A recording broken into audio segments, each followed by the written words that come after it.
Club Hills, 708-798-9700. Midwest Outdoors, the magazine for the true Midwest sportsman, MidwestOutdoors.com. DiamondGhostCharters.com for the true salmon experience on Lake Michigan. Follow me and find contentment. Follow me to rippling streams. Find a world that embraces free open spaces. Come and follow me. Hello, everyone. This is Chauncey from Chauncey's Great Outdoors. Come on out and follow me into the great outdoors. Whether it's close to home or across this great country, come on out and follow me.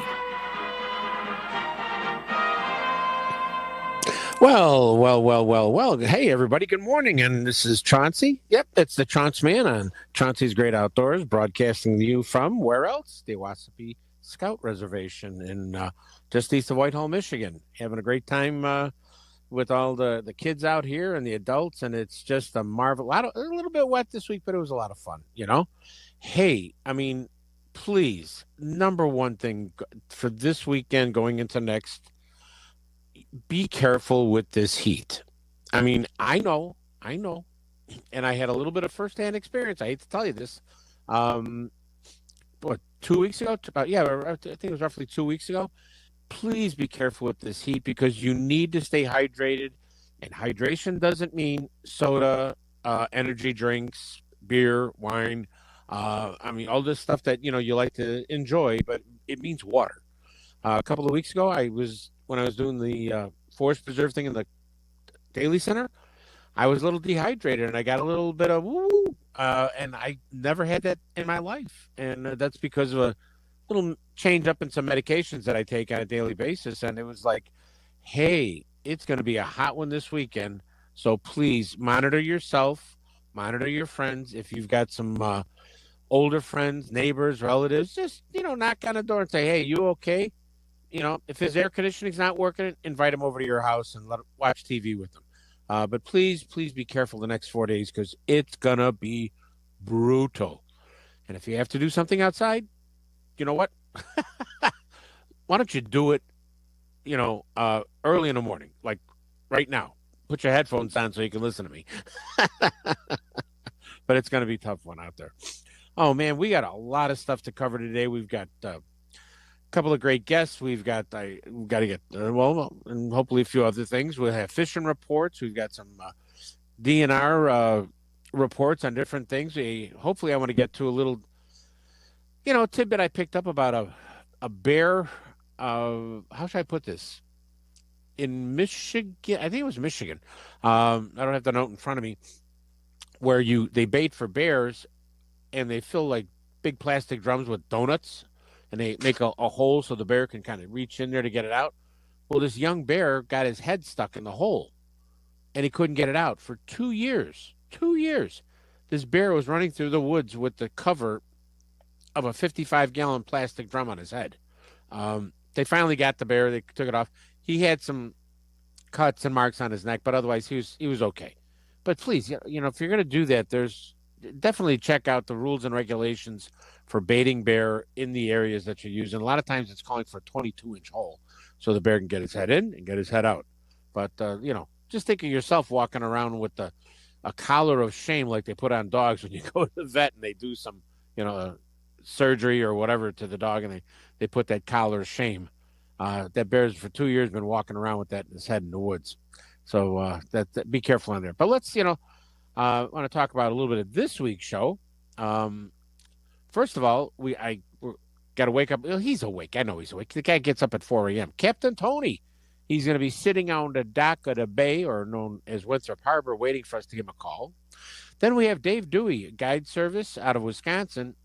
This guy is an expert on fishing Delavan and Geneva, and he's really good. And we're going to talk to him about what's happened and what we should be doing also.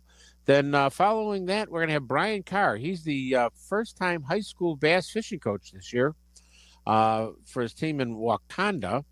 And they went down to the IHSA finals a few weeks ago in Lake Shelbyville in Illinois.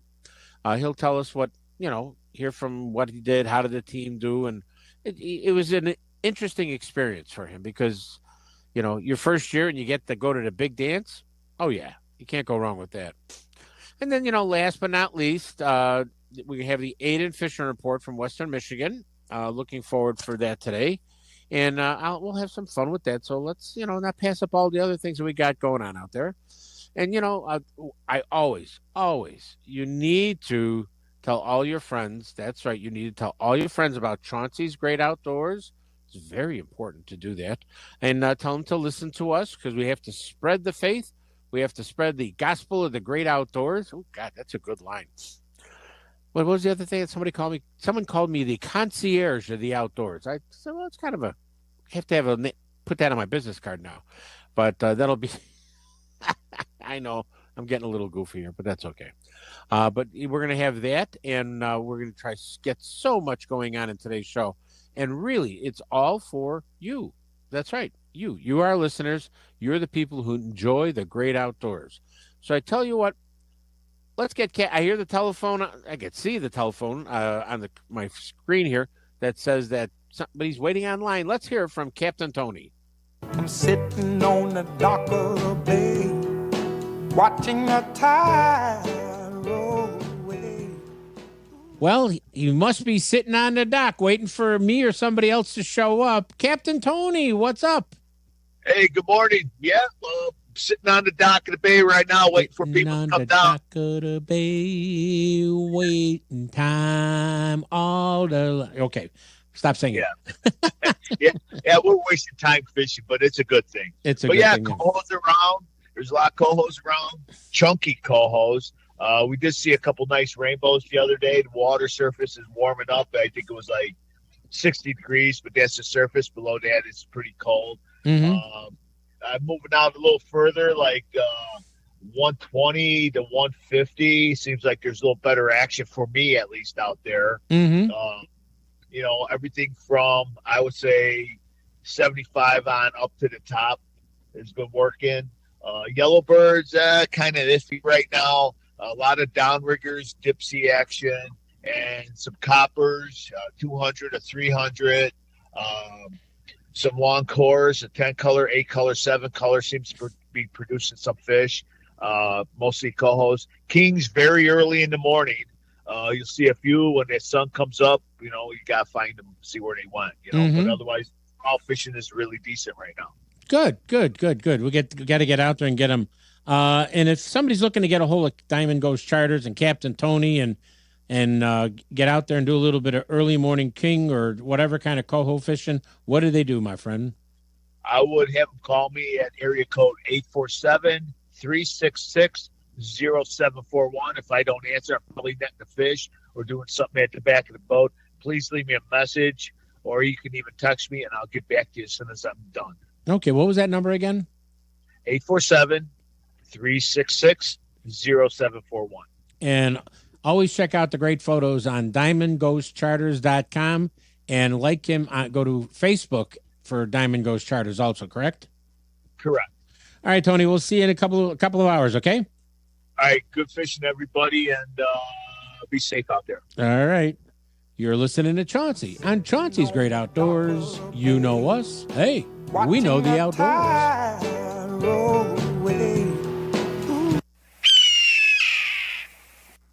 Hey, sportsman, Midwest Outdoors Magazine is the one outdoor magazine that's all about helping you enjoy the outdoors for only $19.95 a year. That's right. They cover the waters we fish close to home and those special waters that we want to travel to for that favorite fish, whether it's Wisconsin, Michigan, Indiana, Minnesota, wherever. With 10 issues a year and more than 1,000 articles each year, each issue is filled with articles by outdoor experts on where to go, what to use, and how to use it, including my article on local waters every month.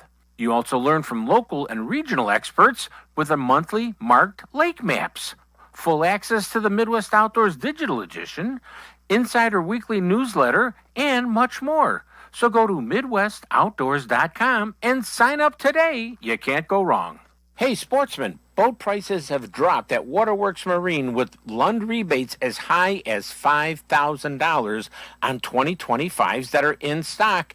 And those low rebates, they're as high as $4,000 on 24 and 25 models powered by your Mercury outboard. Plus, on top of that, you can get a 4-year gold warranty. You heard me right, a 4-year gold warranty from Mercury on that outboard for free. That's right, free. That's on any new Mercury motors sold in the month of June, and they are dealing with prices on the boats on top of that. But those 2026 Lund and low models that are being powered by a Mercury outboard, they're coming in every day, and they need the room. So that means they're dealing on the table. You can save some money. Come in the Waterworks at 18660 South Cicero Avenue in Country Club Hills, or visit them on the web at waterworks.com to see the full line of boats, or call them at 708-798-9700 and ask for that Chauncey price. At the Boy Scouts of America, our oath remains. A Scout pledges to be kind, helpful, and brave. We're committed to providing a safe and welcoming environment where Scouts can establish the foundations of character that will last a lifetime. Our approach ensures the Boy Scouts of America is building the youth of today into the leaders we'll turn to tomorrow. The Boy Scouts of America. Building character is in our nature. Visit scouting.org to learn more about Scouting. For more information about joining a Scouting unit in Northeastern Illinois, call 847-433-1813. That's 847-433-1813. When you're fishing for salmon on Lake Michigan with Diamond Ghost Charters, the 2 words every fisherman loves to yell is, fish on! And Captain Tony of Diamond Ghost Charters will put you on the fish when you're ready to go. A salmon fishing trip with Diamond Ghost Charters is a perfect way to spend a half a day or a full day for 2, 4, or 6 people. Diamond Ghost has a charter package for any size group of friends, family, and co-workers just for you. So let Diamond Ghost Charters hook you up with a spring coho, a chunky summer salmon, or a trophy king. Call Captain Tony at 847-366-0741. That's 847-366-0741. And get ready to yell, fish on!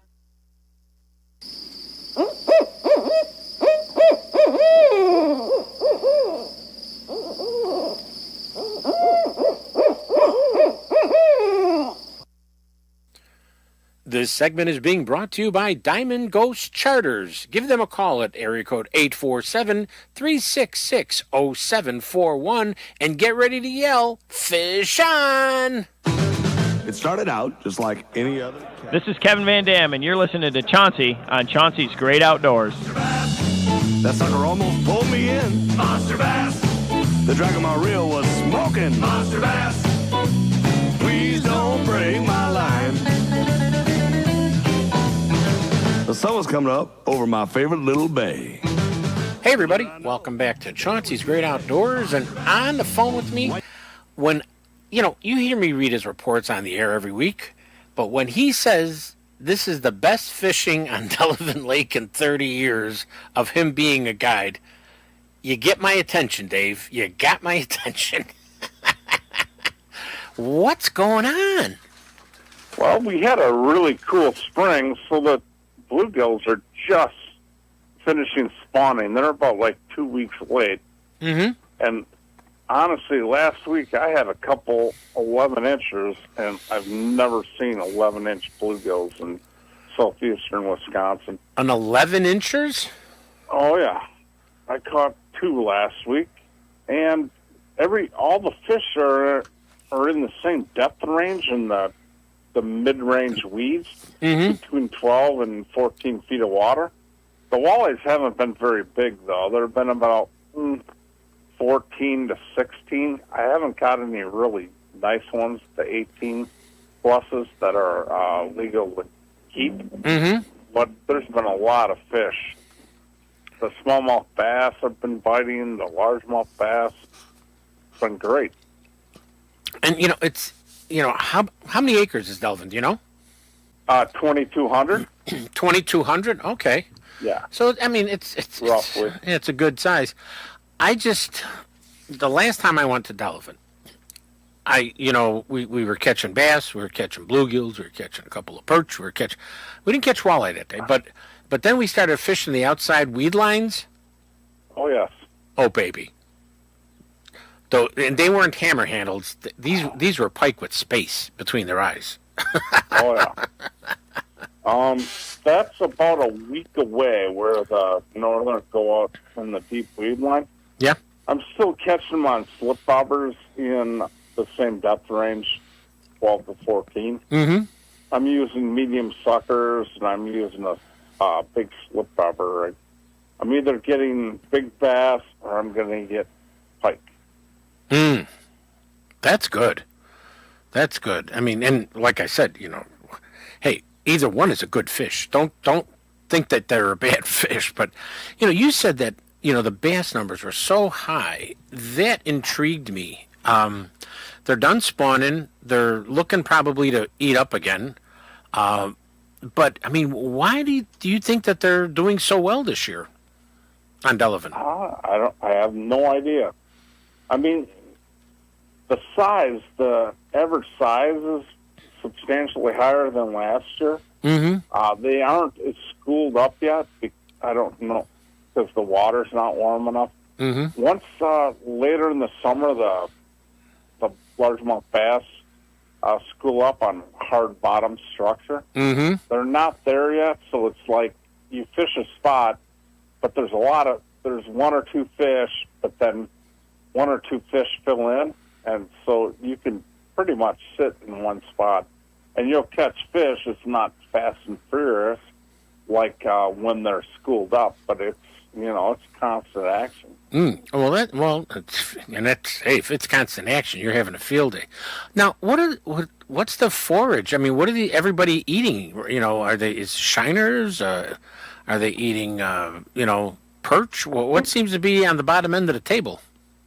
I think the number one bait is crayfish, and then I think they eat a lot of small bluegills. Really? Like when I troll walleyes on Delavan, I use a crappie and small crappie, juvenile crappies. I use a crappie crankbait. Just troll it in about 18 feet of water and along the weed line. So I haven't done that yet, just because the year isn't right. Mm-hmm. Or the time of year isn't right, because the fish are still in the weeds, mid-range weeds. Yeah. The other problem that I heard about a lot of lakes in Wisconsin was, things were going normal, and then remember, you guys got hotter than us down here in Illinois, air temperature-wise, and your water temperatures came up, and then they went back down. Correct. And that's not really that kind of messes up the program a little bit in the spring, doesn't it? It's been messed up a little bit this year, but right now the water temperature is about 68 to 69. Mm-hmm. So everything's pretty much normal now. The bluegill should be way done spawning, and they're just finishing up. But the bass have all spawned out, and I would say in the next 2 weeks they're going to be on the deep weed line. So then they're really easy to catch, like you're talking about. Yeah. Like when you were out here last time, the pike. Yeah. Now, the one fish that I've never done well on Delavan for were crappies. And I haven't done well on crappies in the last 2 years. I have no idea what the deal is with those. I was out there in the middle of April. I fish for them at least, a half hour every trip I do, because I'm curious where they are. Usually they should be all on the outside of the weed edge and 12 to 14 feet of water. Mm-hmm. And I've only caught a few, like in March, and like 3-4 feet of water. Mm-hmm. I have not found them yet. I have no idea where they are. Yeah, that's what I mean. It's just been a tough one, but those bluegills, you get those bluegills with shoulder pads, as I like to call them. Yeah. They get a little. They're pretty, but they're a little bit on the ugly side, if you ask me. you know. Right. They look like they've been a couple of fights and stuff. And those, I mean, when they hit, I mean, you get one of those big bluegills. It's like a bass hitting that thing. You don't know. Absolutely. You really don't know what you got on for the first 10 seconds. Correct. You know, and that's the fun part. And I've seen him taking, medium golden roaches, which is kind of like you go, yeah, what? Yeah, a medium golden roach. That bluegill comes up to the top, and there are things half sticking out of the mouth of the bluegill, and you go, that guy was hungry. That boy was hungry. But, so many people do love the largemouth and smallmouth bass. And it's got a good population of both, correct? Yeah. The smallmouth fishing was slower. I'm catching a lot more right now. Mm-hmm. And typically, like in early part of May, I'm fishing a lot more minnows. Now I'm all night crawlers or drop shot plastics. But earlier in May, I'm usually using all large fathead minnows. Mm-hmm. And then I didn't catch any really early in my normal spots. But now they're starting to show up. Yeah. Last week, one of my customers caught a 22-incher. It was just a huge fish. 22-inch? Yeah, it was enormous. That's a smallmouth and a half. It was. It's that one. And the cool thing was, he knew how big that fish was. Oh, did he? Was all excited. Oh, did he? That's cool. That's cool. Too. That's cool. And it really doesn't have a muskie population at all, does it? I haven't caught one in a couple of years, probably 3. Mm-hmm. The last one I caught was about 3-4 years ago. Bass fishing when the bass were spawning in 2 feet of water with a night crawler and a split shot, and that was a 44-incher. So Ooh. I thought he caught a carp, and it was just a ginormous muskie. Mm-hmm. So there are big ones in there.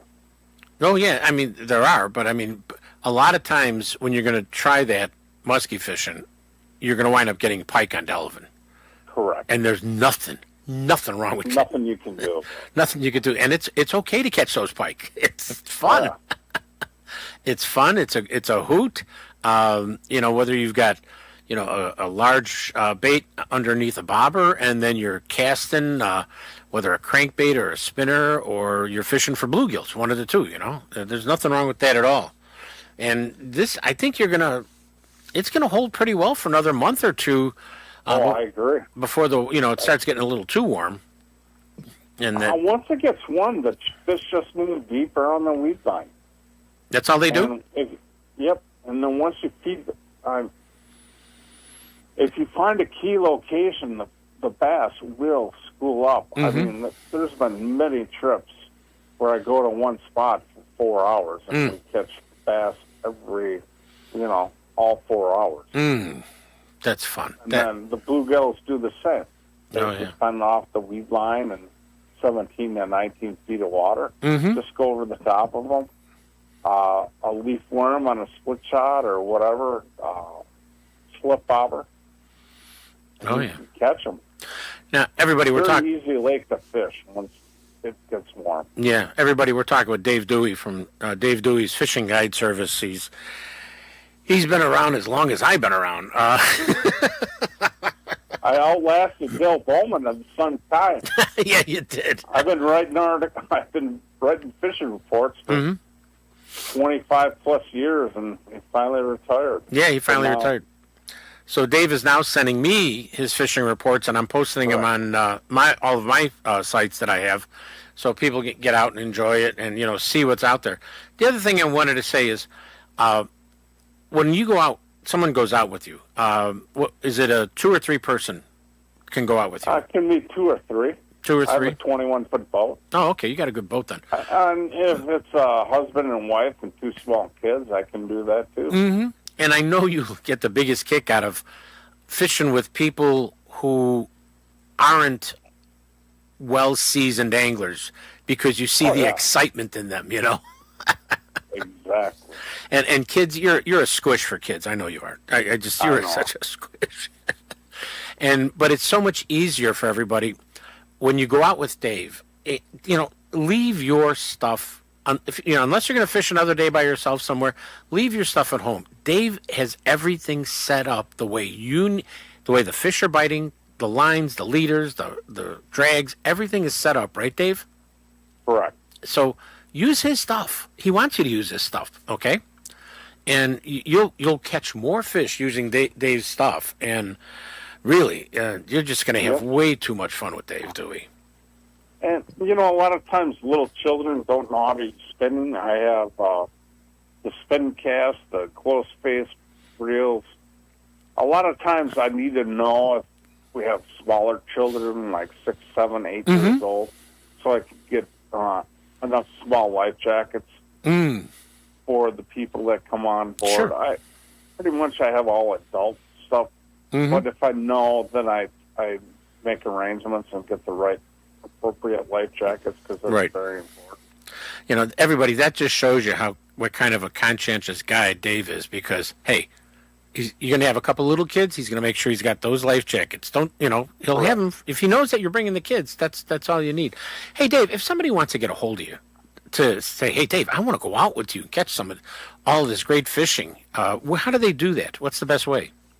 The best way is you can call or text me on my cell phone, 262-728-8063, or my email is fishdelvan, FISHDELAVAN @gmail.com. And in Delvin, there's 2 A's. It's not DELE, it's DELAVAN. Yeah, Delavan. Yeah, correct. Why don't you give me that phone number again, Dave? It's 262-728-8063. My friend, I want to thank you for coming on Chauncey's Great Outdoors and also being one of our pro staffers that sends us fishing reports of how great you're doing, okay? Thank you, Chauncey. I appreciate you. You're listening to Chauncey on Chauncey's Great Outdoors. You know us. Hey, we know the outdoors. Hey, sportsmen, boat prices have dropped at Waterworks Marine with Lund rebates as high as $5,000 on 2025s that are in stock. And those low rebates, they're as high as $4,000 on 24 and 25 models powered by your Mercury outboard. Plus, on top of that, you can get a 4-year gold warranty. You heard me right, a 4-year gold warranty from Mercury on that outboard for free. That's right, free. That's on any new Mercury motors sold in the month of June, and they are dealing with prices on the boats on top of that. But those 2026 Lund and low models that are being powered by a Mercury outboard, they're coming in every day, and they need the room. So that means they're dealing on the table. You can save some money.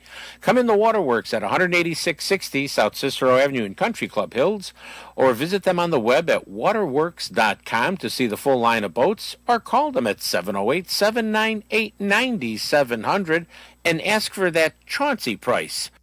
If fishing is your passion, then you, your friends, and family need to meet up at a monthly meeting of Walleyes Unlimited USA. This fishing club is recognized as one of the top multi-species fishing clubs in the country, and it's in the Freshwater Fishing Hall of Fame and has been educating anglers and their families for over 5 decades. So don't just sit around and think about fishing. Come to the Walleyes Unlimited USA meeting at the American Legion Hall at 749 Milwaukee Avenue in Gurnee next Wednesday, June 25th at 6 p.m. And hear Anthony Zimmer of Unlimited Guide Service, who fishes the Illinois Fox Channel Lakes, Lake Geneva, and Lake Michigan. You don't want to miss this one. So become a better angler and come to the Walleyes Unlimited USA meeting at the American Legion Hall at 749 Milwaukee Avenue in Gurnee next Wednesday, June 25th at 6 p.m. Go to walleyesunlimitedusa.org for more info. Be there and be a better angler. When you're fishing for salmon on Lake Michigan with Diamond Ghost Charters, the two words every fisherman loves to yell is fish on. And Captain Tony of Diamond Ghost Charters will put you on the fish when you're ready to go. A salmon fishing trip with Diamond Ghost Charters is a perfect way to spend a half a day or a full day for 2, 4, or 6 people. Diamond Ghost has a charter package for any size group of friends, family, and co-workers just for you. So let Diamond Ghost Charters hook you up with a spring coho, a chunky summer salmon, or a trophy king. Call Captain Tony at 847-366-0741. That's 847-366-0741. And get ready to yell, fish on. You're listening to Chauncey on Chauncey's Great Outdoors Radio Network. For more information, contact us at chaunceymedia@aol.com. Hello. Hello. Hello. Hello. Hello. Hello. Hello. Hello. This segment is being brought to you by Waterworks Marine, 18660 South Cicero Avenue in Country Club Hills, where every boat sold is a fun certified boat. 1 pike, 2 pike, 3 pike, 4. Let's hit the lake again and catch some more. My name is Chad Shawalski. And I'm DJ Sweeney, and I got a little story about a slimy green meanie. Some call it a water wolf. Some call it a snake. And you can find them in the rivers. You can catch them in the lake. If you ever grab a hold of one, your hands are gonna smell. Yeah, and careful where you hold them, they're ferocious as hell. They got a mouth like a gator. And the body like a hog. They'll bend your rod over. Like you're snaked on a log. But that's the type of fishing that we both like. Hey everybody, welcome back to Chauncey's Great Outdoors. And on the phone with me, yes. A couple of weeks ago, he had the fine, exciting time and everything, the nail biting, the run to the wire, etc. But we've got Brian Carr on the phone, who's a new fishing coach for Wakanda High School, is it? That is correct, sir. Now, your school went down to the state finals in Shelbyville. Right? Yeah, Lake Shelbyville was our tournament. Okay. And this was your first time going down there, correct? Oh, yeah. It was an eye-opening experience from start to finish. Tell me, why would you call it an eye-opening experience? Well, I mean, I got to see a lot of, different aspects. It's an engineering lake. Mm-hmm. So the Army Corps of Engineers are there. So there's a lot of places where you think you're going down in 30 feet of water, and the next thing you know, hey man, you're in 3 feet. It's totally unpredictable what you're getting into, but it's exciting. Oh yeah, it would be tremendously exciting. Now your school was in 2 different divisions, correct? That is correct. We had a unified division. And we had our regular competitive IHSA team go down there. There's a little difference between the two. The unified division traditionally will have someone that might have a disability or an IEP, like with autism, and they'll have another student with them that doesn't have one. And it's a really cool experience because the team that you're with, as a coach, you can't touch a fishing pole unless it's a muskie on the line, then you can help the kids out. But they get to work together, they get to power through different things and help each other. Hey, if one person's fishing pole gets tangled, the other person can help. And it's just a really cool thing to be a part, to see the kids work together and just overcome all different types of things going on in the water. That's cool. Now, how many schools are down there? Now, there was a total of 62 boats that went down there. Mm-hmm. There are some schools that did land 2 spots. They had to go through 2 different rounds to get there. They had to go through a regional tournament, which was very hard to get through. Only the top 6 out of your 24 boats that entered moved on.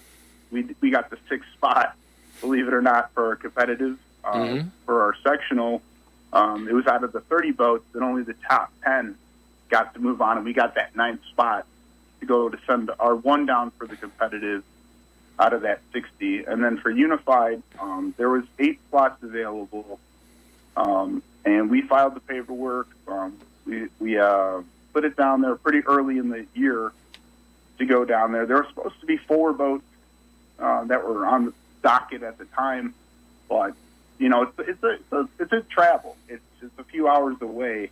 Mm-hmm. So I don't know what happened, or they just didn't want to come down. But it was unfortunate that it was just Wakanda versus Wakanda. But at the end of the day, it still was like an absolute fun competition till the very end. And I'm just so grateful to see those kids striving and just doing something that's totally out of my wheelhouse to see that, and it's so exciting. Mm-hmm.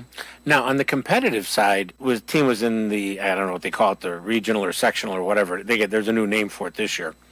But you said that it was a nail biter, you said. Oh, it was. It was, all right, so we had our regional round, and we snuck in there. We got that last slot. When we went down for sectionals, it was on the other side of the chain of lakes. I don't know. It's not that far from where I live, but we haven't fished on that side of the team yet, so we were kind of excited to go down there. And we only had 2 fish at the time, and like it was best out of 5 fish for weight, and that's just how it is. And like I was worried, I was freaking out. I was like, oh geez, we got to get more fish, guys, And then I get a text message later from one of my coaches saying, yeah, we got 5. In the last 30 minutes, they caught 3 fish. No. And that was enough to just push them over the line because out of the top 10 teams, 9 teams caught 5 fish. Like, that's how close this was. It was by fractions of a pound. Wow. It separated your dream from stopping that day or moving forward. It was that close. Could you see the sweat on the kids' faces? No, I mean they did get sunburned a little bit. Mm-hmm. It was cloudy overcast. They were out there for hours just believing in something. That's the best part about it. It's like you just don't know, and that's what's so cool about this specific type of organization. So yeah. You just don't know until the very last second. Mm-hmm. So that's cool. So that's how you, as they say at the racetrack, you just came in under the wire. Yeah, it's a photo finish, theoretically, yeah. So. It was a photo finish in the last furlong, Yeah. Now, tell me about this other division. That's got to be, it really has to be something special because when you see somebody who may have some form of a disability, but they're still able to do so much, and the passion of fishing has no disability. No. The passion of fishing, if you got it, oh God, you got it. Yeah, I'll tell you what, it was eye-opening to see everyone just working together, because my boat had some technical difficulties, believe it or not. My battery in the back of my boat arced, believe it or not. So my trolling motor wasn't working. And Lake Shelbyville, if you've ever been there with all the downed trees and stuff like that, you kind of need a trolling motor to get stuff done. And we figured out a way. And I had a parent with me on the boat. She was with her daughter that was on the unified team, and she was helping me drop the anchor, and we had to find ways to make it work. And there was one part where we were on a rocky ridge, like just the waves were coming. It was raining all day before, and it seemed like a nightmare at the time. But she was standing up, Shayla, our unified division individual, drops her fishing pole's line right there, right off the boat. And not even 4 seconds later, I kid you not, she goes, guys, I need a little help. And the other student on the boat sees that she's got something on the line. And he runs over to go help her.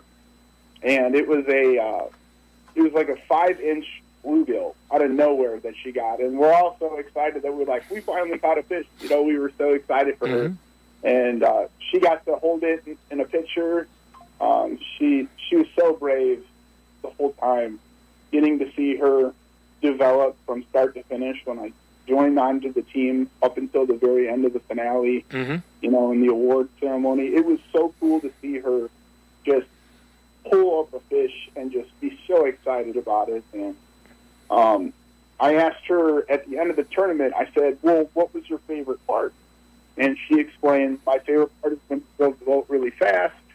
And I was like, hey, that's actually a pretty cool memory. So she was smiling. She was really happy. So, hey, you just don't know. Like, it's the small things that you might overlook that can make a child's memory amazing. Yeah, and it really isn't.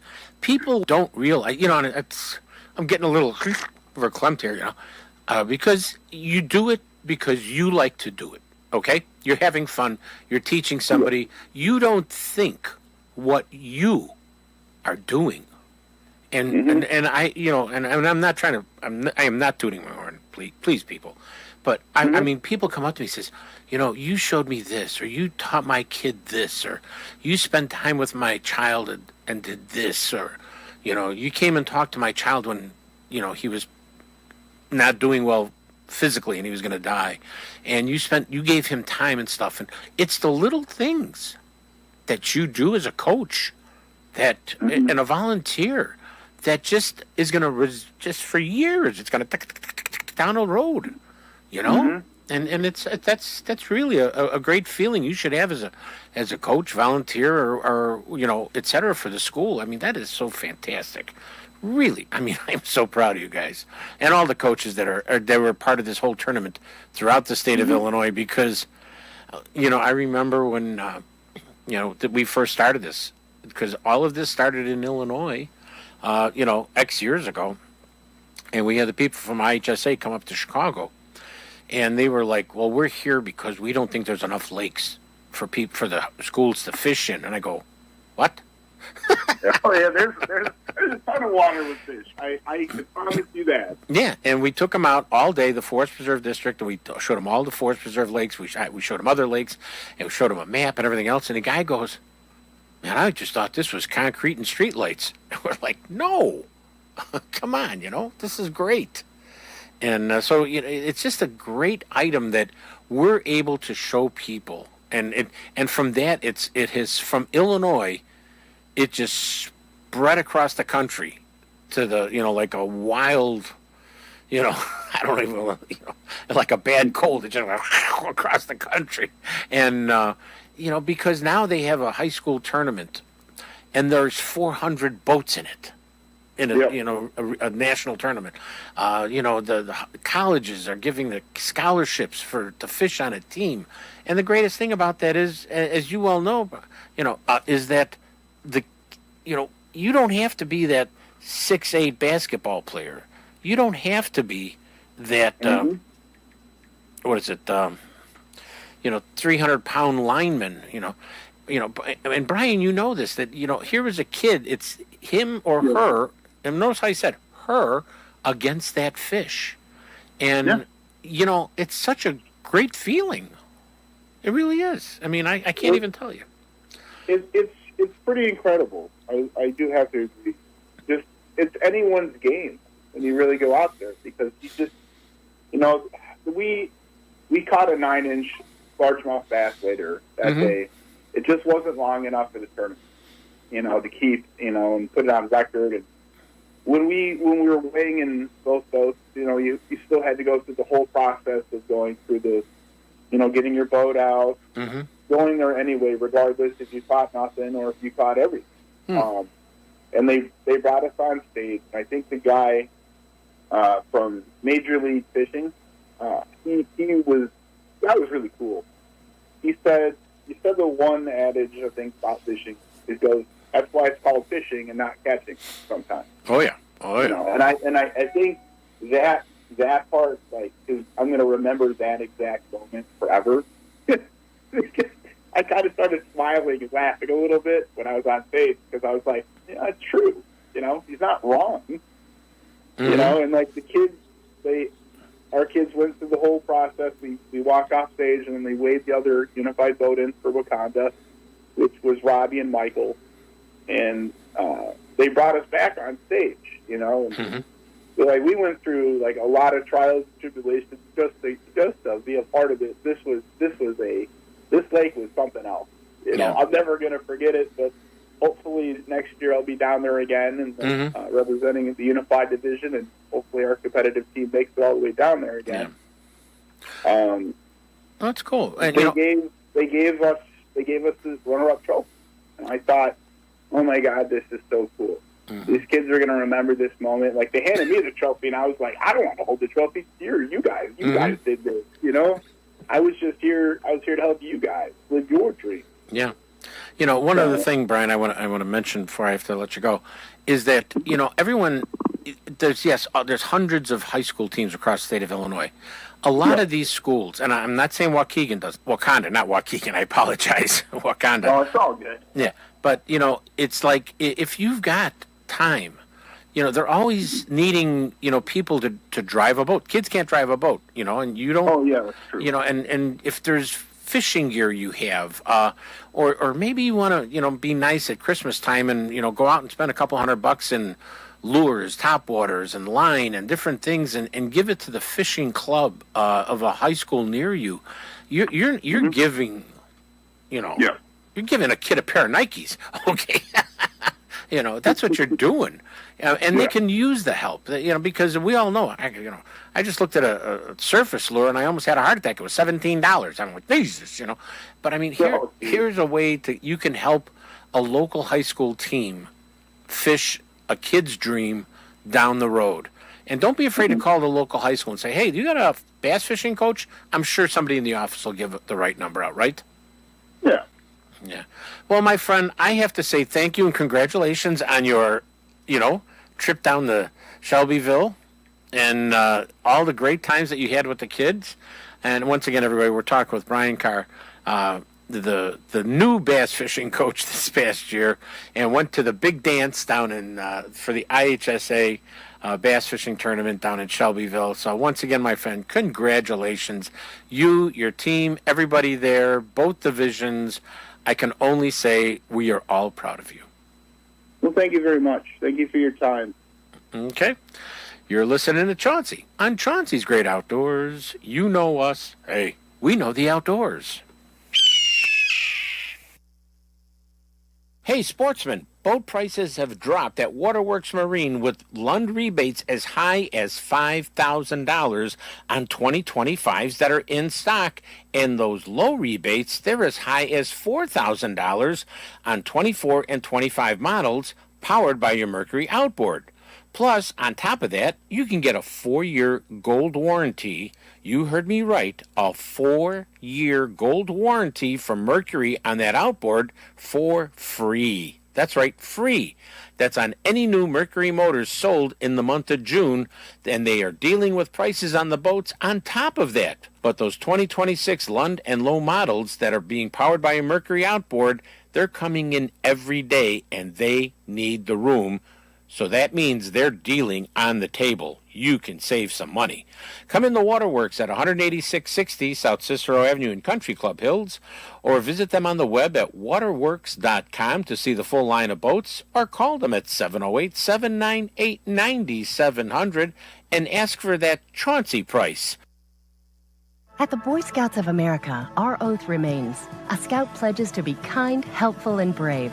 We're committed to providing a safe and welcoming environment where Scouts can establish the foundations of character that will last a lifetime. Our approach ensures the Boy Scouts of America is building the youth of today into the leaders we'll turn to tomorrow. The Boy Scouts of America. Building character is in our nature. Visit scouting.org to learn more about scouting. When you're fishing for salmon on Lake Michigan with Diamond Ghost Charters, the 2 words every fisherman loves to yell is, fish on! And Captain Tony of Diamond Ghost Charters will put you on the fish when you're ready to go.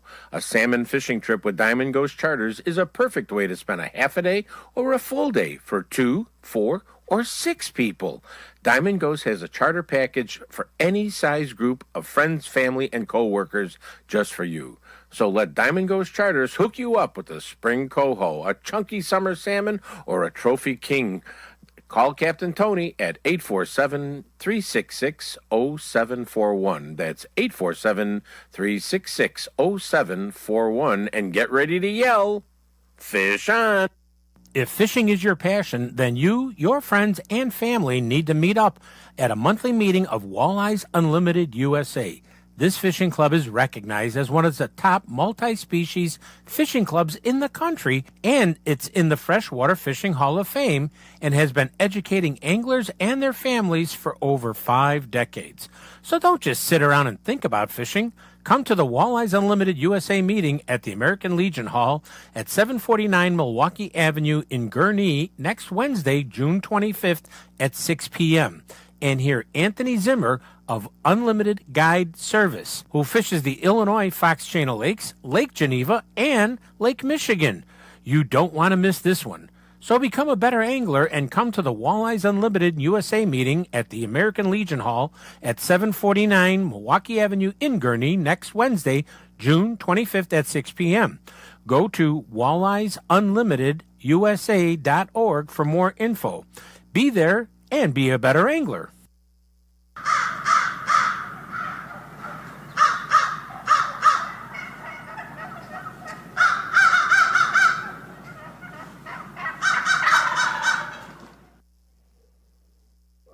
Hey, everybody. Welcome back to Chauncey's Great Outdoors. And that was exciting about the kids with the IHSA and then Dave Dwey and Captain Tony. I want to go. I got to go fishing. This is driving me crazy. Hey, but remember to tell all your friends to tune in and listen to us on either the ESPN Chicago app or go to my website, Chauncey's Great Outdoors. Click on the word podcast, and you can hear today's show or one of the other shows, and subscribe for free. It's as easy as 1, 2, 3. And also like us at Facebook/Chauncey's Great Outdoors. Remember that. Okay, next thing on the list. This is an important part of the show. Sometimes I think it's more important than anything we do on the show. But it's the Aiden Fishing Report. Everybody loves Aiden. This is sponsored by our friends at Waterworks Marine, 18660 South Cicero Avenue in Country Club Hills, 708-798-9700. Give them a call and ask for that Chauncey price. Aiden says, Papa, we fished White Lake and inland lakes this week because my dad, while taking the boat out, hit a piling in White Lake that used to be covered with water. I didn't know this. They used to be covered with water, but the lake is down 2 feet and is a lot of things closer to the surface, and boaters need to watch out for those items that are shallow. Now, as Dad said, he had a bad day that day. Yeah, he sure did. That's not a little boat to pull out of the water. They took the boat out of the water, okay, Caden, to repair it. But in White Lake, from the dock, I caught rock bass, bluegill, largemouth, and small perch. I hooked a large carp and fought it for about 10 minutes, but it snagged me on something under the water and the line broke. But it was a lot of fun. Big Blue Lake, we took a ride there, and bluegill after bluegill after bluegill, one after another. And we were using that whack 'em and stack 'em bait that you sent me to. It was working really well. Excuse me. My allergies are kicking in up here. We caught small largemouth bass on minnows, and I lost one nice one. It turned out it threw out as it jumped out of the water, the hook, and it spit the hook back at me. I guess he said patooey. I can't tell you how he spelled patooey because it's pretty comical. It was a nice one. Looking forward to fishing with you in 2 weeks. You're a pro angler in training and hockey forward. Love, Aiden. And that's the Aiden Fishing Report brought to you by Waterworks Marine, 18660 South Cicero Avenue in Country Club Hills. Hey, our friends in Indiana, coho fishing continues to be really good near the Michigan-Illinois state line in about 60 to 75 feet of water. Dodgers and flies are taking most of the fish right now, along with spoons on lead core or sliders on downriggers. A few kings and steelhead have been caught too, but most of the fish recently have been coho. Try focusing in the top 30 to 40 feet of water with orange and yellow lures.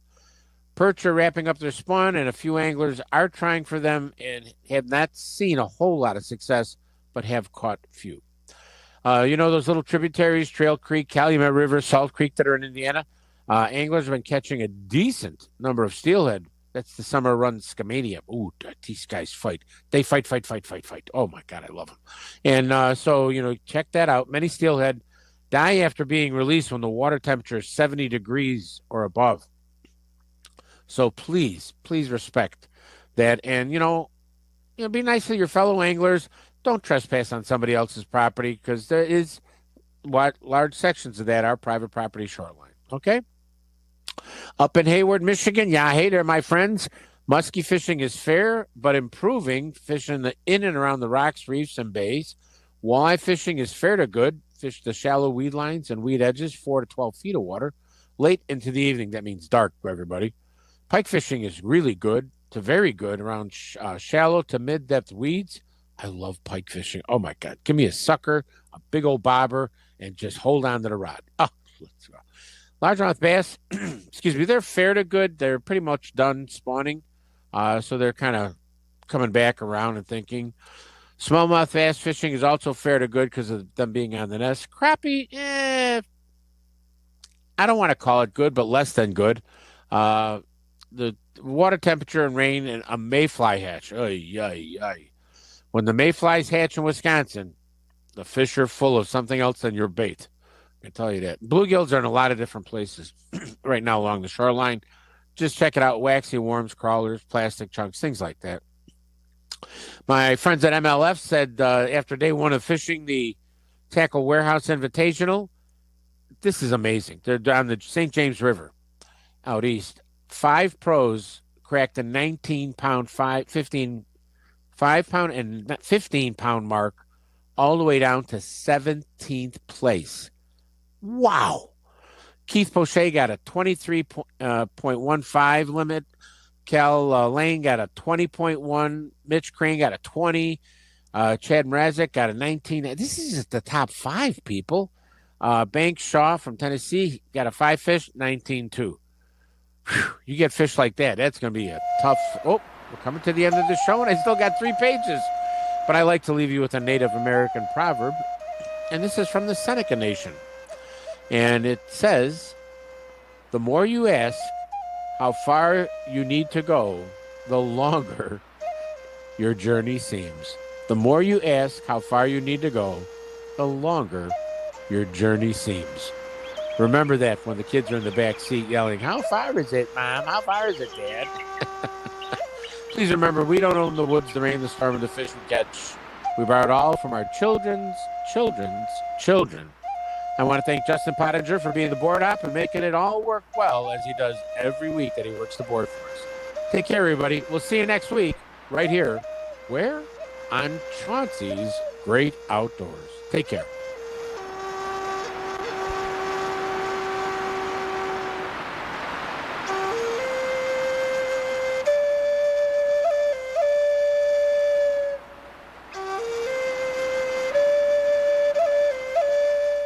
Hey, I'm Tom Waddle, and I drive a Hawk. Find your next car at hawkauto.com. Choose from 12 Hawk Auto locations in Forest Park, St. Charles, Plainfield, Joliet, Carroll Stream, and now LaSalle, Peru.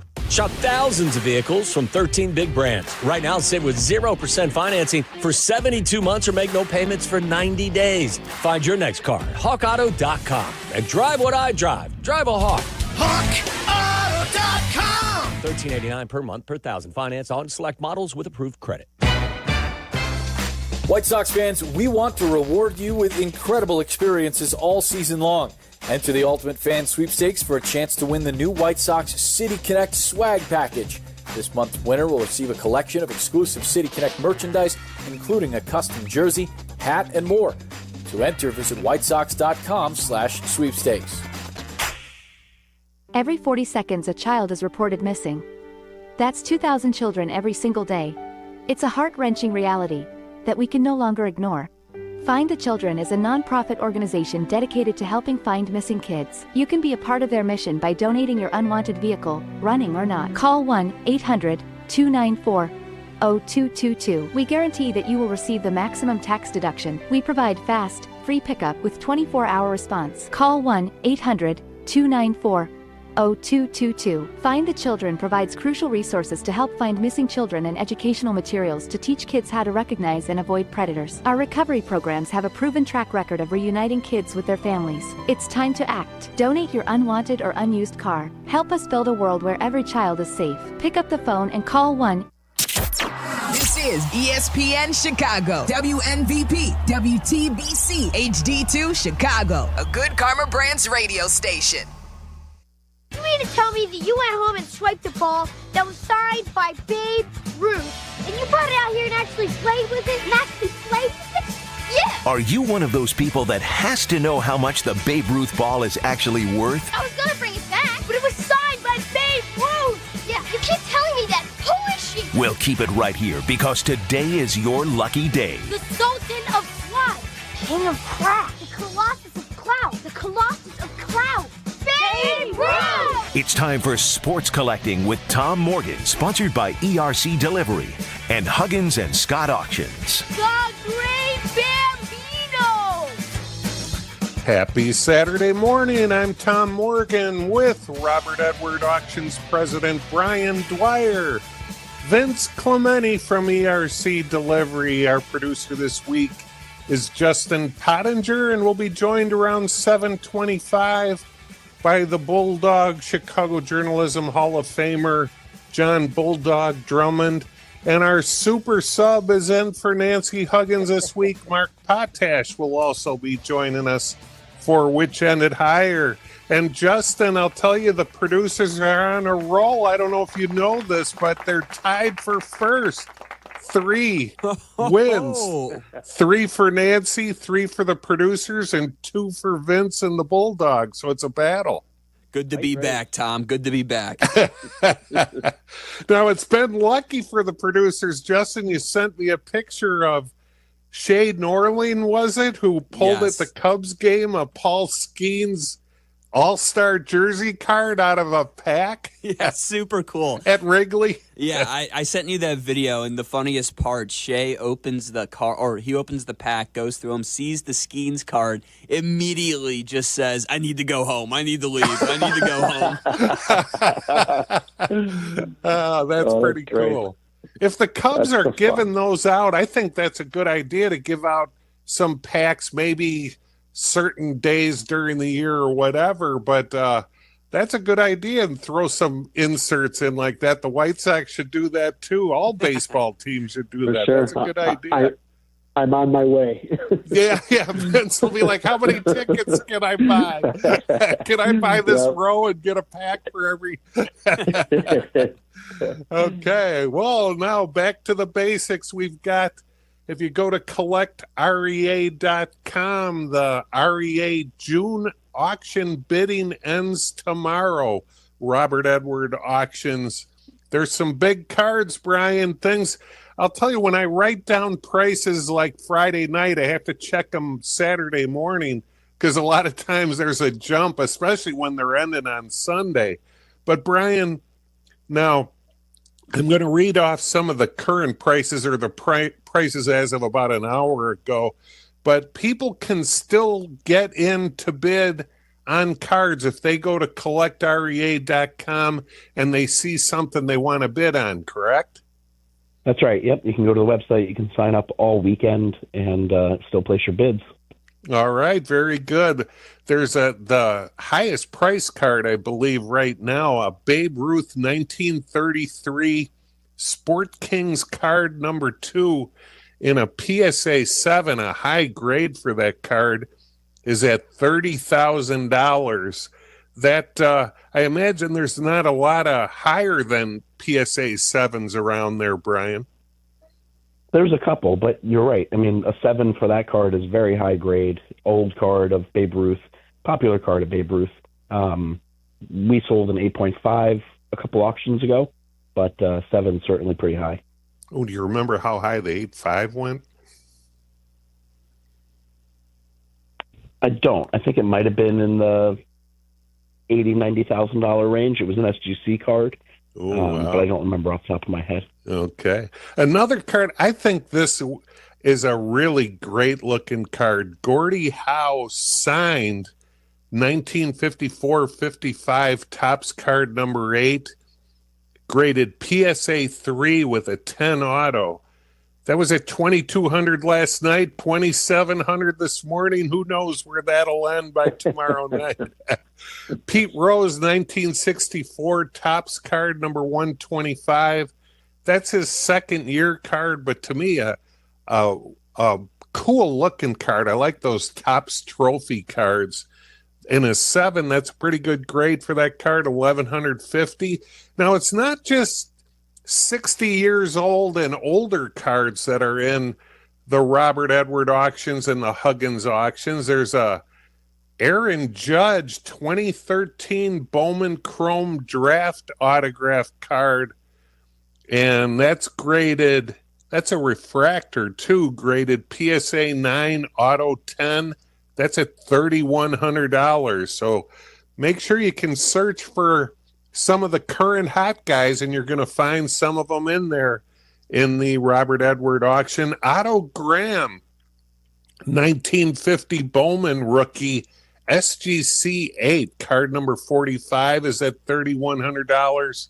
And then this is kind of interesting. It'll be interesting to see which one of these ends higher, Brian. There's 2 Mickey Mantle 1951 Bowman rookies, an SGC Authentic, which actually has a better eye appeal. Then there's also a PSA 1. To me, the Authentic just looks cleaner and just better eye appeal. And right now, the SGC Authentic is at $77.50, and the PSA 1 is at $52.50. So it'll be interesting to see how those go. You have a prediction on those, Brian, or do you not predict final prices? You know, I stopped predicting a long time ago because it's a fool's game for me. I like the Authentic, as you alluded to. You know, it's got very nice eye appeal, and that's often what you find with Authentic cards. Really strong eye appeal, something minor precluding it from getting a numerical grade. I think that's the case here. I don't know how I stumbled onto this. I was looking through the final prices in REA, and I noticed there were a lot of presidential single-sign baseballs, not just one or two. Listen to some of these prices that ended. Okay, Harry Truman, $19,800 for a single-sign ball. JFK, $39,600. FDR from the 1940s, $45,600. Wow. Herbert Hoover, $78,000. Warren Harding, $81,000. Calvin Coolidge, $60,000. I imagine some of those guys, Brian, there's only a handful of their single sign balls out there. Do you happen to know who was the first president that ever signed a baseball? You know, I don't know how far. You can't go that far back. Yeah, that's a great question. I don't know the answer to that, but I know that there's a lot of collectors that are trying to put together presidential signed baseball collections. And so as you see here, you know, Coolidge, Harding, some of those guys are almost impossible to find. And even if the signatures are not the best of the best, just finding them on a baseball is pretty tough. Yeah, so if you do have any of those laying around, check them out. You can send a picture, tcrowntom@gmail.com. You know, I was talking to Bulldog. I call him every Monday morning and talking to him about some of the prices of single-sign baseballs, and he's got a great Ronald Reagan story that he's going to tell after which ended higher today. So hang in there for that. This is a really good one. And we will see what happens then.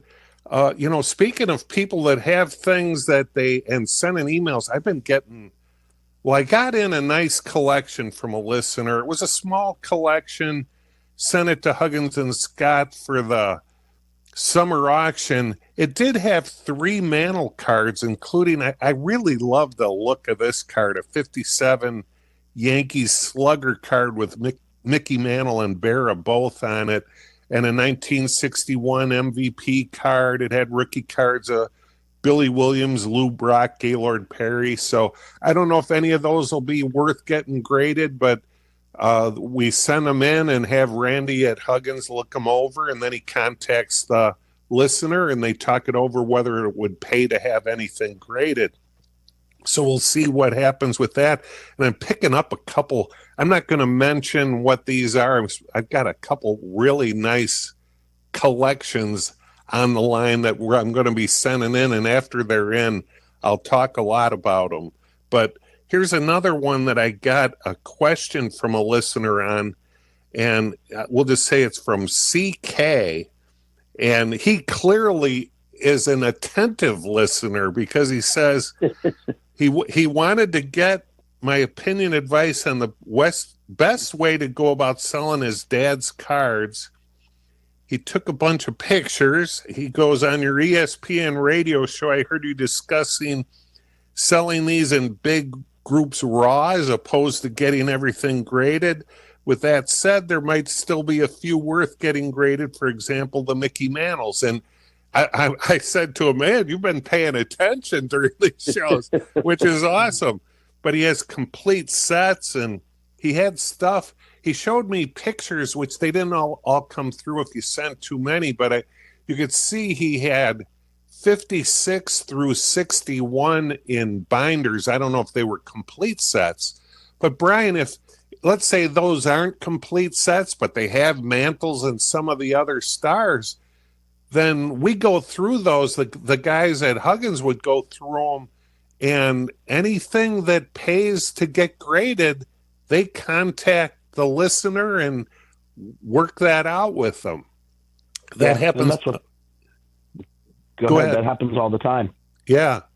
They do that all day, every day. They look at cards, they decide where there's going to be value added possibility, and they'll decide the best way to sell them and what should be graded. And it sounds like that listener has some great stuff.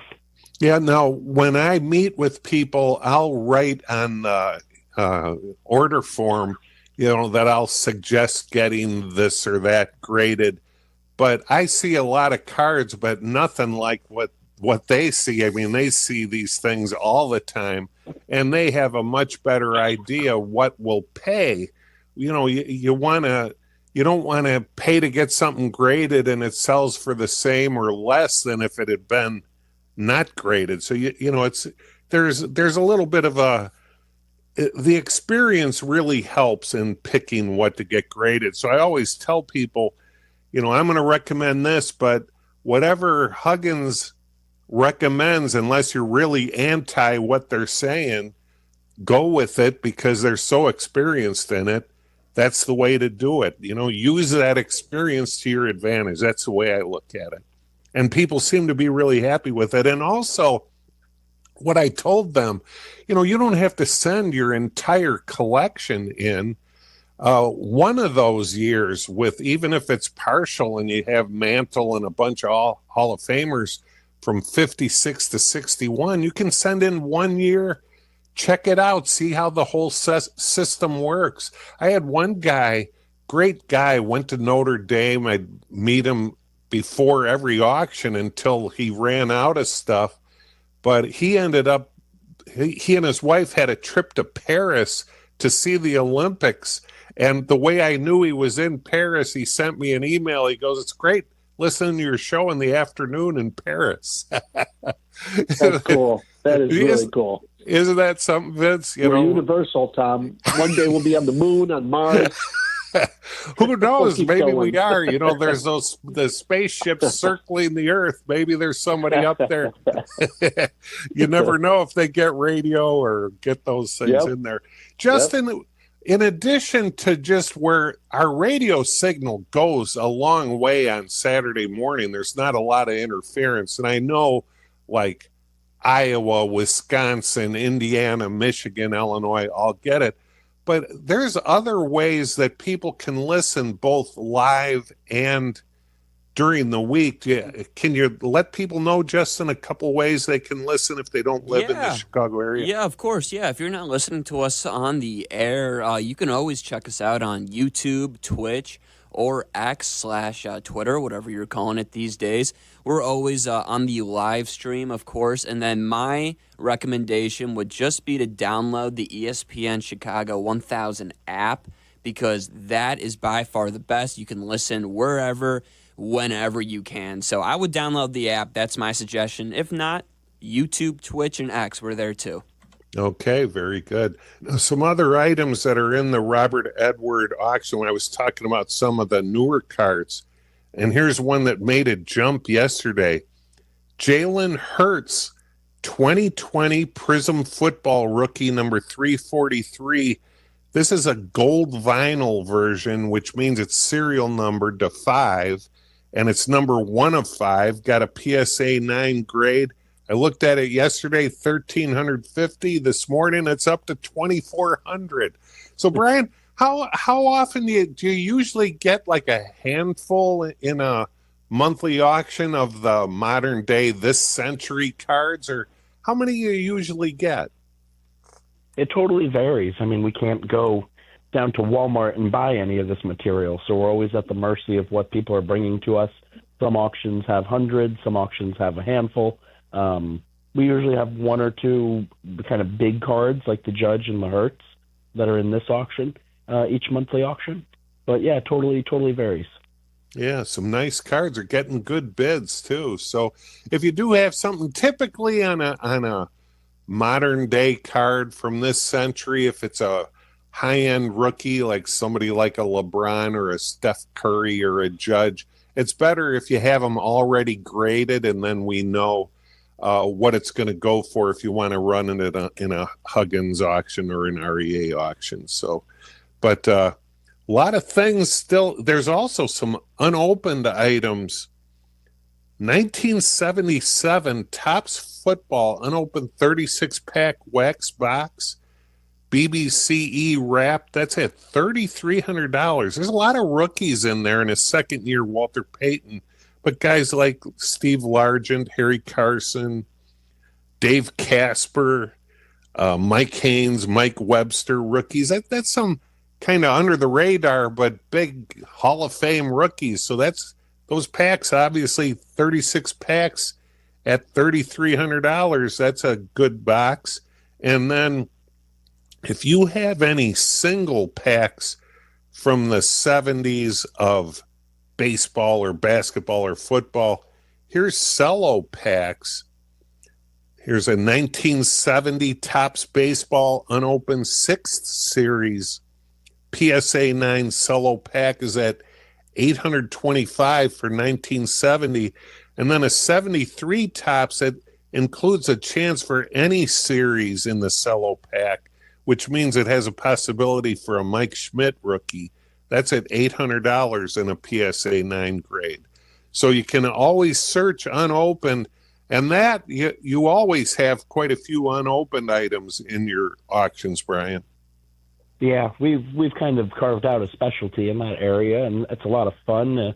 Some people keep them sealed, some people open them, but always a nice variety of unopened packs and boxes in these auctions. No, a neat thing that if you want a set, like let's say you like 1987, had some good rookies in it, but they made so many of the regular top sets. And 1987 Topps Tiffany Baseball factory sealed 792 card set is at $325. If you can afford it, it's good. If you already have the regular sets, as many of the Tiffany's as you can match up with the ones you have, I think those are a good one to get. And Brian, if somebody does have one of the good rookies, if they can get a 10 on those in the Tiffany's, it seems like they coming out of the sealed set, you have a pretty good chance of it. Those can sell for some big money. They can, yeah. I mean, you've got Bonds Tiffany rookies, you've got Griffey Tiffany rookies, you've got Chipper Jones, any of those key cards that were issued in the mid to late 80s and early 90s when they were making these Tiffany sets. If you get them in a Gem 10, can be big bucks. Very big bucks. I'm surprised how much the 1959 Home Run Derby cards sell for. I posted a picture on X I always put a picture or something of Harmon Killebrew taking a big swing. His home run derby card, PSA 5, is at $1,550. Brian, in that set, Mantle's in there, isn't he? You've got Mantle, you've got Mays, you've got Aaron. It's a great selection of players.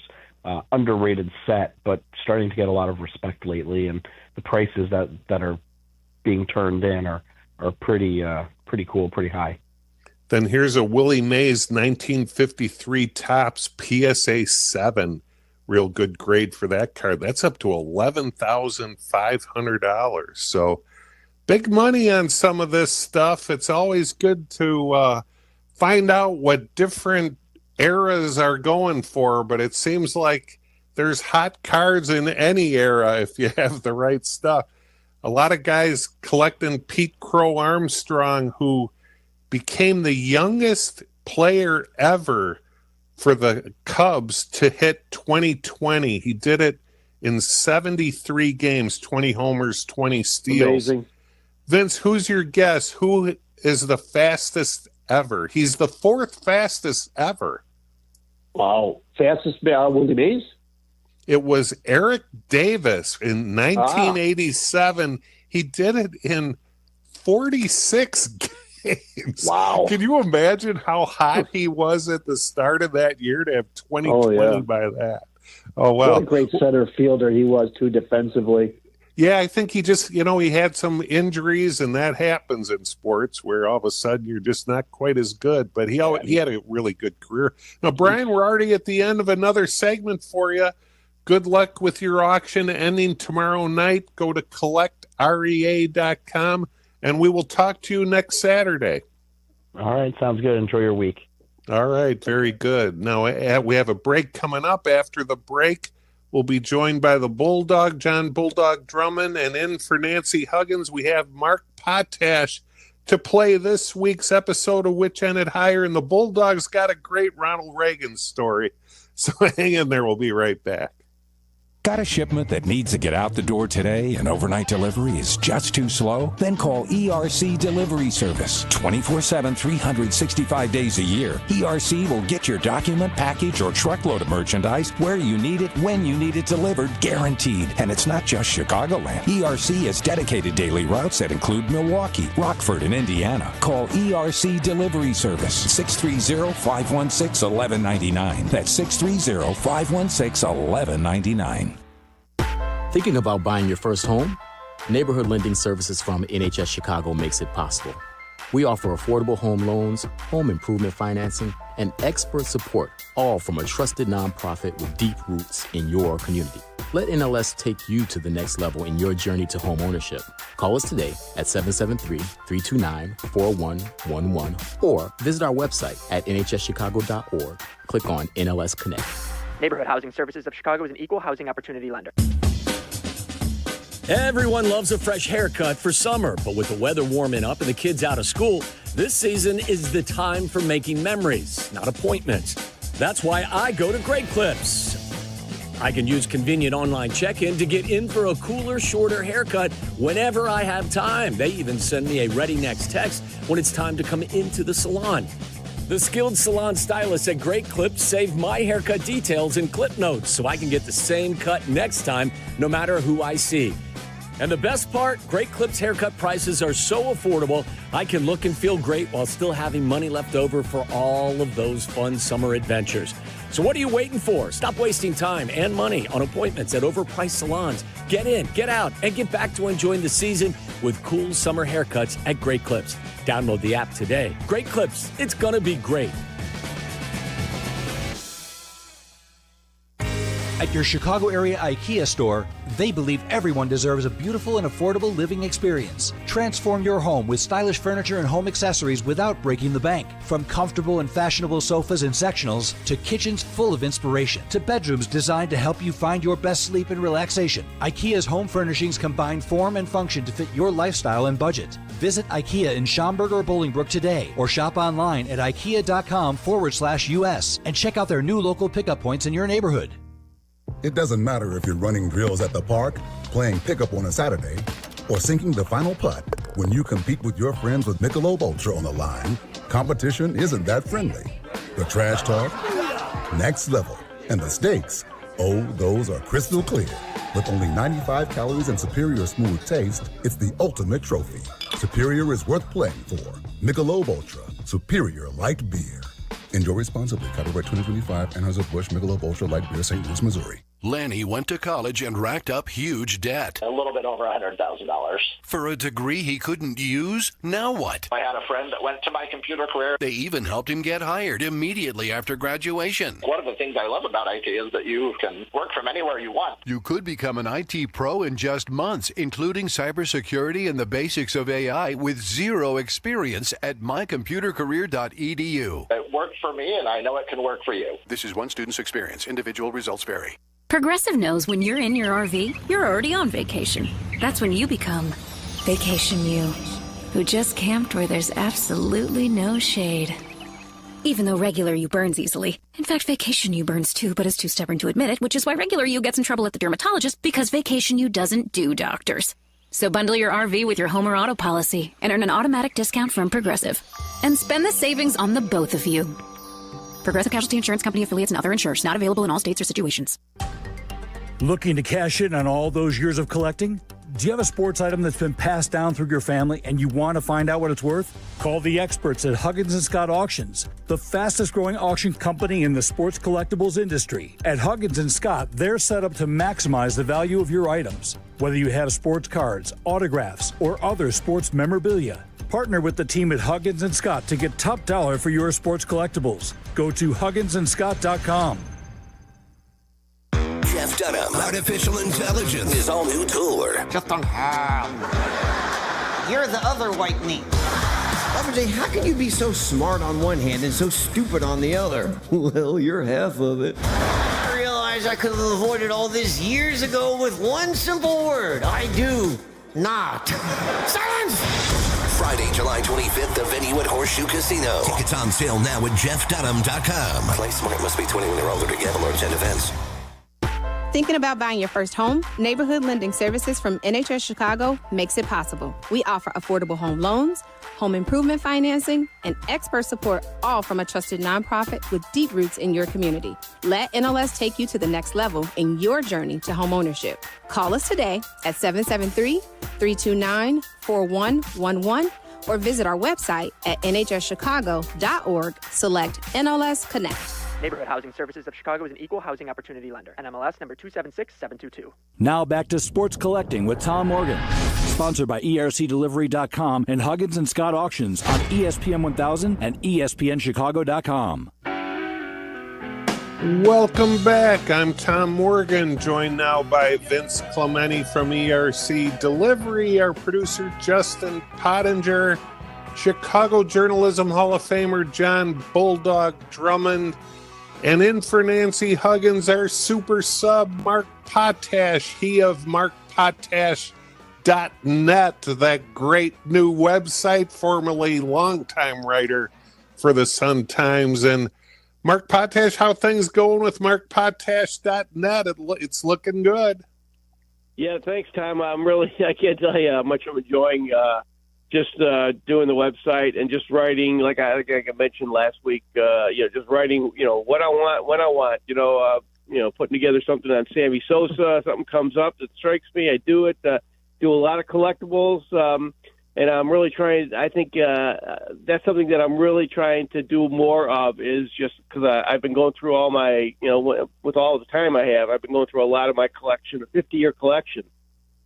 And it's not all the best stuff in the world, but it's really massive, finding little things like a lot of 69 Cubs things, programs and schedules, and little things that might not mean anything to a lot of people, but mean a lot to me. And so I like to write about that stuff. So I'm looking forward to doing that part of it too.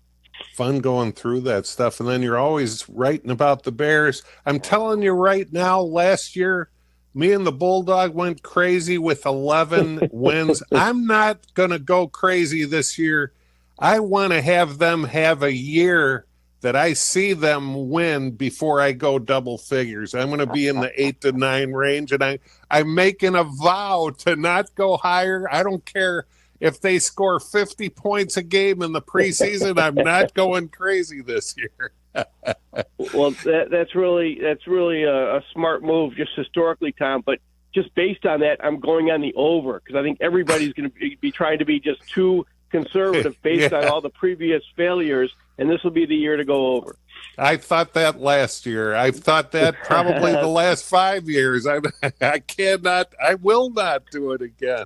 Well, the theme of this off season is that Ben Johnson is different. Is that he's better than Matt Nagy and Mark Trestman and John Fox and Matt Eberflus. So that's going to be the really interesting thing about this season is the tease and the idea that Ben Johnson is not your normal Bears coach, and there's a lot of evidence that supports that. And they have a new offensive line, but I'll tell you what, when you look at their schedule, it doesn't look like a schedule that a 5-win team is going to have. It's a tough schedule, and to me, it's going to take a while for them to get going together. I'm not going to do it. Not going. No, remind me I said this, Vince, when we actually do our picks. Well, you're an optimistic guy, so by the start of the season, you'll be up there in the 10s and 11s, you know? And being optimistic about Chicago sport teams doesn't really pay off that well in the past. But think about it now. The Cubs are on pace, I think, still for 100 wins. The Sox still trying to not lose 100. But you know, that's at least they are getting some good young players up. But let's get to which end it higher. Tom, real quick, Tom, just on that, because you mentioned the schedule. I studied that schedule. A lot of times when you have the 5th easiest schedule, it ends up being the 5th toughest schedule, and vice versa. So a lot of times, because there's so much change in the NFL, even that can be misleading. That makes it even more difficult than ever to really predict how the Bears are going to do. Yep, 8-9. I don't know where I'm going. I will not go higher. Okay. Now, Bulldog, we were talking about presidents. After which ended higher, you have a Ronald Reagan story for us? I sure do, but first I've got to bemoan the fact, apparently, I didn't know, Tom, that you had stomach problems today. It sounds that way. You got no guts as far as the Bears are concerned. Okay. I'm predicting Bulldog picks 12 for the Bears win total this year. Well, we'll see. Okay, on to which ended higher. First item, Steph Curry, 2020-21 Panini Flawless. It's a signature card, Prime Materials, Emerald, number 2 of 5. Graded BGS 9.5, which is gem mint with a 10 autograph. Ran in a Robert Edward auction. Steph Curry autograph patch card number 2 of 5. Gem mint with a 10 auto. Okay, next item. Another different type item for our which ended higher. 1994 Upper Deck Mickey Mantle and Griffey Jr. dual signed card. PSA authentic autograph has a 7. Okay. That ran in a Huggins and Scott auction. Hard to get the ones that were signed by both Mantle and Griffey Jr. I remember having one of those, I think that was signed by Mantle in the store for a while, back when I had T-Crown. Oh, speaking of that, I got a Russell Crowe update, but we'll get to that in the third segment. Speaking of T-Crown. Okay, back to which ended higher. Babe Ruth. December 9th, 1940, signed check made out to cash for $250. Okay. That ran in an REA auction. Next item, a clean 1952 Topps baseball, low number, near set, 308 of the 310 cards. The 2 it's missing, number 191 Berra, and then number 261 the Mays rookie, which is that's a big miss not having the rookie, but still a nice clean low number 1952 set. The highest price cards are the high numbers starting at 311 that Mickey Mantle and Jackie Robinson and those guys are in. But that ran in a Huggins and Scott auction. High price stuff, and the Bulldog, who's the limb has broken on him a couple times recently, so we're gonna let him start it off today because he can't get a negative if he starts it off. So, Bulldog, which well, of those four? I'm going to go with one of the baseball guys. I got to go with the Bambino on that check. Okay, the signed check, the Bulldog going with the Bambino. The Bambino never wrote you a check, did he? Not Bulldog? yet. No, I think it's going to happen. Right? You wouldn't have saved it anyway. You'd have cashed that thing faster. They would probably then, yeah. Okay, now Vince, you're next. Yeah, I kind of wanted to go with the Ruth too, but I don't want to lose a point, so I'm going to kind of pull a John Drummond, and I'm going to switch from my first choice to Stephen Curry, the flawless. Okay, Vince is going with the Steph, BGS 9510. Next we have the producers. Tied for first place, Justin. Yeah, I love that Curry pick. I was going to go with that, but I don't want to lose a point here for the team back on State Street, so I'm going to go with I'll go with that Mickey Mantle duo with Griffey Jr. I like that card. That's a neat card. Justin's going with a double autograph. And now Mark Potash for Nancy Huggins. You're going last. It's a tough pick. What do you think? Well, last week I went with the 52 tops, and I forgot that the signed cards were really super hot and lost out to that. This week I'd love to go with the signed cards because of that, but it's taken. So now I'll go with the 52 top set, and we'll see what happens. Okay, Mark's going with the 52 tops low number. Well, the good thing, Mark, you didn't get Nancy a negative, but that set is the fourth highest of the four, which just shows how high these cards are, including buyer's premium, $7,500. Wow. The 52 tops in your set went for, but that was fourth best. Okay. Third best. Bulldog, you could have cashed the check, but this one's $7,500 or $7,800. The Babe Ruth check went for. That was in an REA auction, so that in other was. words, you're telling me basically the check bounced. It didn't do the me check much bounced good. if you're in this era it bounced. Now if you take the time machine back, then it's good for you. So that means either Vince or the producers won. Amazing. Vince or the producers. Second best, Steph Curry. $8,100 in a Robert Edward auction. Justin, the producers all alone in first place. Now, I'm thinking if the producers end up holding on, which is highly unlikely, but if they do, I think we're going to have to do a list randomizer to decide who actually gets it. I'm feeling like the Indiana Pacers out here, man. No one's giving me any hope. But yeah, hey, we'll take it to Game 7. That's all we need. That's the perfect comparison. Just need one shot, Tom. Yeah. Now, Bulldog, when did you meet Ronald Reagan? Well, on a couple of occasions, but the one I think you're talking about was I think it was the summer 1988 when Reagan was in Chicago, and he came out to the Wrigley Field to do a play-by-play for an inning with Harry Carey. And what happened was that myself and a cameraman got ourselves in a position right before you went upstairs to the press box, and Reagan came through with an entourage of Secret Service people pushing the people around. And as he went up the stairs, I hollered out to Mr. President, how about talking to a former WHO colleague? WHO, not the World Health Organization, but I worked at WHO in Des Moines, and he worked there before me, a little before me, I might add. And he did recreated baseball games there. But what I mean he did, he would do a Major League game from the studio. In those days, they had the ticker. In other words, Tom Morgan's at bat for the Yankees, and all the ticker says ball one.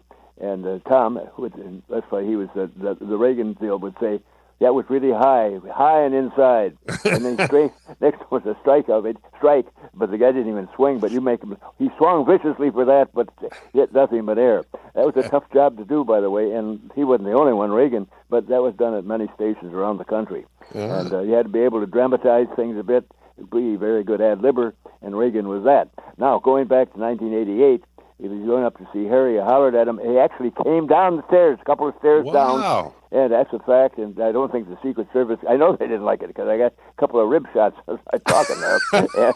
and I asked, we did not discuss Gorbachev so much, things like that, but basically baseball and the Cubs and the state of the game. So it was a coup in that sense. We did not break ground. If you mean internationally, he didn't say send the rockets over to Moscow or anything like that. But we talked baseball, and I got some kudos from the station. And it was good fun. There was no question about it. I was surprised. But I did work at HO. Very good news operation there, by the way. And so did Reagan. He came down when I hollered that WHO to him. I mean that. Yeah. That's neat. That is really cool. You didn't ever get a picture with him, did you? Well, I've got a picture with him another time he interviewed him, but that one I don't have. I can still find. Yeah, I do have the tape, I think, on that. Maybe make a still store out of it. You're damn right. Reagan, by the way, did not throw out the people think he threw out the most of opening day pitches. He did not. I think only about 3 of them because of the fact, bear in mind, when he was president of that period, there was an era there that the Washington, there was no Washington franchise. They moved to Minneapolis in 1961. That was the old Minnesota Washington Senators, and became the Minnesota Twins. And then they had a team there. Ted Williams was managing a while, but I remember that went under. And they eventually, as they are today, they got the team from Montreal. The Montreal Expos are basically still the Washington Nationals. Yeah. So now you have on tape you're talking at Wrigley that day? And I think, yeah, I have. I think I've got that cassette. I do, believe it or not. It's FDR. We remember 2 weeks ago he won the contest. Whoever took FDR, he threw out the most opening day pitches. I think it was 11 times.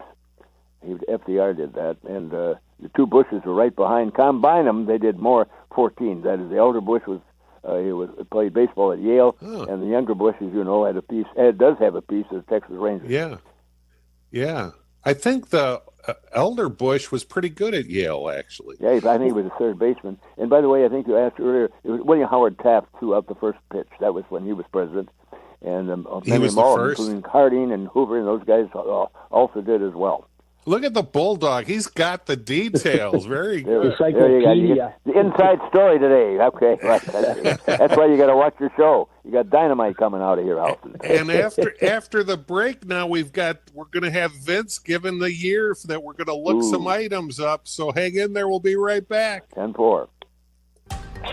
Looking to cash in on all those years of collecting?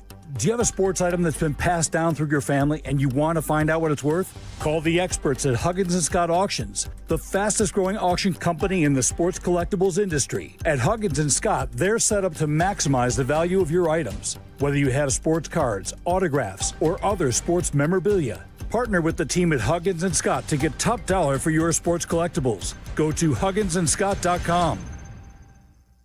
Guys, it's Carmen. You know I love the food scene in Elmwood Park, but we're joined by someone even more biased, the mayor of Elmwood Park himself, Skip Saviano. I've got the best job, Carm. The restaurants are amazing, but there's much more that makes me so happy in our little hidden gem of a community. So what makes it special? The people, no question. Elmwood Park's neighbors care for each other, the families thrive, and businesses succeed. I definitely feel that every time I come through. You know, we hook you in with a meal, and the next thing you know, you're moving in. Tell him, Mayor Skip. Elmwood Park is waiting for you. This is an ad by BetterHelp. Hey guys, it's Sylvie. BetterHelp is the world's largest online therapy platform, having served over 5 million people globally with over 35,000 therapists. As the largest online therapy provider in the world, BetterHelp can provide access to mental health professionals with a diverse variety of expertise. Talk it out with BetterHelp. Our fans get 10% off their first month at BetterHelp.com/timeout. That's BetterHelp, HELP.com/timeout. Hey, I'm Tom Waddle, and I drive a Hawk. Find your next car at HawkAuto.com. Choose from 12 Hawk Auto locations in Forest Park, St. Charles, Plainfield, Joliet, Carroll Stream, and now LaSalle, Peru. Shop thousands of vehicles from 13 big brands. Right now, save with 0% financing for 72 months or make no payments for 90 days. Find your next car at HawkAuto.com and drive what I drive. Drive a Hawk. HawkAuto.com. $13.89 per month per thousand. Finance on select models with approved credit. This is the story of the one. As a safety manager at a manufacturing plant, he does everything he can to keep his coworkers safe. From finding ways to reduce risks to keeping safety supplies in stock. And for that, he relies on Grainger. Grainger offers a broad range of quality products and next-day delivery, so he can always play it safe.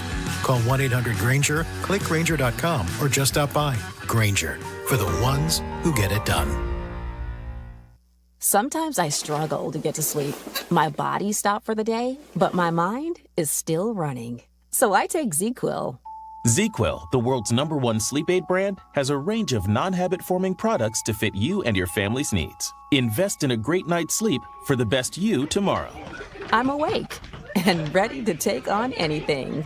Better days start with ZzzQuil nights. Explore our products at ZzzQuil.com. Use as directed. Keep out of reach of children. Prescriptions require an online consultation with a healthcare provider who will determine if appropriate. Restrictions apply. See website for details and important safety information. Price varies based on product and subscription plan. Hey guys, let's talk ED because millions of men experience it, but not everyone can access or afford treatments like Viagra. Well, Hims can help. Through Hims.com, you can get a full range of treatment options for ED, including daily or as-needed meds through a 100% online process. It all starts with an online intake form. Get started at hims.com/joy, and from there, a medical provider licensed in your state will determine if ED treatment is right for you. If prescribed, your medication is shipped to you for free. Find the ED treatment that fits your needs with options up to 95% less than the brand names. Millions of men experience ED, but Hims can help. To start your free online visit and save up to 95%, go to hims.com/joy. That's hims.com/joy for your free online visit. HIMS.com/JOY. At Four Seasons Heating, Air Conditioning, Plumbing, and Electric, we make home service easy. We guarantee same-day service and installation with no extra charge for nights, weekends, or holidays. Family-owned for 53 years, Four Seasons has over 30,000 five-star Google reviews and an A+ rating with the Better Business Bureau. For all your plumbing, heating, cooling, and electrical needs, for all the right reasons, call 866-4 Seasons. For all the right reasons, call 866-4 Seasons. Adam Schefter here for Vivid Seats, your ultimate destination for all your sports and concert needs this summer. With a game-changing rewards program and an unbeatable selection of tickets, they make it easy for every fan to watch their favorite teams and players in action. Catch every home run and thrilling comeback in person from your favorite seat. Plus, every ticket is backed by a 100% buyer guarantee, giving you peace of mind with every purchase. Visit VividSeats.com or download the app today. Vivid Seats, the official ticketing partner of ESPN. Hey, Green Gobbler here. So you've got a clogged drain in your bathroom. Water in the sink's overstaying its welcome. You're spitting today's toothpaste on top of yesterday's toothpaste. You hope that it go away. Yeah, clogs don't just go away. I make them go away. I'm Green Gobbler, the only clog dissolver you need. I'm bleach-free, safe for your pipes, and I work. Guaranteed or your money back. Because I never met a clog that was gonna unclog itself. Green Gobbler. Let the gobbler get it. Shopping with your parents can be embarrassing. Why would they sell jeans with holes in them? I'm going to speak to the manager. Mom! That hoodie is giving. You should get it. YOLO. Thanks to the Chase mobile app, your kid can shop independently while you keep an eye on their spending. So you can go from... We can be twinsies. ...to... How was shopping? Saw you stayed on budget. Thanks, Mom. Freedom for kids, control for parents. That's family banking from Chase. Account subject to approval. Chase mobile app is available for select mobile devices. Message and data rates may apply. JP Morgan Chase Bank N.A. Member FDIC. Individuals and businesses with tax problems, listen carefully. If you owe over $10,000 in back taxes or have unfiled tax returns, U.S. Tax Shield can help you take back control. The IRS can seize your bank accounts, garnish your paycheck, close your business, and file criminal charges. Our team of tax attorneys can stop collections and get you protected. U.S. Tax Shield offers a price protection guaranteed quote to get you protected today. U.S. Tax Shield is A+ rated with the BBB, so call 800-494-6139. U.S. Tax Shield, 800-494-6139. Now back to Sports Collecting with Tom Morgan. Sponsored by ERCDelivery.com and Huggins & Scott Auctions on ESPN 1000 and ESPNChicago.com. Welcome back. I'm Tom Morgan, joined now by Vince Clementi from ERC Delivery, our producer Justin Pottinger, the Bulldog Chicago Journalism Hall of Famer John Bulldog Drummond, and in for Nancy Huggins, we have Mark Potash. We're on till a little before 8. So we've got some things to get to. Vince, what year are we going to look up? All right, we're going to look at this year's baseball season where the Yankees won 104 games, which led the majors, and they faced the mighty Dodgers in the World Series, and it wasn't even close. The Dodgers swept the mighty Yankees 4 straight games as Sandy Koufax was the MVP, winning Game 1 and Game 4, 1963. Okay, very good. 1963. So let's look what we got for in the current Robert Edward auction. CollectREA.com bidding ends tomorrow. Here's an interesting card. Bob Lilly, the great Dallas Cowboys defensive lineman, rookie card, 1963 Topps football rookie, graded PSA 7.5. That's at $700. Bidding ends tomorrow night at CollectREA.com, the Robert Edward auction, the June auction. Check things out. Lots of great items. Now, in Huggins and Scott, I looked up sold items, completed items in 1963. Listen to a couple of these things. In 2022, they had 1963 Marvel Amazing Spider-Man #1 CGC 8.5, and it went in for, including buyer's premium, $17,528. Wow. We were talking about cello packs for baseball that are in the current REA auction. Huggins had a 1963 Topps football unopened cello pack PSA 8, and that was the highest at the time. $16,298, including buyer's premium. And one more thing, those Jell-O unfolded full boxes are crazy money. This was a Frank Robinson, $10,500 from 1963 Jell-O. Wow. Boy, if you have a case of Jell-O laying around anywhere from the 60s, I don't even know if we'd want it. Well, I guess for me personally, I'd have to open the case and look and make sure what it was. But if you have Jell-O boxes with the 60s baseball players on them, especially the Hall of Famers, they're worth a ton. So, Mark Potash, you have any of those laying around your house? I actually have a Jell-O box from that era. It's an empty box, but it's complete. But it's like, I'm thinking Steve Boros. Was he a player in that era? Yes. I'm trying to even think. It's a common. It would be considered a common. So it's not. I have a cereal box from that era with Brooks Robinson on the back. It's a flattened box from Post Toasties from, I think, 1962. And we used to put cards on the back of cereal boxes. So I have that. And I know we've talked about grocery items. I've got a lot of, I've always collected grocery items because my family's in the business. Yeah, you guys had a grocery store, your family, for a long time, didn't you? We actually do Potash Markets on State Street and Clark Street in the city. Still going, knock on wood, still going strong. Still there. Wow. I didn't know that. Wow, very good. Do you have a phone number for it? Actually, I don't. I don't have a phone number for it, but we're on the internet, so you can look it up. Potash Markets. I imagine it's .com, but I can't be sure of that either. But yeah, very good. If you're in the area, stop by. There are two great little stores that have been around. We've been in the business since 1950. We've been in the Chicago, in that area, in the near north side. So. I'm glad to have worked for the Sun-Times, but I'm actually even more proud of our family business because that's really not very many that have been around that long. And little Mark Pot. How far north is that, Mark? Because you said you had one on Clark. North and Clark, right by the right in the corner. Okay. Right by the old Plaza Hotel. John, you might remember that from the old days. I got pictures of the old Plaza Hotel. It's now the Latin School. And right next to it is a little grocery store, and that grocery store is still going today. It used to be called Sandburg Supermart in Sandburg Village, and now it's Potash Market. Wow. Oh, that's cool. By the way, I got to be one Budinsky here. When you mentioned 1963, it would be sinful if we go off the air today without mentioning a big story here in Chicago that year. The Bears won the NFL. Remember that? Yeah. Beat the Giants. We can't throw that away. That was Hallis's last win for a championship. Yeah, you can't throw that away. Now, were you at that game? Yes, I saw but the game was the Giants. Yes, I did. I saw the title game. Wow. Tittle got injured, and they got out. Once Tittle got hurt, the ball game was pretty much over. It was 14-10, I think. But that was at Wrigley Field. That was the famous picture with Tittle with the blood running down his face. Yeah. Bulldog, we were talking about Eddie Goodell. I found a couple things about him. Probably, I think our audience doesn't know who we're talking about, so maybe better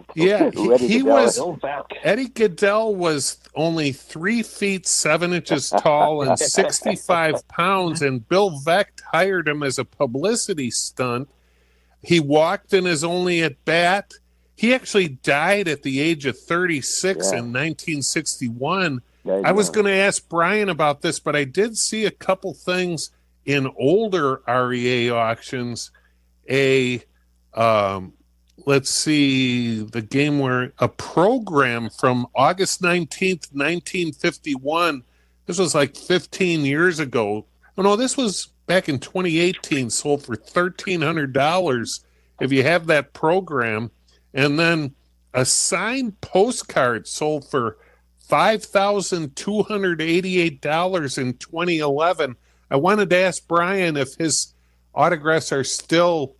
I don't think there's a ton out there. He died so young, and a lot of people wouldn't have been asking him. So that's interesting. But you were saying, Bulldog, that you were reading something and they were talking about him that might be valuable.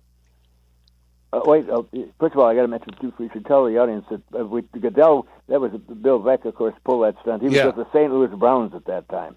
St. Louis Browns, correct. Not with the White Sox or the Indians. And later on, I think I mentioned, this is what it was, I said there was a St. Louis Browns fan club in Chicago on Grand Avenue. It was a tavern called, if I remember right, it went under, as the Brown fans died away, none of them left anymore, but that was it. Yeah, that program was St. Louis Browns versus the Tigers. So if you have those from 1951, August 9th, very good. So another couple of things that sold are in the Robert Edward auction, bidding ending tomorrow night. I love this Lou Gehrig card, 1934 Gaudi, number 37, PSA 4.5. It's at $6,250 right now. And then my guy, Nap Lajoie, T206, high grade, SGC 7, $4,100. I still haven't picked up a Lajoie card. They always seem to run a little higher than I want to spend.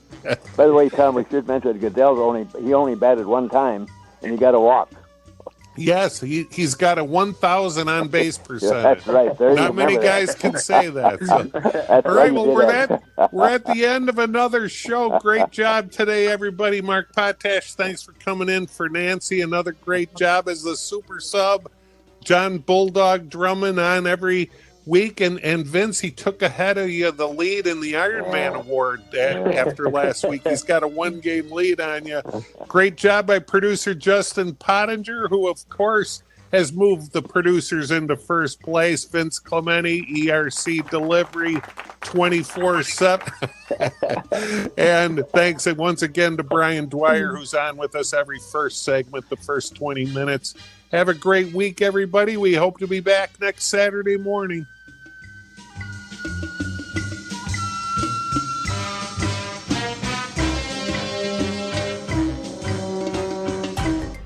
Looking to cash in on all those years of collecting?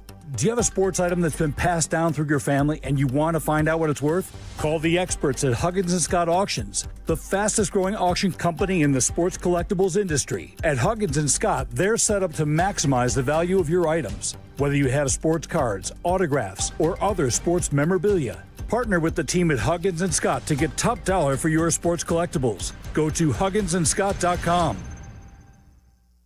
Hey, I'm Tom Waddle, and I drive a Hawk. Find your next car at hawkauto.com. Choose from 12 Hawk Auto locations in Forest Park, St. Charles, Plainfield, Joliet, Carroll Stream, and now LaSalle, Peru.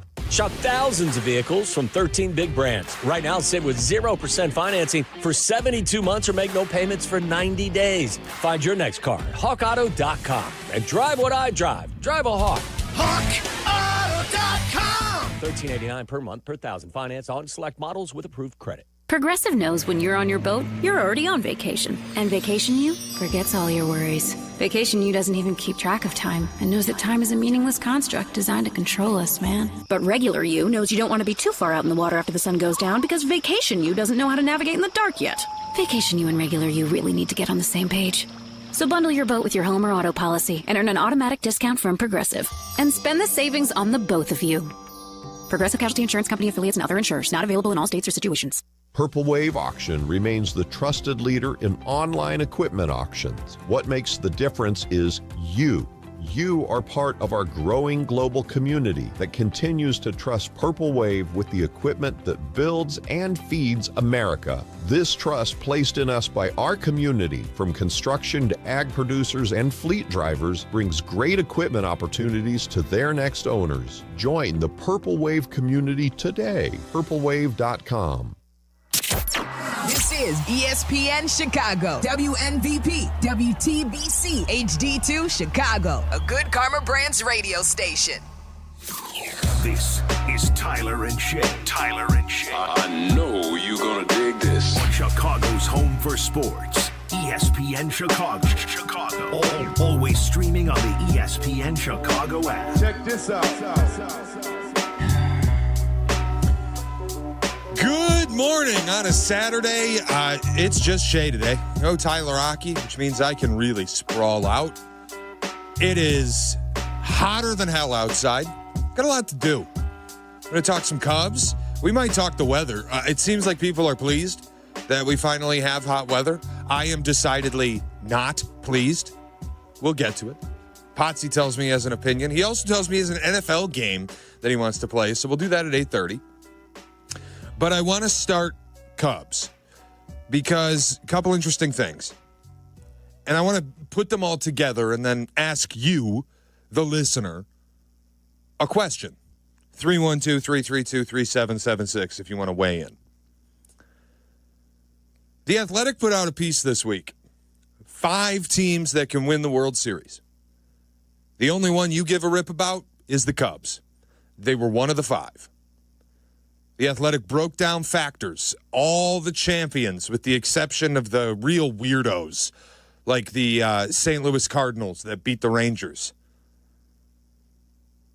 Qualified with this set of factors at the midpoint of the season, and they're geeky. I'm not going to dive into them because, frankly, a lot of you wouldn't know what the numbers mean, and it's boring. The important thing is the Athletic broke down the geek numbers. And all the champions of the last 20 years, what they were at the midpoint of the season, 5 teams qualify as World Series caliber teams. Cubs are one of them. I don't know if I'm ready to sit here on June 21st and tell you I believe they're winning a World Series. Yesterday was a little, in fact, the last 2 games were a little revealing. Jameson Taillon blew up the other day. He's been fine. Are you ready to trust him in a World Series game? Yesterday, bullpen reared its ugly head again. Ryan Presley got tagged. Genesis Cabrera in the 9th inning got tagged. 3 runs. You lose 9-4 to Seattle. I don't think that this is World Series caliber pitching, and I've said it all season. When Steele went down, I said it was catastrophic. When Shota went down, I said it was catastrophic. The Cubs have acquitted themselves really well. But when you get to October, it is a different sport. And you need high-level starting pitching. This isn't news. Everybody knows you're going to make a trade. Jed Hoyer has said as much. But he's also, based on what I've heard from people around the Cubs, showing a little pragmatism. He's going to hold on to Cade Horton. He's going to hold on to Jackson Wiggins. I don't know if that's the best idea. So I'm going to make it simple. I'll throw the number out, 312-332-3776. Who for you in the Cubs organization, on the Cubs team, is truly untouchable? Because for me, it's no one. PCA, Kyle Tucker, they're here. Seiya, here. Anybody else, I'll at least listen. I need a starting pitcher. I'm trying to win in 2025. I don't have a guarantee that Kyle Tucker sticks around. I don't have a guarantee that 2026, like, I always love, Potsy, I always love the sustained success talk in this town. Like, the pop-up championship thing, I've never understood. Sylvie brings it up all the time. We don't want pop-up championships. Dude, I would kill for a pop-up championship. What are you talking about? Yep. Mm-hmm. Put a banner on in a rafter somewhere in this town, please. Put a flag up at Wrigley. Anything. I'd kill for a pop-up title. I always like the way that this town has, for the past half decade, dealt with irrelevant sports and then laughs off the idea of a pop-up title. You have one of the best teams in baseball. And I got to hear people prospect hug. What are we doing? Tyler and I got looked at sideways for bringing up Chris Sale in a Cade Horton package. I'm sorry. We're trying to give you one of the best pitchers in baseball because you have a chance to win now. Not in 2026, not in 2027. I don't know if Tucker's going to be here. I don't know what this team's going to look like. Couple reports came out. Chris Sale's unavailable. Okay, well, that only makes Sandy Alcantara more expensive because guess who is now the most attractive deadline pitcher? You got it, Sandy Alcantara. Done. And guess who's looming? According to Bob Nightingale, the LA Dodgers. If Sandy's back, last 3 starts, 2.1 ERA. He's looked much better, man. Fastball velocity average close to 98. He's looking like he's back from the Tommy John. Starts today. He'll be on the hill.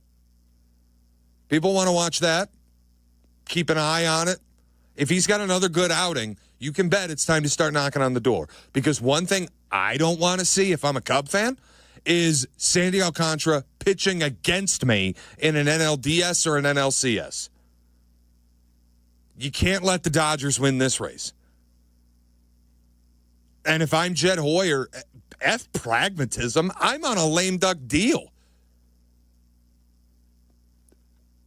Get the prospects together, put them in a package, weaponize them, and get me an ace. That's all I want, and it's all that matters. Sustained success be damned. Sustained success does not exist, period. It's not a real thing in sports. I know that the Chiefs and the Patriots broke everybody's brain about it because they went out and proved, if you get an elite quarterback, you can win 3 Super Bowls in 7 years. It's not real. Nobody does that. It's 2 teams. Baseball, please. Sustained success in baseball. The San Francisco Giants are the last team I can remember really doing that. Even the Red Sox put years between their World Series titles. And look at them now. The Yankees, what sustained success look like there? Lose in the ALCS, lose in the World Series, empty cabinet. You have no idea if you're going to win a title because you've built sustained success. Cub fans should know it well. You had sustained success. You won it once.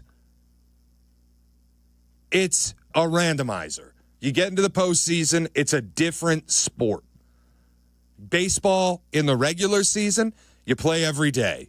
You need arms who can eat innings. You need bodies that you can throw out there on a day-in, day-out basis.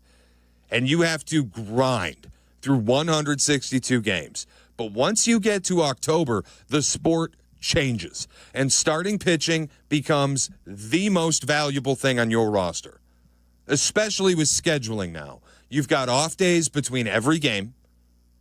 You're going to see the best starting pitchers lined up game 1 and game 4 in a best-of-5 series. Only 2 days off in between because those rest days, boy, do they come in handy. The sport in the postseason is different.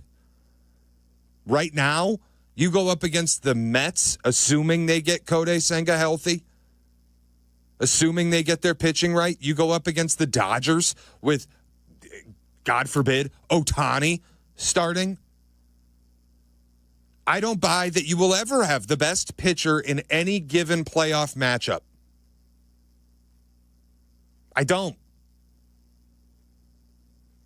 I don't think Shota's going bar for bar with any of the aces in the NL.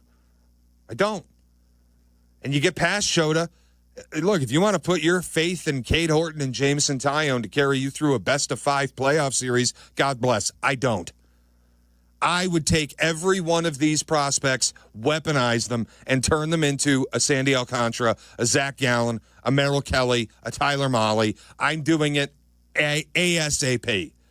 And the Sandy thing, when I hear reports from Nightingale, who typically knows that the Dodgers are lurking around Sandy Alcantara, boy, am I itching to move a little quicker. They can outbid you in free agency. Maybe they steal Kyle Tucker. You know where they can't outbid you? Prospects. Done. You have them in spades. Turn them into weapons. To me, nobody's untouchable. Period. Horton, if it's going to cost me that, and it might, talk to Jesse Rogers. If you want a front-end starter, teams are going to start the conversation with Cade Horton. I'm not telling you that's what it's going to take, but sounds like Jim Bowden's hearing the same thing. His little piece in The Athletic, Sandy Alcantara package, I thought was aggressive. Included Cade Horton, Owen Casey, Kevin Alcantara, and stuff. But that's the reality of what you're dealing with. Because if you want to chase a World Series, it will cost you the future. It will hurt. You're going to bleed. But that's the expense you have to pay to have a chance to really do this. Because I'll tell you, if you get Sandy Alcantara and he is the guy that he's been throughout his career, the Cy Young winner of a few years ago, if he's really back, I don't know who's favored over you in an NL playoff series. You run Sandy and Shota 1-2 with your offense, that's how you win World Series. I don't know that anybody's going to out-hit you, but I do feel like people will out-pitch you. 312-332-3776. Who is untouchable? Are you with me that it's prospect-wise? Like, obviously, PCA's going nowhere. Kyle Tucker's going nowhere. You're keeping Ian Happ. You're not trading Michael Busch. You're not trading Matt Shaw. We're past the point on those guys. Dansby, nobody wants. Nico, he's your second baseman. But I'm making a point. When we talk about the young guys, like a Cade Horton or like the prospects in the system that everybody wants to hug because, Jackson Wiggins could be something in 5 years, I'm good. I have a chance to win it right now. And I'm going to maximize the window right now. Armando on the south side gets first at bat. What's up, Armando? Yes, hello. Good morning. I listen to the show here and there. I was trying to ask, just to make a point of last year, the Cubs, they started off good before the All-Star break. I was just trying to know what their record was because I know that they did not make the playoffs. The point that I'm trying to make is that Cade Horton is younger than Chris Sale, which you would not win a World Series with Chris Sale, and then you trade Cade Horton, and then the Cubs don't make the playoffs. I'll let you answer that, but thank you for taking the call. Armando, I disagree that you wouldn't win a World Series with Chris Sale on its face, like somehow wouldn't make the playoffs. I keep hearing the story that the Cubs started the year really well last season, and it fell off around now. People have really just misremembered what last year was. It was a nice April. I think you finished April. May 1st, you were in first place in the division. This time last year, Potsy, I'll give you a guess. You want to play a game? I like games. Where were the Cubs in the NL Central on this day a year ago? I would have guessed first, but now I'll say second, but I'll go with How about last? Okay, yeah. No, didn't expect that. The fall-off was quick last year. I didn't know it was that soon at this point. They were not good. The offense last year stunk. Really? Last? 36-40 on this day a year ago. Like, look at how far this team has come from 1 year ago today. You have to maximize this moment. Because, Armando, I get the point. Like, you risk your future, and what if Cade Horton becomes a genuine all-star pitcher? What if he's an ace in 2027? What happens if he's not and Kyle Tucker leaves? I have Kyle Tucker right now. I have PCA playing superstar baseball right now. What I don't have is starting pitching. I want to win in 2025. I'm not interested in 2027 or 2028 with Jackson Wiggins. I don't care. Doesn't interest me at all. Some of the outfielders, if you do keep Kyle Tucker, where are they going to play? Kevin Alcantara has no role on this team if Kyle Tucker stays. And that should be the goal of the organization. Pay him, keep him. Period.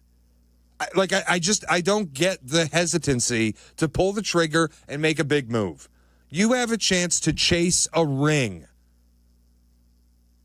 You want to tell me I'm out of my mind, go for it. 312-332-3776. Plenty of open lines you want to weigh in. We'll get more of your phone calls after the break.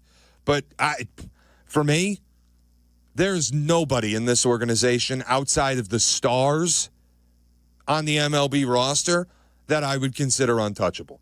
I'm hunting a World Series. It's Tyler and Shay. This is Tyler and Shay on Chicago's Home for Sports, ESPN Chicago. All right, Abdallah, we talk a lot about baseball legends, but let's give credit to the real MVP of the game. The ace who never takes a day off. A hero who always delivers in the clutch. Beer here. The beer guy. Ice cold beer. He's out there hustling up and down the aisles. Dodging peanut shells. Balancing a tray like a pro. A legend. And when you hear beer here, grab a Yingling, a legend that stands the test of time.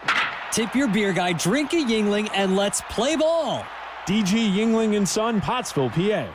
Hey, parents throughout Chicagoland, if you're like me and only want the best and safest option for your kids, you've got to go check out my guys at FenceWorks, a.k.a. the guy on 41. FenceWorks is the premier spot for playgrounds, fencing, trampolines, and basketball hoops. I recently got a hoop installed by FenceWorks, and my kids are thrilled. FenceWorks has been treating families like mine to quality, safety, and exceptional service for over 58 years. Swing by their Northbrook showroom or check out theguyon41.com. Everyone loves a fresh haircut for summer, but with the weather warming up and the kids out of school, this season is the time for making memories, not appointments. That's why I go to Great Clips. I can use convenient online check-in to get in for a cooler, shorter haircut whenever I have time. They even send me a ready next text when it's time to come into the salon. The skilled salon stylists at Great Clips save my haircut details in clip notes so I can get the same cut next time, no matter who I see. And the best part, Great Clips haircut prices are so affordable, I can look and feel great while still having money left over for all of those fun summer adventures. So what are you waiting for? Stop wasting time and money on appointments at overpriced salons. Get in, get out, and get back to enjoying the season with cool summer haircuts at Great Clips. Download the app today. Great Clips, it's gonna be great. At Costa Ivone, we get you. What do you mean, we get you? You're a Chicagoan, right? I am. You know about all the things that make this city what it is, right? Of course. And when you meet a fellow Chicagoan, there's that connection. It's a pride of being part of the greatest city. Nobody's going to tell you you're the second city or the third coast. All right, already. I get you. No, it's we get you. This is Courtney Cronin, and my friends Anthony Iavone and Julio Costa are ready to fight for you, Chicago. 708-4million. Costa Ivone, your trusted local personal injury lawyers. We get you.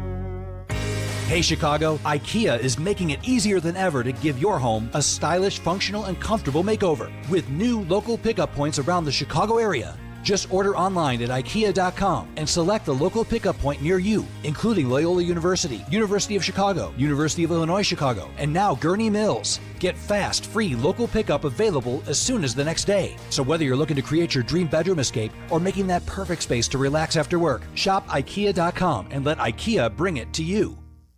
Career changers, including veterans and active duty service members. Your transition starts here. Go from GI to IT in a matter of months. Become a certified cyber warrior with training at My Computer Career. Cybersecurity specialists are in high demand, offering IT pros great opportunities and a rewarding lifestyle while protecting our people, liberty, and treasured institutions from cyber threats. Deploy your career in IT today. Learn more at mycomputercareer.edu/CWP. SkillBridge and other VA benefits are available to those who qualify.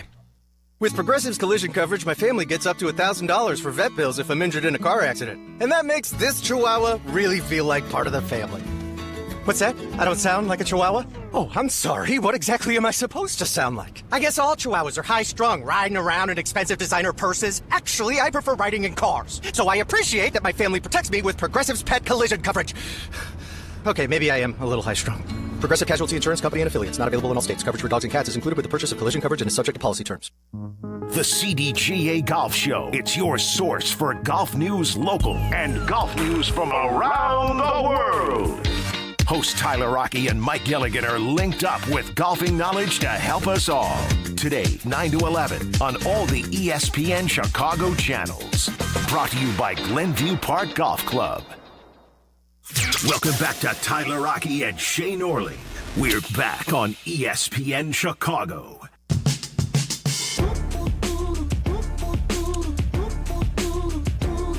No hockey this morning, just me. Hanging out with you on a Saturday. Keeping you cool, I hope. It is hot this weekend. More on that in a moment. But talking Cubs, and I'm just at a position where, like, every year it feels like with this team, with this GM and Jed Hoyer, this president rather, there's so much prospect hugging that goes on, and there's so much of that buzzwords, sustained success, that I think is a myth. It's not real. And I need a starting pitcher. I feel like this team has a chance to win a World Series, the Cubs.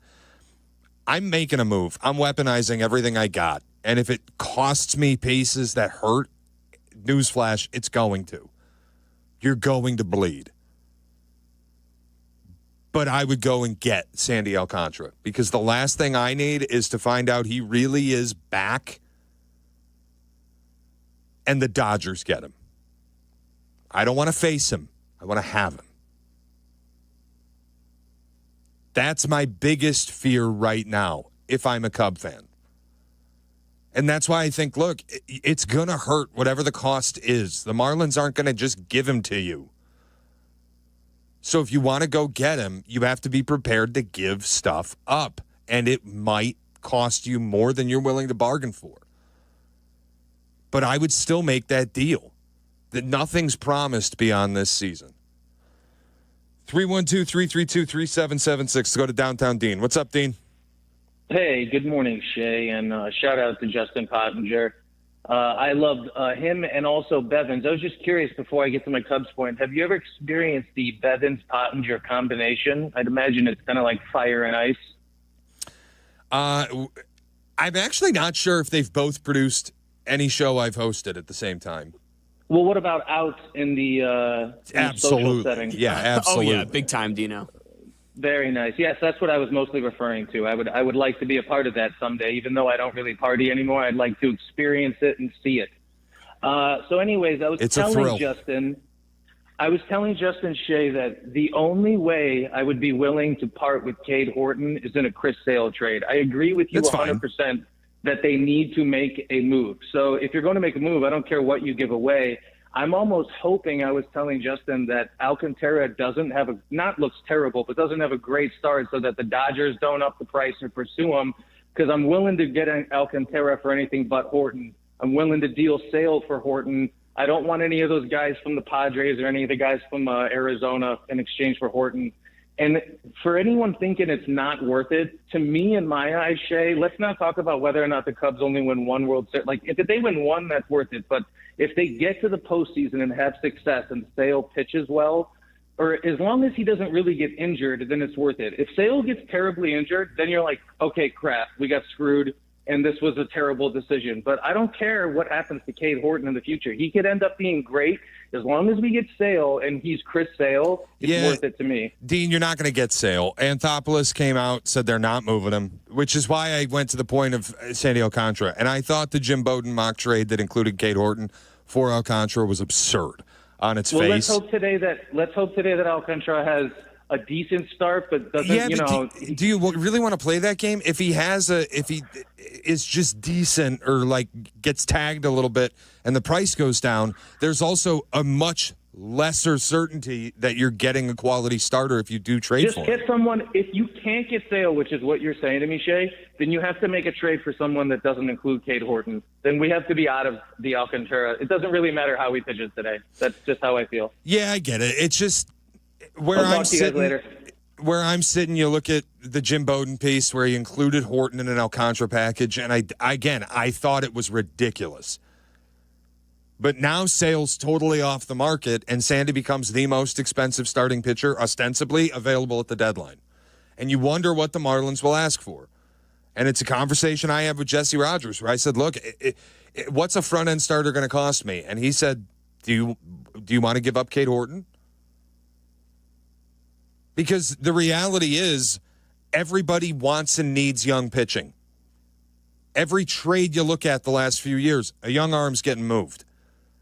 And Jesse just made the point, whoever you call at the deadline for pitching, they're probably going to start the conversation by asking for Cade Horton. I'm not telling you that's what it's going to take, but I will tell you with confidence, whatever it takes is going to hurt. You are going to mortgage the future to get a starter. And I'm someone who would do it. No questions asked. Not maybe on the Cade Horton side of things, but everybody else, yeah, I don't care. Turn them into weapons and get me an arm. I know Cap has been screaming about Kyle Tucker. He's going to re-sign. If you read some of the stuff that's come out lately, I think it was John Heyman said there ain't a deal getting done this year. It would have been done already. He's going to be a free agent. Once he gets to free agency, all bets are off. At worst, you're going to have to match the most expensive offer. I just believe that's the case. He's not taking a hometown discount. He's not taking a sweetheart deal. And I know Cub fans are a little irritated because he hasn't hit enough home runs. He's played really well. Really well. I believe he's top 12 in wins above replacement. Don't quote me. I don't have it in front of me. But I believe as of yesterday, he was top 12 in wins above replacement. And you can look at the trade market and laugh at it and say you don't need any of this. That's fine. But if the Dodgers or the Mets or the Phillies are the team that goes out and gets them, and then you have to face them instead of have them, you're going to wish it was you. It's just this whole myth in this town of sustained success and pop-up championships being bad. I will never buy into that stuff, ever. Winning a championship is never bad. Think what you want of the 2016 Cubs and blowing it up only 5 years after winning, or the 05 White Sox never seriously chasing it again. Winning one, never a bad thing, ever. And sustained success in sports, it doesn't exist, period, especially in baseball. It's so random once you get to the playoffs. And you have to have the best starting pitchers in the playoffs because it is a different sport. It's not the regular season where you throw them once every 5 games. You throw them once every 4. 2 days off in between, you shorten your rotation. If you have 2 aces, they can pitch twice each in a best-of-5 series. That makes you a favorite, period. Like, it makes so much sense to chase this. I can't figure out why people won't do it. And if you want to look at the Sandy Alcantara stats and just dismiss him as being dead and washed, you can do what you want to do. I'm not buying it. Last 3 starts, 2.12 ERA. The fastball velocity's back up to 98 on average. We'll see what he's got. I believe it's today. It might be tomorrow in his start this weekend. And then you can start the bidding. I don't care that it's not close to the deadline yet, that's still a month away. When I hear the Dodgers are sniffing around, I'm willing to move a little early to make sure that they don't get him. They have enough. And they can't outbid you via prospects. It's the one advantage the Cubs have on this trade market. Nobody is outbidding them when it comes to prospects, not in the National League. So it feels like the time. And you credit Jed Hoyer for putting all this together. I know it's been a little lackadaisical at the deadline the last 2 seasons where it felt like there was an opportunity to buy, and it was kind of playing both sides of it. We're going to sell and buy at the same time. It was Jeimer Candelario a couple years ago. Last year was Isaac Paredes. It wasn't big buys. You weren't mortgaging things to do it right now. This year, I think you have to. Because Kyle Tucker could leave. Because you're as good as you are right now. It's the way that the sport goes. And I don't want another team in the National League to be the one acquiring these players. And you have to face them throwing lights out in October. The best of 5 series, if the Phillies can throw Zach Wheeler and Sandy Alcantara, and I don't even know if they're in the mix. I'm just ripping off a name. But you don't want that. Best of 5 is random, but you significantly improve your odds if you have 2 top-tier starters at the front of your rotation.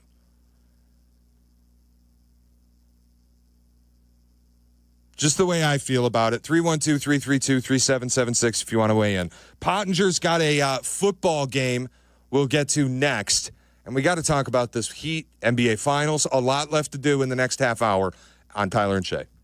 This is Tyler and Shay on Chicago's Home for Sports, ESPN Chicago. Chicago White Sox baseball. Do you believe? Len Casper and Darren Jackson bring you the call of White Sox and Blue Jays. Live coverage begins today at 11:30 on ESPN Chicago, the home of the White Sox. Now backed by the power of the Pope.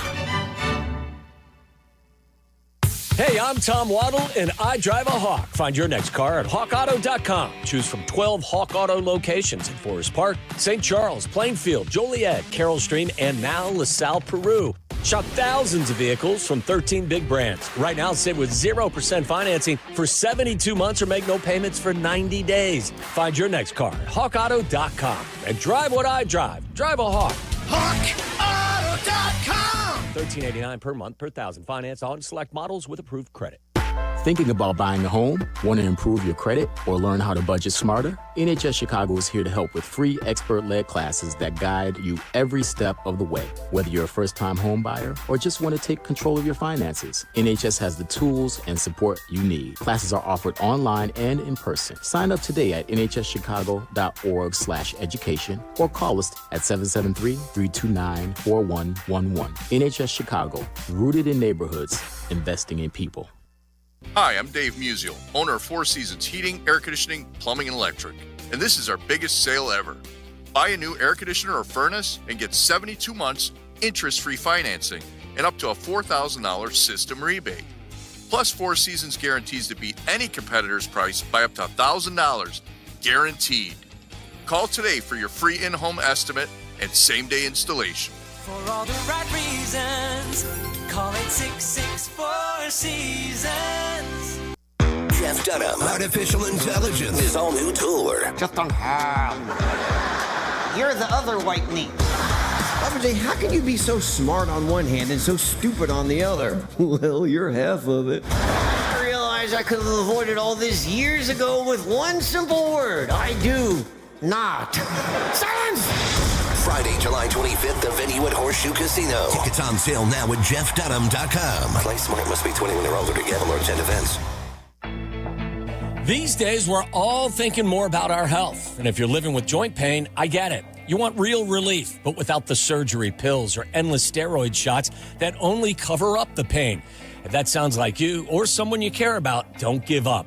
It's your friend Tom Waddle here, and I want you to know about QC Kinetics. They're doing something truly different with regenerative treatments that help your body heal and restore damaged tissue naturally. This isn't about masking pain. It's about treating it at the source without surgery, meds, or downtime. You'll meet with Dr. Ashley Caravelli and her incredible team here in Chicago. They'll walk you through the process and answer all your questions. QC Kinetics has already helped thousands. They'd be honored to help you, too. Call now for your free consultation. Saturday appointments available as well. 312-809-5955. That's 312-809-5955.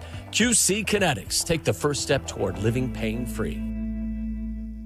Evan Cohen here. Whether you're locking in your home run picks or riding with your favorite golfers this summer, ESPN Bet is your sports book for all the action. Go from checking stats on your favorite teams and players to placing bets in just a few taps. Plus, new customers can get $100 in bonus bets when you make your first $10 wager. Download the ESPN Bet app and sign up with promo code USL to get started today. Must be 21 plus. Gambling problem? Call 1-800-GAMBLER. Terms and conditions apply. See app for details. Offer not available in New York. Hey, Green Gobbler here. So you've got a clogged drain in your bathroom. Water in the sink's overstaying its welcome. You're spitting today's toothpaste on top of yesterday's toothpaste. You hope that it go away. Yeah, clogs don't just go away. I make them go away. I'm Green Gobbler, the only clog dissolver you need. I'm bleach-free, safe for your pipes, and I work. Guaranteed or your money back. Because I never met a clog that was gonna unclog itself. Green Gobbler. Let the gobbler get it. Welcome back to Tyler Rocky and Shane Orling. We're back on ESPN Chicago.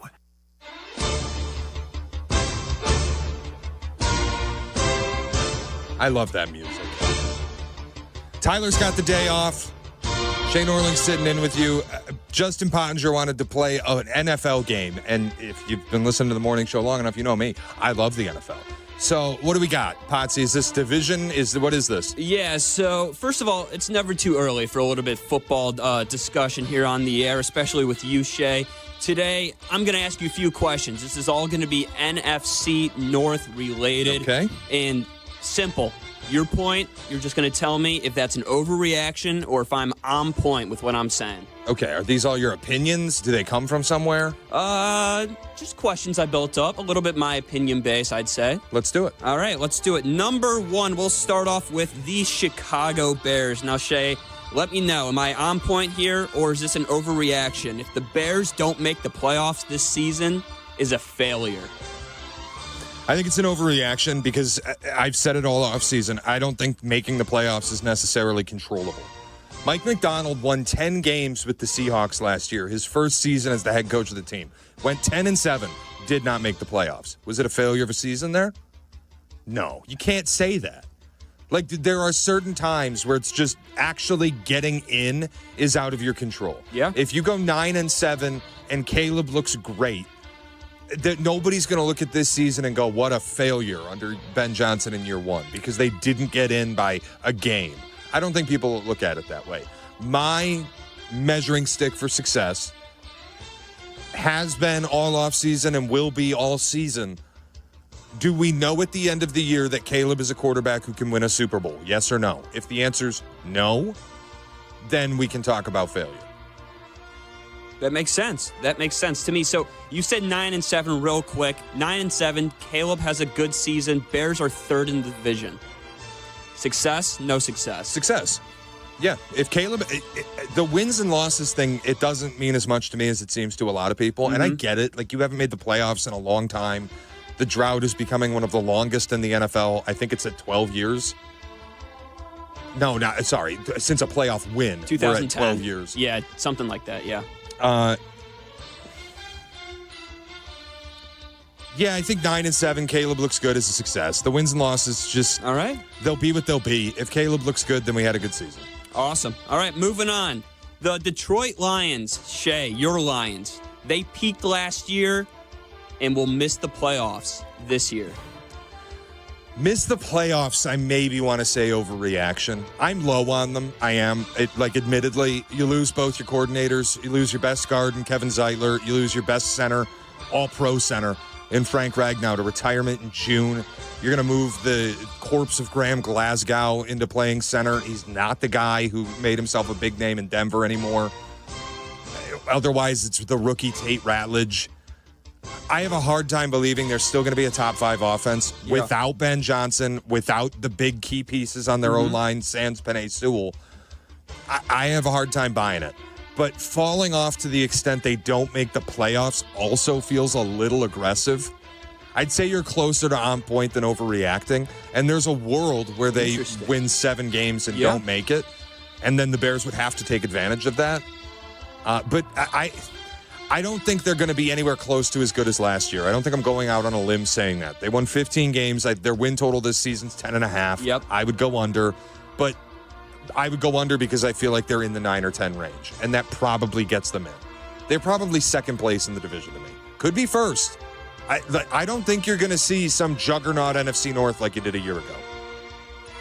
I'm with you there. Hey, good to know. I got a Lions under ticket. I know you know that on the win total. So yeah, and you bet it before the Ragnow retirement, so good for you. Thank you, sir. All right, moving on. Minnesota. Shay, they should have torn it down instead of retooling. No, that's a huge overreaction. No.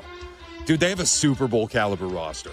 People aren't going to like hearing that. Their offensive line is great. And they... What's the word? Insulated? Is that the best way to put it? They insulated it with the guys from the Colts. Mm-hmm. You've got Kelly at the center, and you got Will Freeze at guard. The O-line's improved. See, I gets asked healthy. This question because they were a playoff team last year, over double-digit wins. They won 14 games. 14 games, Shay. They're over under 6.5 this season, so that's why I'm asking. The Vikings total is 6.5? I believe so. There's no way. It's either. Did I say it might be 8.5? It's low, though. 8.5. 8.5? Okay, I'm sorry. I misspoke. It's low, though. I would be inclined to bet the over. And I'm not a J.J. McCarthy guy. Like, at Michigan, he was a service academy quarterback. It was all handoffs. The Penn State game sticks out. 32 straight handoffs. They didn't trust him to throw the football. But he's not in college anymore. So now in an NFL lens, where's my trust lie in J.J. McCarthy? Well, he's a guy who lost his rookie year to double knee surgeries. Mm-hmm. Not a great start. Mm-hmm. I have questions about if he's good. The problem is he doesn't have to be that good. If he has a season where he throws for 3,200 yards and 20 touchdowns, they're going to the playoffs. The roster is awesome. So I can't say they were wrong to retool. I think they did everything exactly right. They had a great offseason. All right, moving to Green Bay here. Jordan Love, quarterback. This is going to be the most pressure that he has faced in his entire career this year. Yeah, absolutely. That's 100% true. I would argue he's close to having the most pressure on him of any quarterback in football outside the guys who, like, their career will be over if it doesn't go makes well. Sense, yeah. They paid him $53 million a year. Like, they made him one of the highest paid quarterbacks in football. And last year, I know he played through injury. Got hurt in the first game in Sao Paulo and never looked right after that. Missed a couple games. The offense at times looked better with Malik Willis than it did with Jordan Love. In the playoff game, he was awful and did not look 100% healthy.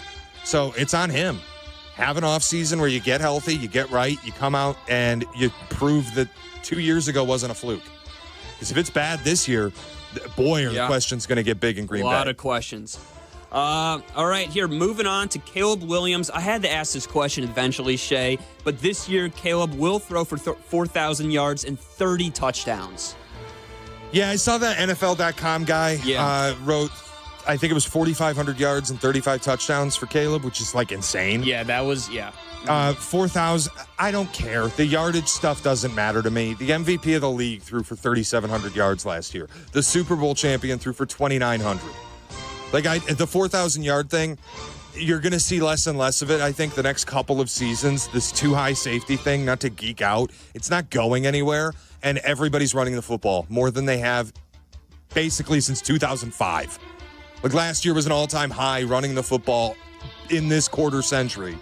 And people seem to think it's going to go up more this year because the too high safety thing's not going anywhere. So 4,000 yards, I'll never put that on him. 30 touchdowns, I would like to see it. Yeah. If Caleb has 30 touchdowns, I think the Bears make the playoffs. Love that. Love to hear that. Going back to Detroit, Dan Campbell is one bad season away from being exposed. What do you mean by exposed? On the hot seat. Yeah, I think if this goes badly, you're going to hear about him the way Philly fans talked about Nick Sirianni a year ago. Great comparison. Mm-hmm. Where the team started the season 10-1. The defense quit on the field. They fired Sean Desai. They made Matt Patricia their defensive coordinator in the middle of the season. And went 1-6, I think, down the stretch and lost the first-round playoff game in Tampa Bay. It was brutal. People wanted Nick Sirianni fired. And then start of this season, they lost that game at home to Atlanta in miserable fashion, and people wanted Sirianni fired again. If this year's bad for the Lions, Dan Campbell will get that same treatment from Lions fans, from the media, and he's not a guy who has evaded I don't want to use this word, but bozo allegations. Like, people will just straight up call him Dan Gamble and say stupid fourth down decisions. Those are a lot more loud if you're not having success. So if it's a bad season this year, yeah, they'll be talking about his job going into 2026, for sure. This season, Justin Jefferson will be a top 3 wide receiver in receiving yards, regardless of quarterback. Last year, he was number 2 with Sam Darnold. I mean, I feel like I have to say yes. How could he not be? JJ. I know, but like, they can scheme stuff. They have Kevin O'Connell. It's not, I don't need JJ throwing him 60-yard bombs every game. They can scheme stuff for Justin Jefferson where he'll make things happen after the catch. He's amazing. Yeah, I think he'd be top 3. And receiver to quarterback stuff, it almost doesn't matter. Malik Neighbors was awesome last year. Like, if you're that level of good and you have the volume on targets, you're just going to make things happen, regardless of who's playing quarterback. Awesome. Okay, I got a few more I want to get to here. Bears-Packers, their rivalry is back. This time, Chicago has the better quarterback. I'm going to say overreaction right now, but it wouldn't stun me if we're saying that pretty confidently by like week 8. Yeah. I've seen Jordan Love do it. I haven't seen Caleb.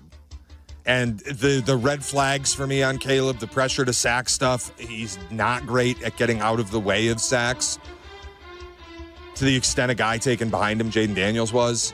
I got to see that stuff get cleaned up. I'm going to say that's an overreaction right now, but only because I only have 2 choices. Like, undecided is where I would like to live. Yeah, sure. All right. We got 2 more, Shay. 2 more. Jahmyr Gibbs, he'll have the most total yards for running backs in 2025. So this is out of the division, but Gibbs will have the most total yards for running backs in 2025. This only NFC North teams, or is this the whole league? The whole league. Last year, he was 3rd. I think it's but last year David Montgomery got hurt and missed multiple games. There's going to be too many split back situations. We'll see. Like, if that was a Ben Johnson decision or a Dan Campbell decision where every game David Montgomery got exclusive carries on the opening drive, if that happens again, I can't tell you that Jahmyr Gibbs will lead the league in rushing. Derrick Henry could. Total Saquon yards, though, could. so rushing and receiving. Mm-hmm. Still, Saquon could do that. Yeah, Saquon. And Derrick Henry and Saquon could rush for 1,800 yards apiece again. Those are the top 3. It was Saquon, Derrick Henry, and then Jahmyr, and then Bijan. So. Yeah, Bijan now, like, if Penix is good, Bijan's been awesome in Atlanta. And there's not as much of a split back situation as there was in Detroit. So I have a hard time whenever you have 2 running backs. It's why I'm low on Ashton Genty for Rookie of the Year. Mm-hmm. It's not a bet I'd make. 1, he's a prohibitive favorite. 2, they have 2 running backs. And Pete Carroll came out and said, I love having options. I want to use them both. It's not going to be feature carries. I saw something yesterday that's like, can Genty get to 2,000 yards? No. Get out of here, man. That is ridiculous. All right, I got one more for you, Shay. J.J. McCarthy, we talked a little bit about him earlier, but J.J., he isn't ready this year, and he won't be ready next year either.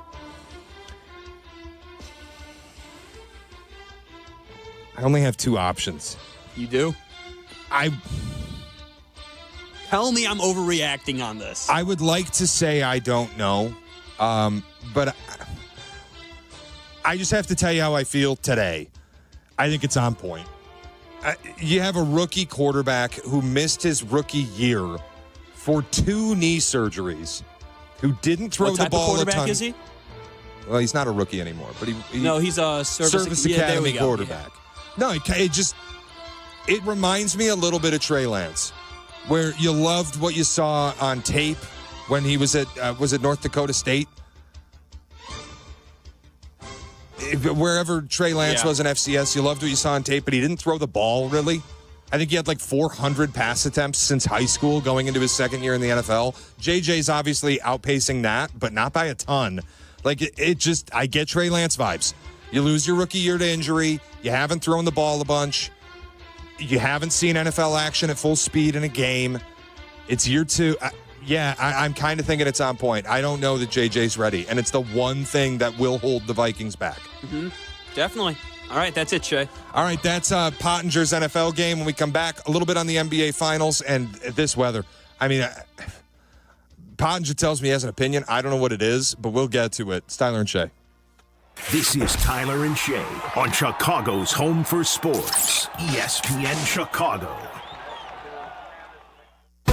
Peggy and Dion, this morning from 9 to 11 on ESPN Chicago. Presented by Advantage Acura in Naperville. Everyone loves a fresh haircut for summer, but with the weather warming up and the kids out of school, this season is the time for making memories, not appointments. That's why I go to Great Clips. I can use convenient online check-in to get in for a cooler, shorter haircut whenever I have time. They even send me a ready next text when it's time to come into the salon. The skilled salon stylists at Great Clips save my haircut details in clip notes so I can get the same cut next time, no matter who I see. And the best part, Great Clips haircut prices are so affordable, I can look and feel great while still having money left over for all of those fun summer adventures.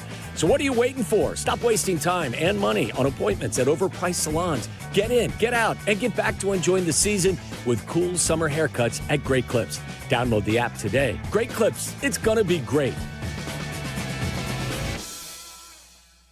All right, Abdallah, let's set the scene. A hot summer day, ball game on the radio, burgers on the grill. What's missing? A beer that won't slow me down. I'm grabbing a Flight by Yingling. Flight is the next generation of light beer. It's crisp, it's refreshing, it's only 2.6 carbs and 95 calories. It's perfect for extra innings or extra rounds on the 19th hole. And it's Yingling, so you know it's legit. The oldest brewery in America does not miss. So Chicago, when you're soaking up summer at the ballpark, the golf course, or just hanging with the crew, make it a Flight by Yingling. Flight, because light beer should actually taste great. DG Yingling & Son, Pottsville, PA. Hey, parents throughout Chicagoland, if you're like me and only want the best and safest option for your kids, you've got to go check out my guys at FenceWorks, a.k.a. the guy on 41. FenceWorks is the premier spot for playgrounds, fencing, trampolines, and basketball hoops. I recently got a hoop installed by FenceWorks, and my kids are thrilled. FenceWorks has been treating families like mine to quality, safety, and exceptional service for over 58 years. Swing by their Northbrook showroom or check out theguyon41.com. Shopping with your parents can be embarrassing. Why would they sell jeans with holes in them? I'm going to speak to the manager. Mom! That hoodie is giving. You should get it. YOLO. Thanks to the Chase mobile app, your kid can shop independently while you keep an eye on their spending. So you can go from... We can be twinsies. ...to... How was shopping? Saw you stayed on budget. Thanks, Mom. Freedom for kids, control for parents. That's family banking from Chase. Account subject to approval. Chase mobile app is available for select mobile devices. Message and data rates may apply. JP Morgan Chase Bank N.A. member FDIC. Individuals and businesses with tax problems, listen carefully. If you owe over $10,000 in back taxes or have unfiled tax returns, U.S. Tax Shield can help you take back control. The IRS can seize your bank accounts, garnish your paycheck, close your business, and file criminal charges. Our team of tax attorneys can stop collections and get you protected. U.S. Tax Shield offers a price protection guaranteed quote to get you protected today. U.S. Tax Shield is A+ rated with the BBB, so call 800-494-6139. U.S. Tax Shield, 800-494-6139. Adam Schefter here for Vivid Seats, your ultimate destination for all your sports and concert needs this summer. With a game-changing rewards program and an unbeatable selection of tickets, they make it easy for every fan to watch their favorite teams and players in action. Catch every home run and thrilling comeback in person from your favorite seat. Plus, every ticket is backed by a 100% buyer guarantee, giving you peace of mind with every purchase. Visit VividSeats.com or download the app today. Vivid Seats, the official ticketing partner of ESPN. Need assistance with door and window projects? The Home Depot can help. From inspiration and materials to ordering and installation, our free millwork virtual apron service can get you moving and doing. Plus, we speak Spanish too. Our associates can help you tackle complex jobs without you leaving the job site, saving you time and money. Call us at 1-833-HD-APRON or visit homedepot.com/MVA. The Home Depot, how doers get more done. Welcome back to Tyler Rocky and Shane Orley. We're back on ESPN Chicago. No hockey today. If you're not doing anything tomorrow, come out to AJ Hudson's, 6 o'clock. I'll be hanging out with Michelob Ultra, watching U.S. soccer. And we have the foosball championship for Chicago. Going to give somebody a trip to the Nationals for foosball, all with Michelob Ultra. Very exciting. AJ Hudson's tomorrow. I don't know if you're going to come out because this weather is absurd. I wouldn't blame anybody for just staying inside. This is like, can we get normal summer weather in Chicago, please? So here's the thing, Shay. We have been waiting all winter, man, and especially this whole spring. We've had a cold spring. Like, let's not forget about that. Our spring has not been warm. You cannot be downing on this 90-degree weather we're going to have for, 4 or 5 days? It's not the 90 degrees. I'm waiting for it. It's the 100-degree heat index that's going to kill me. Is it that bad? Yeah, dude. There's an extreme heat warning starting at 10 a.m. today. Let's go to the beach. Sounds like a beach day, Norling. Yeah, concrete beach? Of course. I'm in. Let's Grab some do it. beers and Yeah. jump in the lake. Yes. God knows the lake is cold because this has been such a slow arrival for summer. But, dude, this weather, like, I would love to be outside grilling. I no interest. I'm going to stay inside in the air conditioning and cook over a stove. I'm not going to sweat over a grill in a 100-degree heat index. Not doing it. Like, my plans get altered for this level of heat. That is true. Plans definitely do change when it gets too hot out. I'm not I'm not spending the day outside today. If today's a yard work day for you, skip it. Just stay inside. I usually have our slide door open that goes out to our balcony. Closed. I have that open screen door, whatever. Yeah, everything's going to be closed today. AC blasting. Yep. It is going to be cold. We shut our windows and started blasting the AC. But Our windows have been open all about spring. it, man. When it starts getting freezing cold in October or December, like, you're going to be like, man, I miss those days. And I get, like, living here, we have 2 months of really good weather, and then the rest of the year is, like, bleak. But this is too much. This is too hot. There is such a thing as too much heat. And I think we're experiencing it. I'm not going to be outdoors today. I'm going to be inside in the air conditioning, enjoying myself. I can't do it. 100-degree heat index kills me. Another movie day? No. Baseball on all day. I will be watching sports. There you go. Like a loser. All right. NBA Finals Game 7 this weekend. I don't think anybody thought this was going 7 at the start. I kind of thought it was OKC in 5. I don't think I was alone in feeling that way. Pretty much everybody thought it was OKC in 5 or 6. And once it got to 3-2, I don't know anyone who was on the Pacers the other night, but credit to them, went out and took Game 6 and forced a Game 7. Point spread's enormous. I think it's, last I looked, OKC laying 8 at home in a Game 7. For whatever reason, Vegas refuses to respect the Indiana Pacers. I don't know what you do with it. I'm at a point, having watched it, where you really can't call the Pacers underdogs anymore. They're just dogs. That's all they are. And they find ways to win. And Halliburton playing through pain. I mean, it was exceptional. The part of me that really would look at the game and want to make a bet on it, I kind of think OKC houses them, but I've thought that the entire series. The line moved to, I think it was 8.5 for Game 7. It's now 6.5. It's moving down. Yeah, I think 8 was nuts in a Game 7 situation. I don't know, man. I think the Thunder blow them out on this last game. I don't think it's going to be close. I think it's going to be boring. I feel the same way. But I felt that the whole series, and I've been wrong. So is this, it always does feel like you finally buy in on the Pacers, and then they find a way to let you down. Like, you always finally buy in on the underdog. Okay, they're just going to do it, and then they find a way to let you down in the critical moment. The one thing I would do is bet the under. These Game 7s get so tight. I still remember the last time we had a Game 7 was 2016, and that game had like 190 total points in it. These games get so tight, and the players are so tired. I would bet the under 215.5 if I had to bet anything. Finals MVP, I think it's going to be Shea if OKC wins. Maybe J-Dub if he has another huge performance, but feels like it's going to be Shea. On the other side, Siakam? Maybe. Yeah, he's the next favorite. It's not going to be Halliburton, I don't think, unless he goes nuts in a Game 7. But, yeah, we'll see. Game 7 tomorrow night. Very exciting. So we'll be paying attention to that. Tyler and Shay, CDGA Golf Show coming up next. Jack McGrath is in for Tyler Rocky. Thinking about buying a home? Want to improve your credit or learn how to budget smarter? NHS Chicago is here to help with free, expert-led classes that guide you every step of the way. Whether you're a first-time home buyer or just want to take control of your finances, NHS has the tools and support you need. Classes are offered online and in person. Click the Education tab at nhschicago.org and sign up today. That's nhschicago.org.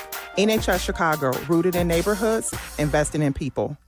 Hey, I'm Tom Waddle, and I drive a Hawk. Find your next car at hawkauto.com. Choose from 12 Hawk Auto locations in Forest Park, St. Charles, Plainfield, Joliet, Carroll Stream, and now LaSalle, Peru. Shop thousands of vehicles from 13 big brands. Right now, save with 0% financing for 72 months or make no payments for 90 days. Find your next car at hawkauto.com and drive what I drive. Drive a Hawk. HawkAuto.com. $13.89 per month per thousand. Finance on select models with approved credit. For over 20 years, Purple Wave Auction has been the trusted leader in online auctions, offering the easiest way to buy and sell equipment. From bulldozers to backhoes and combines to cranes, we host multiple weekly auctions in construction, ag, and fleet equipment. With our no reserve format and sell where it sits approach, you can bid on local equipment without waiting for far-off auction dates. Get registered for free and start bidding today at purplewave.com. Individuals and businesses with tax problems, listen carefully. If you owe over $10,000 in back taxes or have unfiled tax returns, U.S. Tax Shield can help you take back control. The IRS can seize your bank accounts, garnish your paycheck, close your business, and file criminal charges. Our team of tax attorneys can stop collections and get you protected. U.S. Tax Shield offers a price protection guaranteed quote to get you protected today. U.S. Tax Shield is A+ rated with the BBB, so call 800-494-6139. U.S. Tax Shield, 800-494-6139.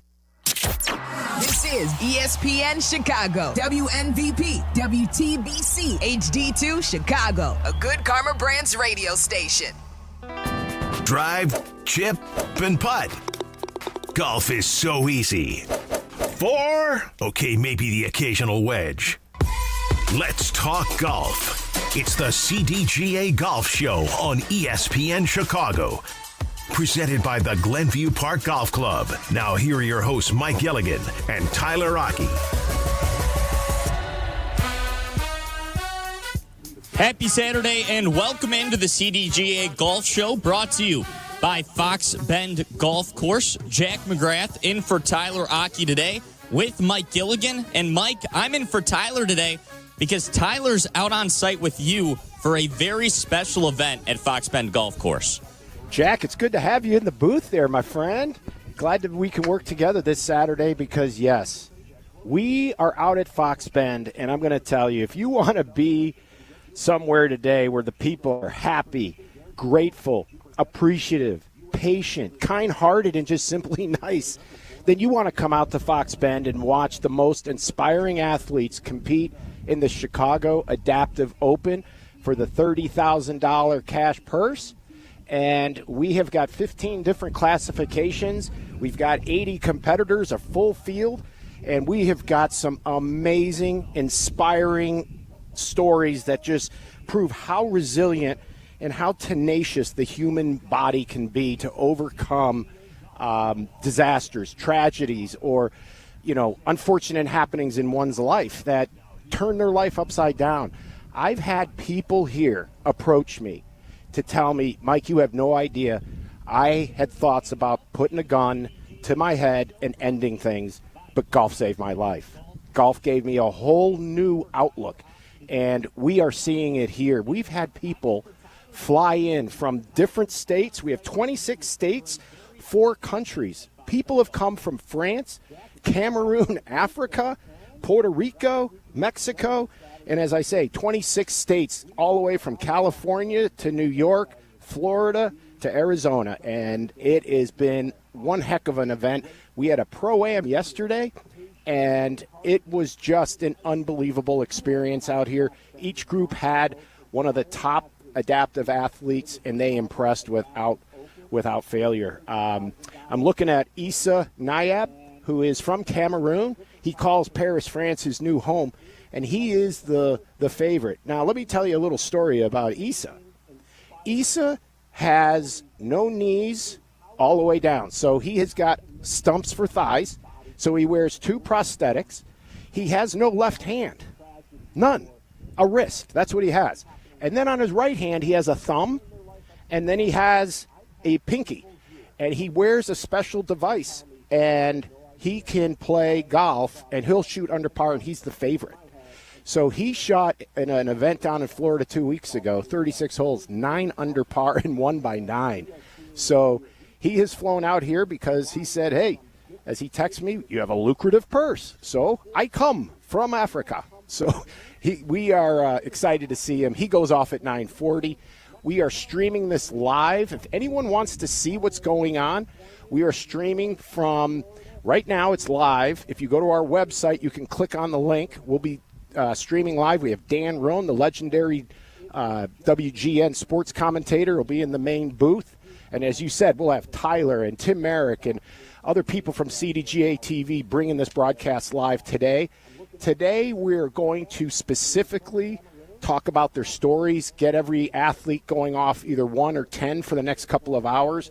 So everyone will get introduced to who these players are today and their story and what brings them to Fox Bend in Chicago.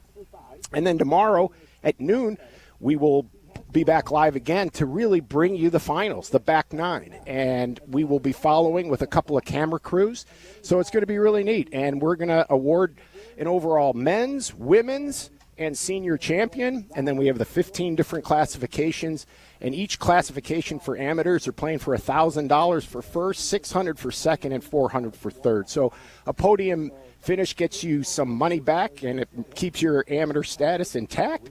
But we do have a bunch of professionals here. So if Issa were to win the overall and his classification, he would walk home with $2,000 today. So it's a great day for Oswego and the Oswego community. They have embraced this event like no other. I think they're calling it their own.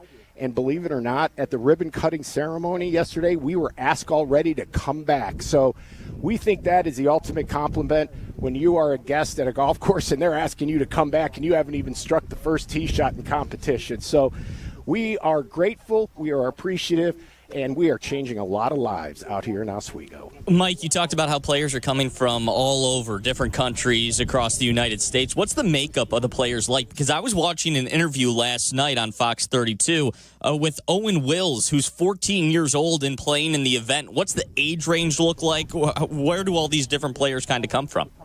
Well, you know, it's interesting. Age really doesn't play much into the equation anymore when you get at this level.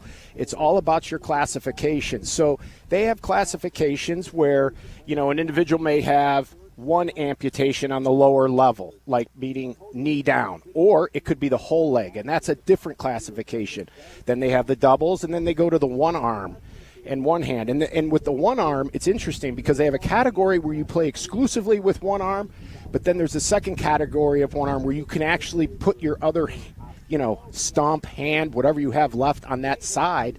And then that way, if you decide to putt that way, then you have to play in that classification. So there has been a lot of, you know, how should I say, like research and experimentation because golf has been around forever. And it's been a black and white sport ever since the test of time.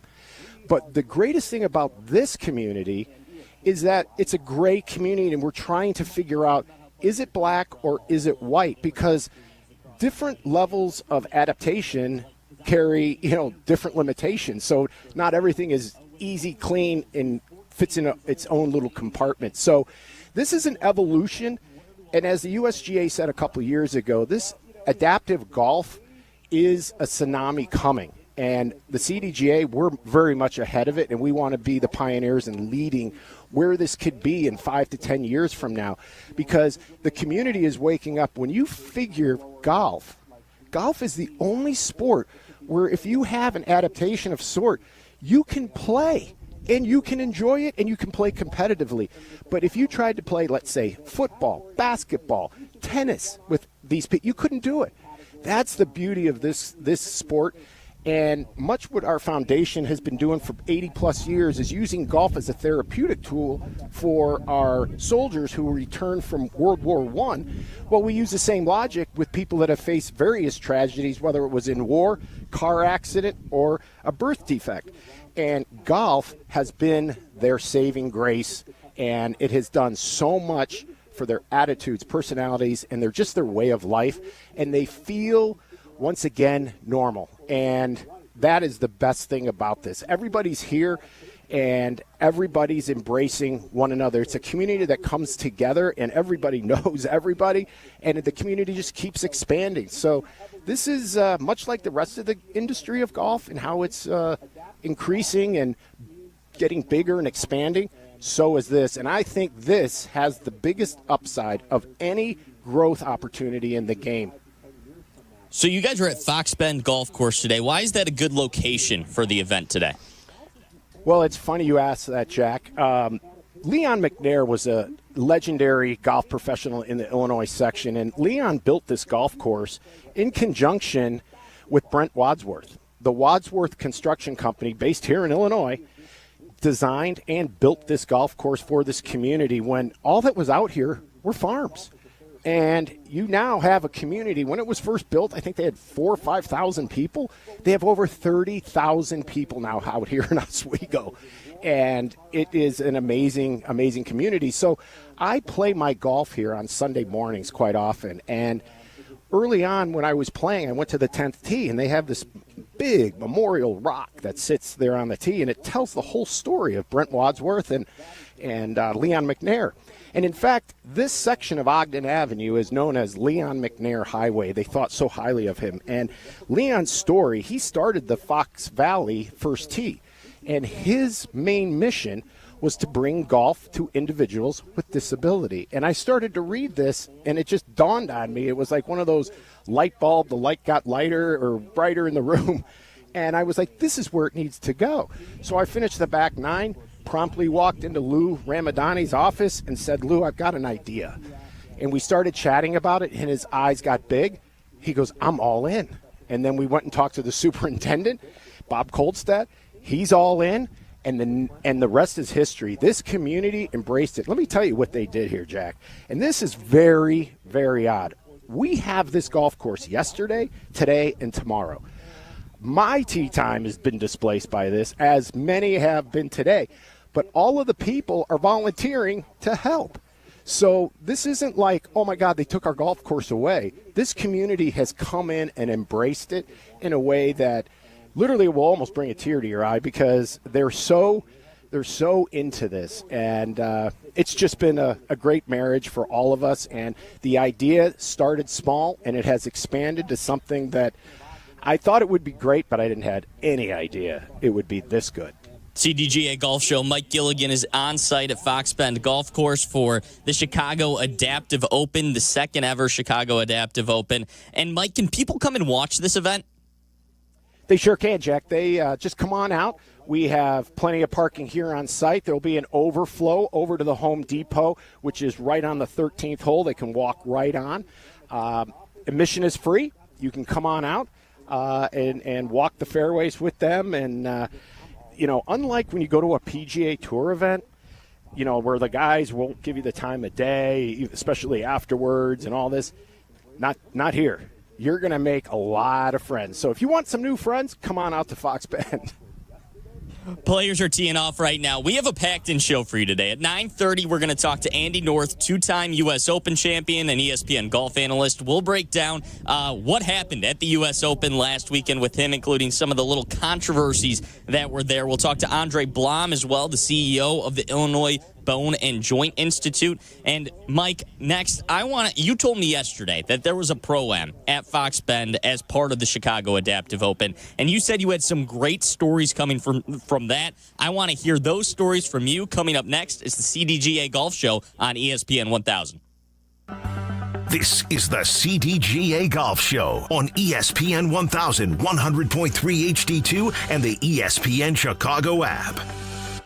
Come to Cog Hill Golf and Country Club and experience truly legendary golf. Since 1927, Cog Hill has been the mecca for public golf in the Midwest. In addition to Dub's Dread, ranked the #1 course you can play in Illinois by Golf Digest, Cog Hill offers 3 other beautiful 18-hole layouts with price points for all types of golfers. Visit their state-of-the-art practice facility with top tracer technology on 42 driving range bays. Plus, they have 2 golf shops, a new club fitting room, and beautiful clubhouse and reception area. They serve great food, too. Visit coghillgolf.com. We're not one of the largest banks in America. We're Republic Bank of Chicago. For Chicago, we've got the banking solutions you want, the local expertise you need, and the exceptional service you deserve. Right here at Republic Bank of Chicago. Hey, Chicagoland, want to experience the best golf on the North Shore? Head over to Glenview Park Golf Club to enjoy superior golf course conditions, a challenging layout, and superior service. Conveniently located and easy to get to, Glenview Park is in the heart of Glenview. Book your tee time 24/7 at golfglenview.com or call 847-724-0250. Golfglenview.com or 847-724-0250. Experience the best.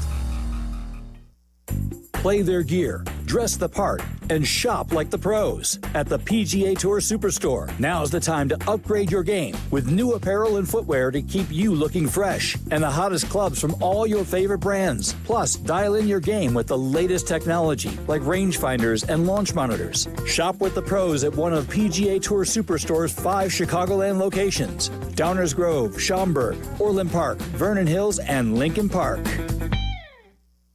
Golf Elgin in the Highlands of Elgin. Check out the Golf Elgin app and book your tee time at the Highlands through the new app. Ranked as one of the best public courses in Illinois by Golf Week, the Highlands is the place to play. Experience the Highlands. Visit highlandsofelgin.com.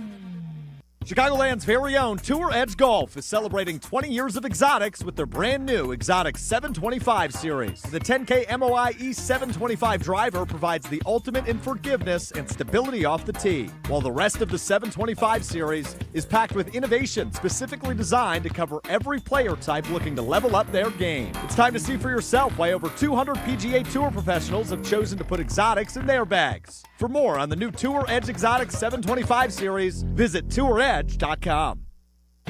Discover why Oswego Land Park District's Fox Bend Golf Course is considered the gem of the western suburbs, and it's just 45 minutes from downtown. Built in 1967, Fox Bend was voted a 5-star course by Chicagoland Golf Magazine. A 6,900-yard par 72 layout that will appeal to all levels of play. With the most superb green complexes in the Chicagoland area, Fox Bend has hosted 3 Illinois Open Championships, and this year, Fox Bend is the proud host of the 2025 Chicago Adaptive Open, June 20th through the 22nd. To book a tee time, visit foxbendgolfcourse.com. You've arrived at French Lick Resort here in Indiana. 2 hotels you have to see to believe. Legendary Golf by Pete Dye and Donald Ross. Our little corner of the world is like nowhere else. Your French Lick getaway starts now at FrenchLick.com. Must be 21 to enter casino. Gambling problem? Call 1-800-9-WITH-IT. From PGA to where you should play, this is the CDGA Golf Show with Mike Gilligan and Tyler Rocky. Presented by Glenview Park Golf Club.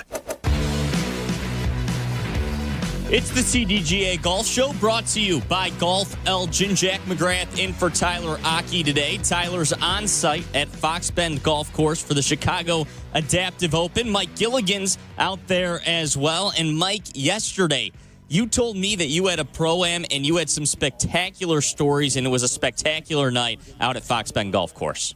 Oh, we did. It was, we had all the legends out here, Dan Roan and, Mr. Wadsworth himself, Eric Wadsworth, and all of the sponsors turned out huge to support the first event here out in the Fox Bend, Oswego area.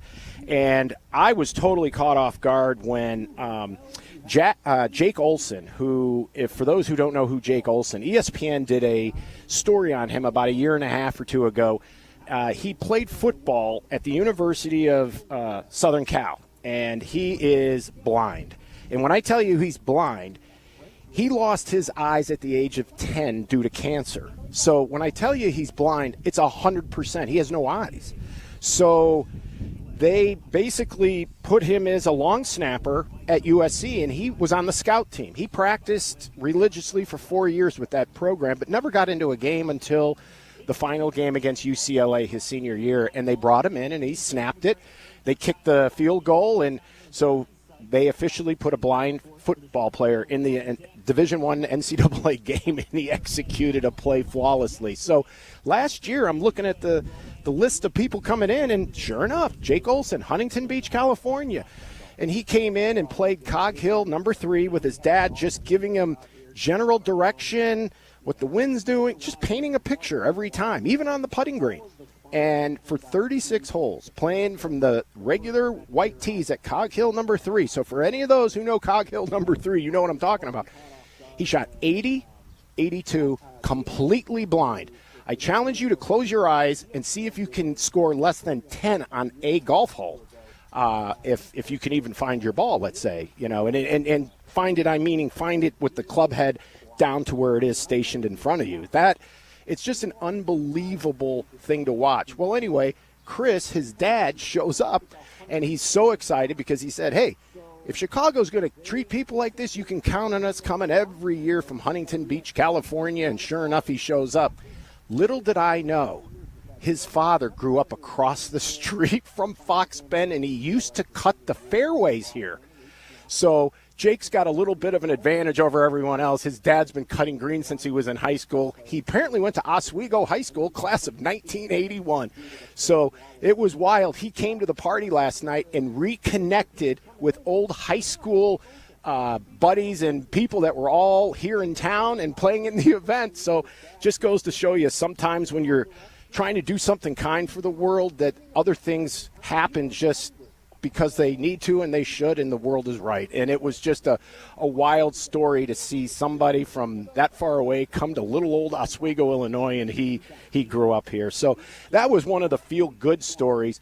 But the shot of the day has to go to the gentleman from Cameroon, Issa, who on the 9th hole took a wedge and landed it 3 yards behind the green and sucked it back in for a deuce. So on a par 4. So that was by far the shot of the day.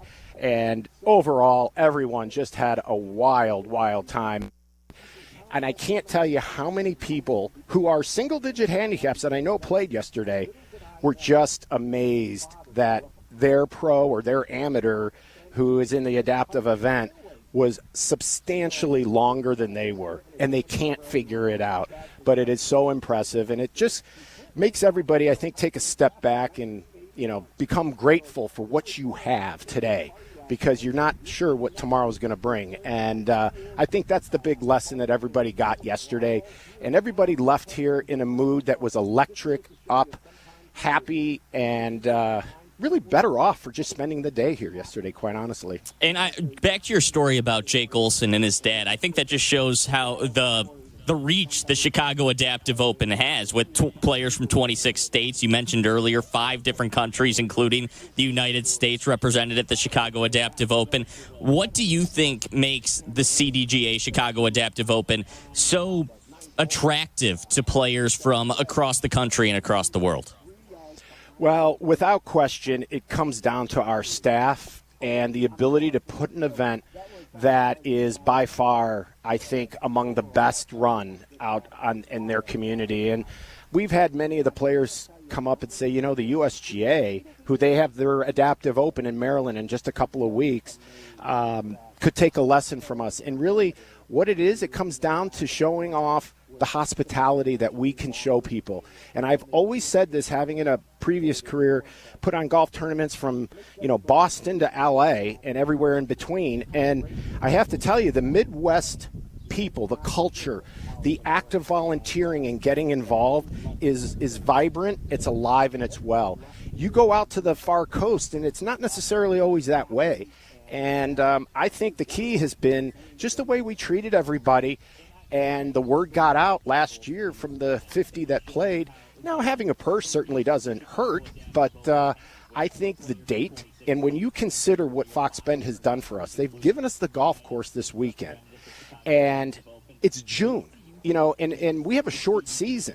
So we have what I consider the plum of plum dates on the calendar, because this sets up so perfectly as the stern test before they have to go play the U.S. Open, because adaptive players don't have the same ability to rebound after a round of golf. They can generally go 2 rounds, maybe 3, but 3 might even be pushing it, especially for those who have the prosthetic legs. So having the break of a couple of weeks before their next major makes this an ideal event to play in. Chicago's easy to get to from all around the world and all around the United States. We've got 2 airports. It's ultra convenient that way. And then regionally, when you consider Wisconsin, Michigan, Minnesota, Indiana, Kentucky, Iowa, they're all represented because it's a great, easy drive in. So I think, when you look at the 4 Ps in any marketing, you got price, product, placement, and promotion. Well, we've got the place and we've got the product, and we're doing the best we can to promote it, and the price is free. So come on out and see some of the greatest adaptive golf you'll ever witness. Such great players there this weekend, Mike. Can you describe some of the scenes out there right now at Fox Bend Golf Course? I know players are starting to tee off as we speak. Yeah, we just had the opening ceremony tee shot. We took Ryan Jackson and Jarrett Foltz, our overall men's and women's champions from last year, and put them in the first group. And Eric Ciotti from the CDGA staff is leading the charge with the opening ceremonies. And we probably had 150 to 160 people around the first tee. So it was just electric to send everybody off first thing this morning. And we're going to be, we're streaming this. And if anyone wants to watch, we're live right now. If you go to our website, cdga.org, and then you click on the Adaptive Open, it will come up. Just click on the live stream, and away you go. Doesn't cost anything, and you can see the pictures, the drone coverage that we've got. We've taken this up another notch this year, and obviously adding the likes of a Tyler Aki, big name, right? He's going to help us out. He's putting down the radio mic and picking up a TV one with some video with it. That's awesome to hear. Weather out there a little bit better than it was for the U.S. Open last week? Oh, yeah, a lot. But we won't have any issues with the water or the precipitation. Our issue is going to be having a hairdryer blowing in our face, I think, the next 24, 48 hours. They're calling for some pretty good winds today. We had ideal weather yesterday. A little bit of a little mist in the morning, but that gave way to just a beautiful 84-degree, a little windy, a little breezy, but it was nice. But today, the conditions are going to be hot. They're going to be very windy. I'm hearing gusts could reach up as much as 35 to 40 miles an hour. But we have a steady, probably 18 to 20 mile an hour wind working right now. It's providing a lot of relief for us that aren't playing. But this will give the players all kinds of fits and troubles and confusion, because, it's easy to see the course 1 or 2 times and get a good feel for it. But when the wind all of a sudden comes up out of nowhere and you've not played it with the wind, it plays like an entirely different golf course. And they're going to find that out the hard way, I think, today. And after today, I think they'll be better prepared for tomorrow. Well, last week at the U.S. Open, it's good to hear that you guys have some really good weather out there today at Fox Bend Golf Course for the Chicago Adaptive Open. Everybody should go out and check out that event. It's a great event. The weather last week at the U.S. Open caused some controversy. And coming up next, we're going to talk to Andy North, two-time U.S. Open champion, ESPN golf analyst. We're going to get his thoughts on what went down at the U.S. Open last week. and what his thoughts are about the Chicago Adaptive Open, because I know he was at the event last year, and I want to hear his thoughts on why this is such an important event. That's all coming up next on the CDGA Golf Show on ESPN 1000. More golf ahead. The CDGA Golf Show on ESPN 1000, presented by Glenview Park Golf Club. He's Chris Bleck. And he's Adam Abdallah. Together, we're the Bleck and Abdallah Show. Weeknights, 6:30 to 8 on ESPN Chicago. Or get the podcast on the ESPN Chicago app. Brought to you by Yingling. Hey, Chicagoland, it's time to tee up your next golf adventure with a trip to Tullymore Golf Resort, featuring 36 championship holes at 2 5-star rated golf courses. Spend more time on the course and less time in the car. Tullymore is just a quick 3.5-hour drive from the city. Enjoy an up-north golf experience without the drive at Tullymore Golf Resort. Experience a Michigan masterpiece. Start your trip with just a click at tullymoregolf.com. That's tullymoregolf.com. Grow your game to the next level and share it with those who need it most. With a CDGA membership, you'll become better through golf. As a CDGA member, you'll receive exclusive benefits headlined by a handicap index issued by the USGA. Other benefits include access to special member perks, unique competitions, memorable excursions, exclusive member communications, and more. Additionally, all memberships help the CDGA expand access to the game and ensure that it evolves for future generations through unique and impactful sunshine programs. Learn more at CDGA.org. Play golf in Elgin. Check out the Golf Elgin app and book a tee time at the Highlands of Elgin or Bowes Creek Country Club. Enjoy exceptional playing conditions and afterward, perhaps a savory pork chop at the Grumpy Goat Tavern. A great place to continue your day of play. Check us out at highlandsofelgin.com or grumpygoattavern.net. Experience the best golf on the North Shore. Head over to Glenview Park Golf Club. Book your tee time 24/7 at golfglenview.com or call 847-724-0250. golfglenview.com or 847-724-0250. Experience the best. Chicago-based Zero Friction is the fastest-growing golf products company in America. Founded in 2001, Zero Friction is responsible for establishing the three-pronged performance tee and remains the #1 performance tee on the PGA Tour, with over 70 PGA Tour victories. In 2024, Zero Friction introduced their newest innovation, the Stride electric bag trolley with a pocket-sized remote control that uses smart follow technology to follow within 3 feet of you. Stride was voted Product of the Year at the PGA Golf Show. To check out all the innovative Zero Friction products, go to zerofriction.com. Village Links of Glen Ellen provides a country club experience at a public golf facility. With a top-rated 27-hole complex that's proudly hosted 47 PGA Tour and USGA qualifying events, Village Links is considered one of the premier golf courses in the Chicago area. It's located near I-88 and 355, so get out and play at Village Links. After your round, dine on the spectacular patio at Reserve 22 Restaurant and Bar overlooking the pristine 18th green. Go to villagelinksgolf.com and get ready for a great round. See you at the links. Experience top courses managed by Kemper Sports across Chicagoland. From North Shore classics like the Glen Club, Deer Path, and newly renovated Winnetka, to western suburban favorites like Bolingbrook, host of Live Golf Chicago, and Cantini, and South Side gems like Harborside International, Kemper Sports offers something for everyone. With impeccable course conditions and top-notch hospitality for over 45 years, Kemper Sports creates lasting memories. Did you know Kemper Sports was also recently awarded as a top places to work by Crane Chicago? Visit KemperSports.com or follow at Kemper Sports on social media.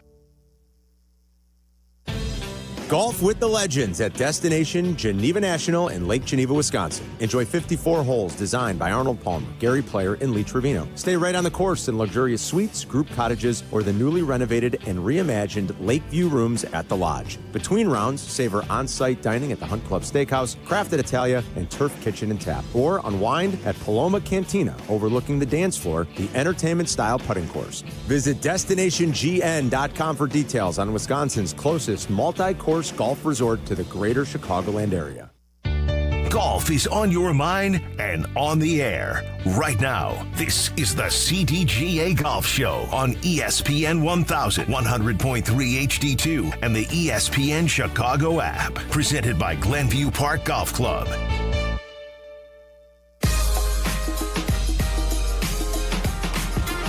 It's the CDGA Golf Show brought to you by Tullymore. Jack McGrath in for Tyler Aki. Mike Gilligan is on site at Fox Bend for the Chicago Adaptive Open, where the world's best adaptive players are out in Oswego and Fox Bend Golf Course competing for a $30,000 purse. Right now, we bring in Andy North, two-time U.S. Open champion and ESPN golf analyst, on the Jersey Mike's guest hotline. Andy, how are you doing? Top of the morning. Doing awesome. So, nice, warm summer day in the Midwest. So, Andy, I know you were at the Chicago Adaptive Open last year. Why is it important for you to get out to events like the Chicago Adaptive Open? Well, I think, first of all, to give those guys your support, what they've been able to accomplish in the game of golf is absolutely amazing.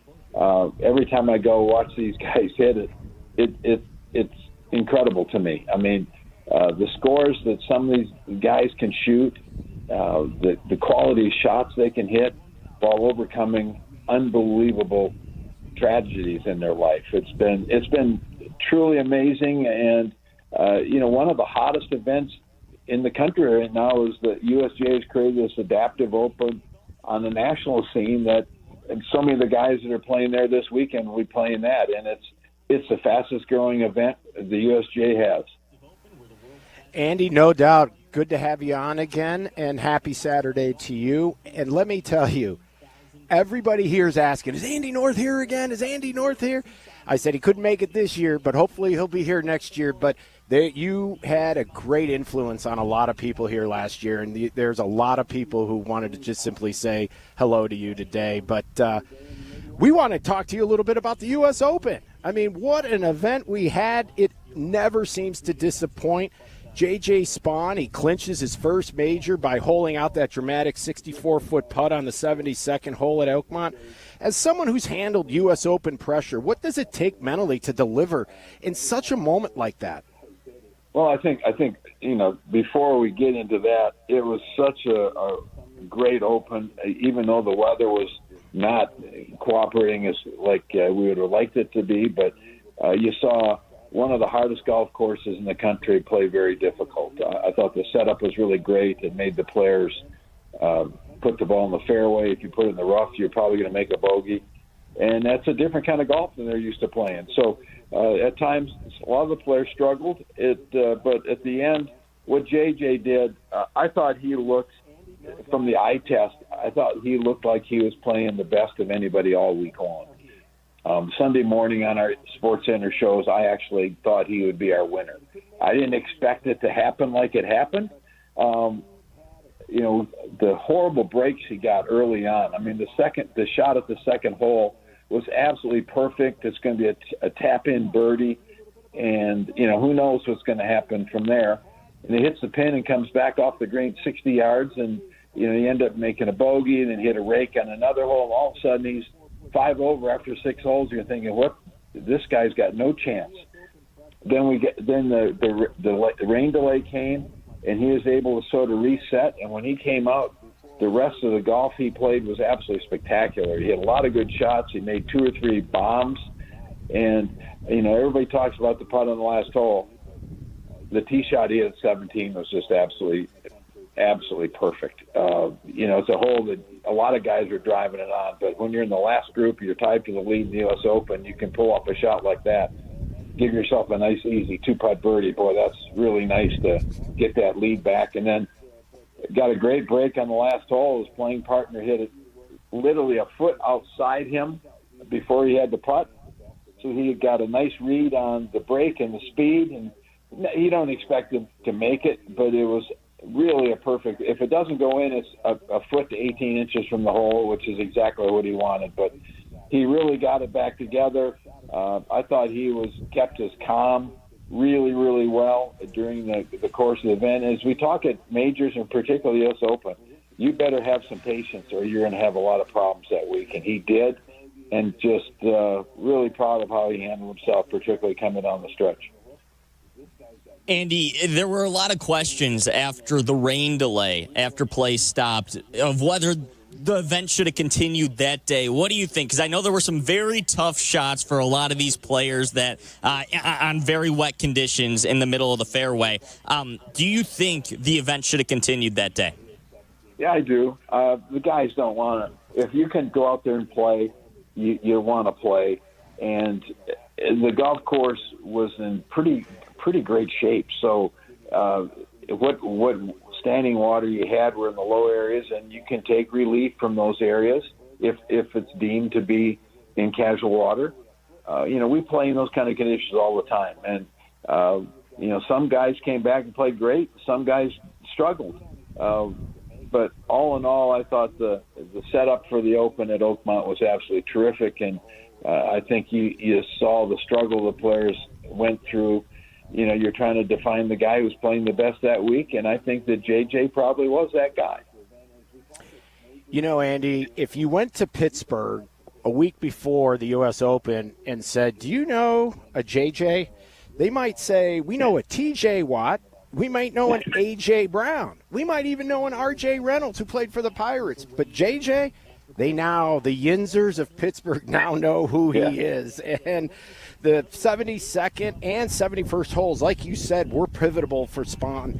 And he had that drivable par 4 that shot, to your point, may have been the shot of the entire event. I know the putt was great, but, to deliver at that moment, what goes through a player's mind at that moment? Well, you're just trying to rely on, what you've done in practice rounds and what you've been working on, and you just try to visualize the shot and hit the shot the way you want to. And he mentioned afterwards that in his practice rounds he hit that exact tee shot. So he felt really comfortable getting up there. He knew the shot he needed to play, and he pulled it off. And he had so many quality shots during the week. On Saturday, I counted up, there were 12 irons that he hit that never left the pin.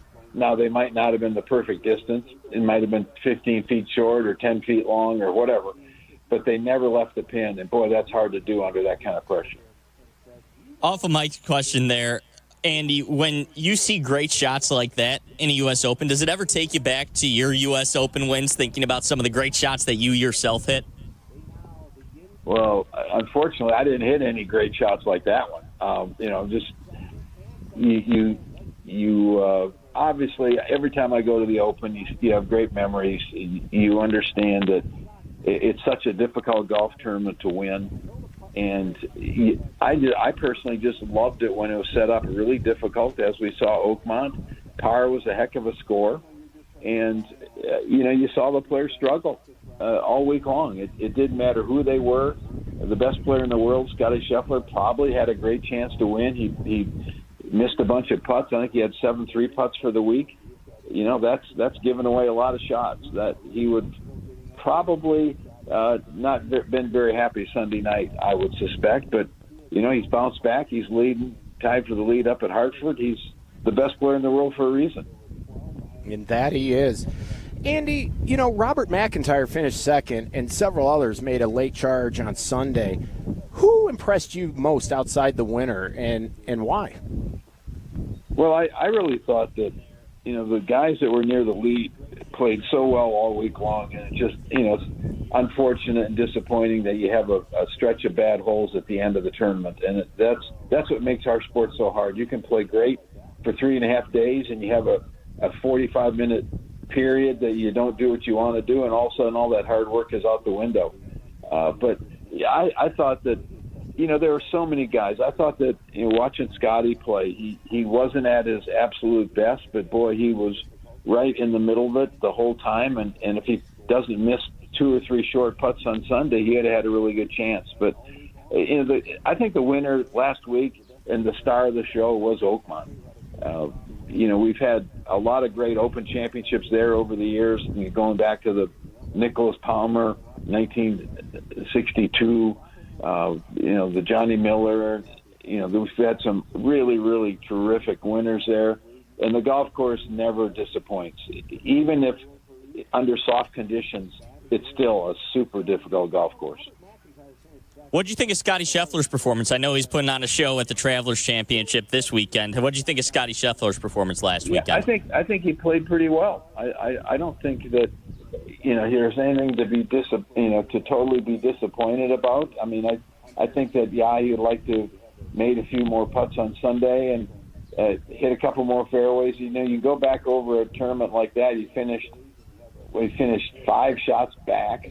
I guarantee he could find 5 or 6 shots pretty easily going back over the week. But, all in all, there's a reason he's the best player in the world. That even his average weeks, he finishes in the top 10. I think that's pretty remarkable. Andy, the two biggest things on Sunday that surprised me were Sam Burns and Adam Scott. What do you think happened? I really thought Adam Scott, with his experience, would have put together a Sunday run that had been, a lot better than shooting 79. Yeah, that was, they gave a lot of shots away at the end. But, I really thought I was pulling for Adam. He's a good friend, and it had been a really cool story. Sam Burns has been playing some really good golf the last month after struggling a little bit during the early portion of the year. So, that was nice to see him play well. You just hate to see guys, and it's almost like, and this is hard to explain, you're fighting, you're at the lead the whole week. Being near the lead the whole week is really draining mentally and physically on a player. And all of a sudden you get to where instead of being at the lead, one ahead, tied, like they both were pretty much the whole week, now you get a couple of shots behind. And now you start trying to force things, and that's when you turn a poor, not a great day, a potential 72 or 3 into 77 or 78, trying to do things that probably you shouldn't be trying to do, and particularly at a place like Oakland. So, Andy, there's a new CEO of the PGA. It was Brian Rolap who was announced earlier this week. What are your initial thoughts on Brian Rolap? I don't really know anything about him other than, he's been at the NFL for a bunch of years. I hope he understands our business.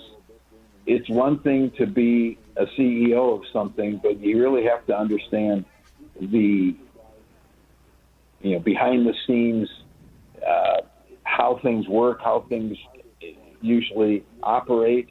I'm sure there's going to be a big learning curve, and he's going to have the help of Jay's going to stay around till the end of next year. So I would think that will be a big benefit for him. Getting to know some of the players is important. Going out and meeting the sponsors, dealing with the television people. There's a lot of moving parts that he's going to have to get up to speed at that he's had really nothing to do with. So it'll be interesting how he handles it. I know a lot of the players are excited. They think he's the right guy, but, like everything else, we have to see. Andy, I had a question for you regarding equipment. It seemed that JJ used, that new hot putter out there, the Lab, and I guess he made history by being, the first to win a major using this technology. How do you view the role of equipment innovation in today's majors compared to when you played? Well, obviously the equipment is so much different. That you're trying to keep it a fair playing field. Some of the putters today are so much easier to use than in the old days, but it's still the operator. You can take a broomstick, and if you can really hit it or putt, you can probably hit it with that. So, I think we get so caught up on buying hope, and I think all the golf companies sell hope to the players. There's a lot of times you go and try something new and you buy it just because it's new, and yet it doesn't operate as well as maybe your 10-year-old driver. So you've got to figure out what works for you and go ahead and go for it. And if it happens to be brand new stuff, great. If not, go for it. Jack Nicklaus won, I think, 17 of his 18 majors with a putter that was 30 or 40 years old. So basically you're saying it's not the Arrow, it's the Indian. Well, in today's world, I guess that is more difficult to say. But, yeah, absolutely. If you take a world-class player and take him out with you playing today and he gets to hit shots with other people's clubs, trust me, they'll figure out how to hit decent shots. Yeah, it makes sense because I was nailing all the 10-foot putts at the golf store, and then when I bought the new putter, I couldn't hit them on the course. So well, once you pay for it, it never works the same. It never works. Not at all. Take the price tag off. Andy North, two-time U.S. Open champion and ESPN golf analyst, joining us on the Jersey Mike's guest hotline. All right, thank you for your time, Andy. I appreciate it. Thanks, guys. Look forward to the next time. All right, that's Andy North, and Mike Gilligan is on site at the Fox Bend for the Chicago Adaptive Open. We'll talk more about that coming up. It's the CDGA Golf Show on ESPN 1000. This is the CDGA Golf Show on ESPN 1000, 100.3 HD2, and the ESPN Chicago app. The Odds Couple. Host Mike North and Carmen DeFalco. These guys like to bring you the latest numbers, odds, and important stats so you can place your bets with confidence.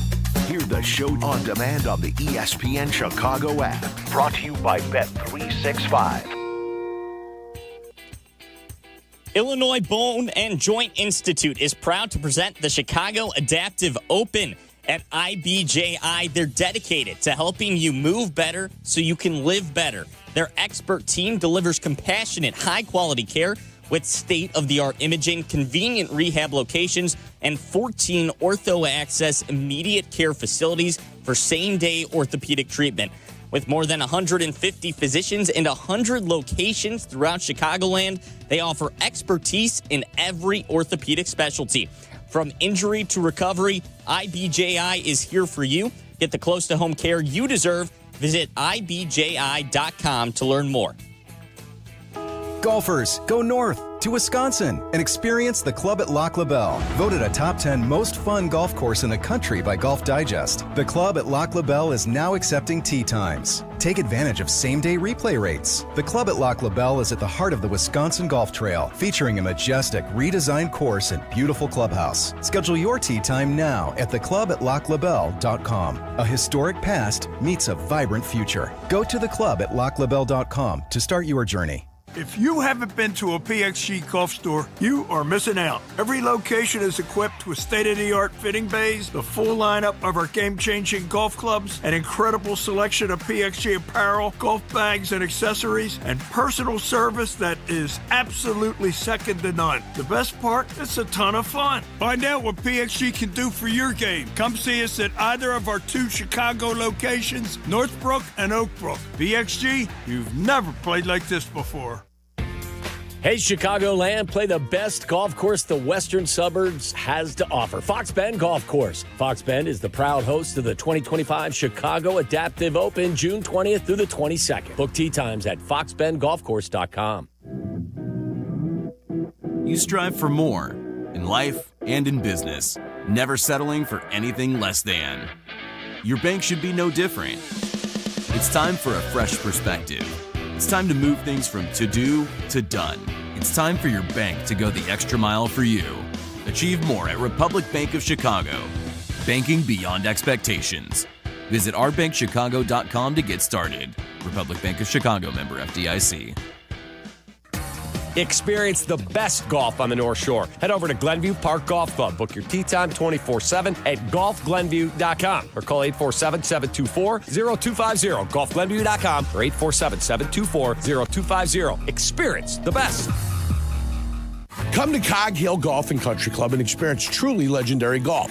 Since 1927, Cog Hill has been the mecca for public golf in the Midwest. In addition to Dub's Dread, ranked the #1 course you can play in Illinois by Golf Digest, Cog Hill offers 3 other beautiful 18-hole layouts with price points for all types of golfers. Visit their state-of-the-art practice facility with top tracer technology on 42 driving range bays. Plus, they have 2 golf shops, a new club fitting room, and beautiful clubhouse and reception area. They serve great food, too. Visit coghillgolf.com.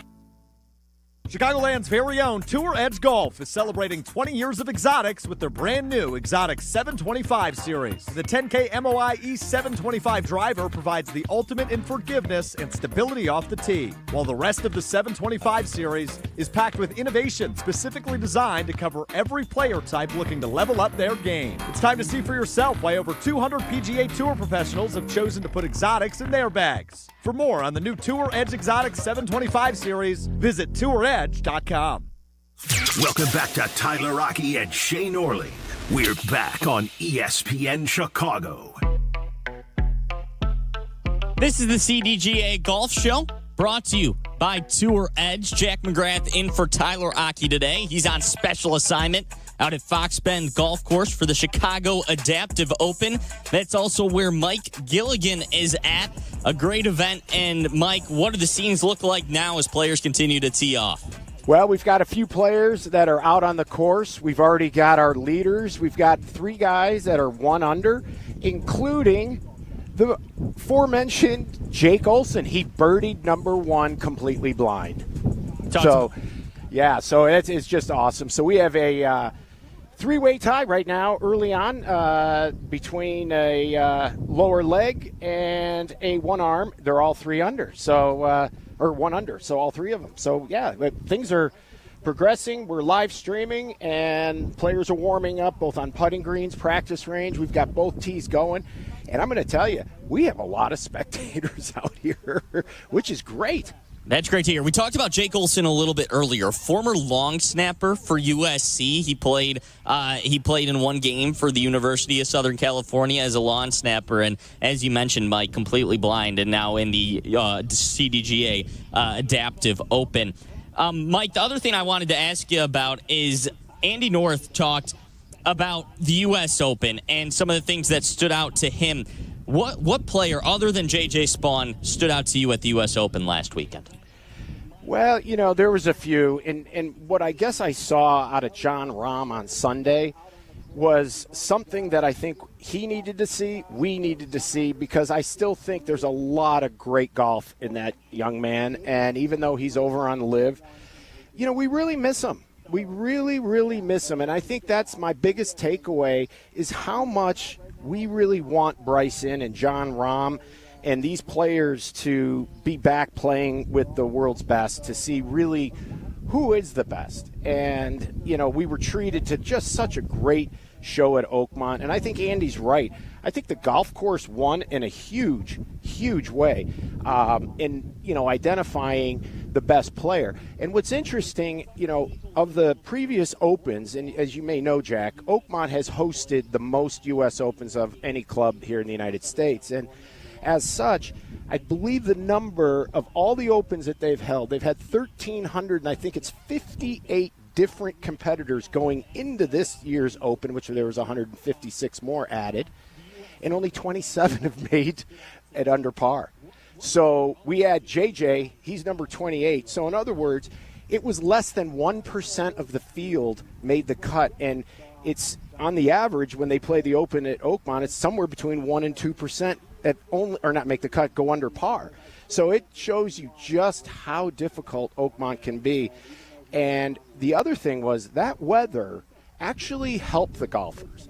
I would love to have seen what Oakmont would have been like if everything was running hard and fast, because the Oakmont fairways are a lot like Olympic out in San Francisco. The cities are very similar in their, hills and steep grades of transition in the community, all due in part to having the Ohio and the Allegheny all in and around Pittsburgh. But those fairways, while they say that they're wide, they don't act that way when everything's running hard and fast. So this past U.S. Open, they had quite a bit of rain, and it made the fairways much more generous for the players because the balls would stay in the fairways versus running out and being almost like what I'd consider half the size. So I think if we would have had drier conditions, I don't think we would have had anybody under par. And in fact, I think more of like a +4, +5 would have won it. Interesting. I want to dive more into that with you when we come back, because Sam Burns, who was the leader for most of the time out at Oakmont this weekend, there was a little bit of a controversy with him in terms of the weather. We'll dive into that. Also, if you want to listen back to our interview with Andy North, the 2-time U.S. Open champion, you can get that on the ESPN Chicago app. Just go to the App Store and download it, and you'll be able to listen to it on the CDGA Golf Show. I'm Jack McGrath in for Tyler Rocky. Mike Gilligan is out at the Chicago Adaptive Open at Fox Bend Golf Course. That's open and free for anybody to go watch that event. We'll be right back talking more about it on the CDGA Golf Show on ESPN 1000. This is the CDGA Golf Show, presented by Glenview Park Golf Club, ESPN 1000, 100.3 HD2, and the ESPN Chicago app. Chicago-based Zero Friction is the fastest-growing golf products company in America and responsible for the three-pronged performance tee, the innovative one-size-fits-all glove, and the new Stride electric bag trolley with an amazing Smart Follow technology remote. To secure your personal caddy, go to zerofriction.com.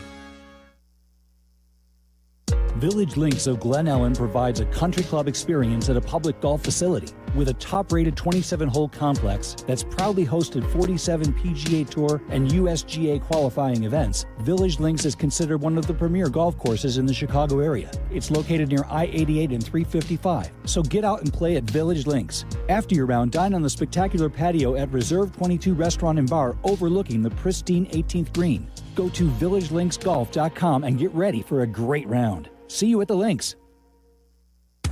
Play golf in Elgin. Check out the Golf Elgin app and book a tee time at Bowes Creek Country Club or the Highlands of Elgin. Your outing could not be better than at the Highlands of Elgin. The Grumpy Goat Tavern is a great place to finish your golf get-together as well. Check them out at highlandsofelgin.com or grumpygoattavern.net.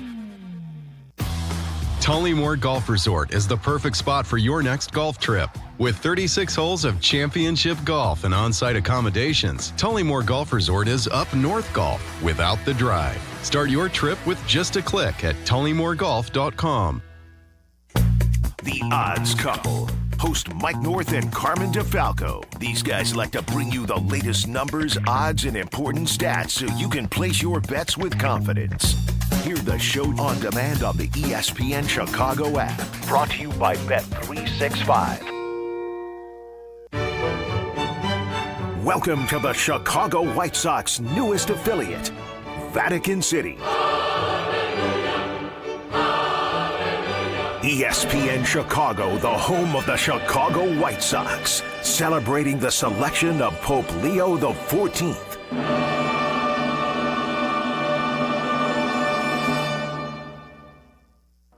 Hey, this is Adam Abdallah from the Bleck and Abdallah Show. We're here weeknights 6:30 to 8, or you can catch up with our podcast, available on the ESPN Chicago app. We are proudly supported by Yuengling, the oldest brewery in America. Yuengling is legendary, and now they are here in Chicago. Sometimes the conversation can get away from the team on ESPN Chicago's Cap and J Hood Show. Fortunately, there's always room for a sidebar. Just a quick sidebar, may I approach? Sidebars on the Cap and J Hood Show are presented by Ankin Law. This is ESPN Chicago, WNVP, WTBC, HD2 Chicago, a Good Karma Brands radio station. How's your golf game? Yeah, mine too, but more on that later. It's time for more golf talk on the CDGA Golf Show, your guide to golf around the world and in your neighborhood. The CDGA Golf Show on ESPN 1000. Now here are your hosts, Mike Gilligan and Tyler Rocky. Closing it up. Don't need to make it. 2 putts.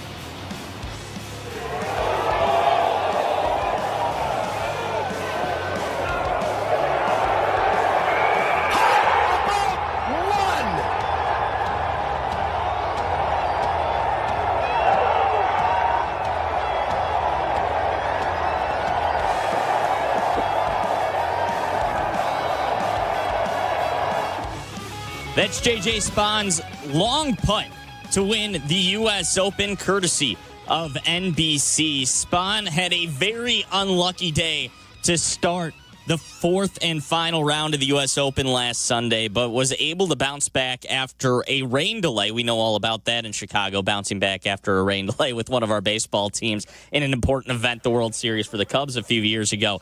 But Spahn was able to bounce back. He started the day one back of Sam Burns. This is the CDGA Golf Show, brought to you by Geneva National. And, Mike, Spahn just had a great comeback after a very unlucky start to the day on last Sunday. Jack, that is the biggest understatement I've heard all day.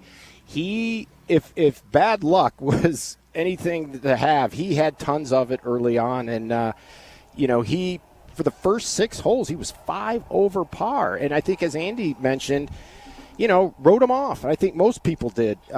if you were one of those fortunates who saw his odds leap way up because he was so far back and you put $100 on him, you're a rich person today. But, yeah, JJ put it together when he needed to, and he joins Hogan, Nicklaus, and Palmer, all to have won at Oakmont. And what a weekend it was. And J.J. Spahn, not necessarily a guy who's a household name, but if you've been watching closely, he's a guy who's been playing really well as of late. Isn't that right, Mike? No, he really has, and that's a great point. And, that's somehow you find these guys that are coming into their own, and, timing is everything. And J.J. had been in contention at some of the other majors and playing well, and he got it into a groove. But I'll tell you, your point about this rain delay, and he even mentioned it, that allowed him to reset. And, he climbed back into this thing little by little, one step, one shot at a time, and didn't try to grab the whole thing, on one par 5 or try to do things that are just totally out of his abilities. And he was patient. And I think Andy North mentioned you got to have patience. You got to find fairways. And he was able to start playing some just extraordinary golf and being able to execute at the highest level under the highest pressure. And coming out of this thing, I mean, I was worried, honestly, that he was going to 3-putt. But, the world works in funny ways. When that Victor's ball was like within a foot inside his, it was like this was meant to be all of a sudden. But had he 3-putted, I think the USGA would have had some real egg on their face, because I don't know that we could have finished the playoff given what time we were finishing as it was. And with the USGA making the decision on Sunday to still play things down, and when I say that, folks, playing it down means you don't touch it, you don't get to move it, you don't get any relief, you don't get to clean it, and you don't get to place it. The PGA Tour, week in and week out, does that and allows the players to do that. And I know the PGA of America will do that more often than the USGA ever will. But the reason they do that is so that they can get the telecast in. And, is it pure golf? Maybe not, but it's the entertainment piece. But the USGA held steadfast to their guns and saying, we are not going to allow them to clean place and, put it up on a tee. But as such, by making that decision, they had to wait longer to put the guys back out, because if you were playing it up, meaning like you can touch it and move it and dry it and put it in a drier piece of ground, they could have put those players out there much quicker. And then had there been a playoff, you still would have had time to get it in. But you know what? There's an old saying, I'd rather be lucky than good, and I think the USGA got a little bit lucky right there. But all good things have to come to an end, and it ended in one heck of a way. So kudos to the USGA. You talk about J.J. Spahn possibly 3-putting that. That was a 64-foot putt to win the U.S. Open, and he actually joked that he owes Victor Hovland a nice bottle of wine for the little bit of help on the read, because that certainly helped him in reading the tough green. You talked about the weather, though, and Sam Burns, in terms of the rulings, didn't exactly benefit from it. He had a really tough break on hole number 15. He really did. And for those who know the rules just in a general fashion and they know what standing water is and all that, the USGA, what I found interesting, they were looking where his feet were, not where the ball was. And you're not allowed to, press down. You just have to take your normal stance. So if you weigh 150 pounds versus 300 pounds, you're going to, as a heavier person, you're going to be able to create that situation far easier. But he was standing in a place where there was no casual water, in my own opinion. Now, it appeared to me, and especially after he hit the shot, that ball was what I would have deemed in casual water. But they had a second look at it, and that's the amazing thing to me, that they still ruled against him. I'm a baseball umpire at the collegiate high school level, and I do ice hockey at a very high level. And one thing they always taught us as officials is not to get in the way of the game. And I would have thought in a moment like that, I would have gone with the player on that, just because I don't know that I'd want to be talked about on Monday afterwards as being the official who may have gotten in the way of a potential win for him. And who knows? I mean, mentally after you do that, you hit that shot, you're not gonna be happy, and that can also mentally send you into a tailspin under the pressure, the duress, the stress, and the USGA officials did not help out Sam Burns at all. But again, they know the rules far, far better than I ever do. But I concur with most. I think he got a bit of a raw deal there, and I just think it affected him coming in. And that not that he would have won. I mean, I guess there's always that chance. JJ's still the winner, but I just found that ruling to be very puzzling to me. So Burns asked two separate rules officials for their opinion on it. He said every single time he took a practice swing, it was water splashing every single time. So he asked for a second opinion even, and both rules officials said that he didn't get relief from the casual water, as you're saying, and he didn't get relief from that. He wound up double bogeying the hole. His next shot, after he asked for the relief from the casual water, it sprayed across the fairway back into the rough. So a very tough break for Sam Burns. Also, Scotty Scheffler didn't play his best rounds. Andy North seemed to think that it was a little bit better than it appeared from the outside looking in. What did you think of Scotty Scheffler's performance? I thought Scotty's performance was relatively good. I could tell he was fighting himself, his swing. He just couldn't clear that left hip, it seemed to me, like he normally does. And as such, when he does that, he'll start hitting that occasional pull, or that hook. And, I think a lot of that was early on part of the issue, but he did have the three-putt syndrome, which he does run into from time to time. And, it crept up at Oakmont, which is an easy place to do that. But I never really felt Scotty could get it out of second gear. I was waiting for him on Saturday to just lay down the law, go low, and, prove I'm the biggest, baddest cat in this game. And he just wasn't able to do it. And, sometimes that's golf, and that's just what happens. But Scotty's proven once again he rebounds right back and showing the world why he is still the best. What did you think was the toughest hole on the course? Because I know there were a lot of tough ones. How did number 8 play? I mean, that massive par 3. There were the slopey greens all over the place. Well, what were your observations, Mike? I same way. I thought 8 was just a fun hole to watch as such. A lot of these holes have changed a bit because for a lot of the people who don't realize, Oakmont, they took down thousands of trees. So the golf course acts and plays completely different than what it used to be. You have trees that will create wind tunnels and the different things. But the 8th hole was my favorite. I loved the carnage, but I also loved some of the great shots. And Oakmont, it never disappoints. And I'm already looking forward to when the next event gets to Oakmont because I want the weather to be good. I want to see an event. And would I want this 51 weeks of the year? No way. But I do want that 1 week to see them look like us for a little bit. What do you think? So I'm a bogey golfer, right? What do you think an average golfer like me would shoot on Oakmont last week? Okay, if you would have played their tees and played by the USGA rules of golf, there's none of this monkey business, I hit the ball out, so I'll just drop over here. But if you played by the USGA rules of golf, I think you would have a tough time breaking 140. 140? Yep. Wow. It's that hard. It is just that hard. That rough, if you've never been in it, I could see situations where it could take you several shots just to get it out. And then once you finally get to the green, I don't know.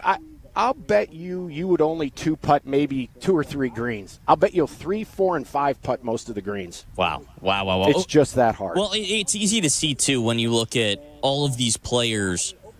Last weekend, only one player shoot under par over the course of 4 days. And then you look at the Travelers Championship this weekend, and you have players shooting 62s on certain days. It just goes to show how difficult that course is.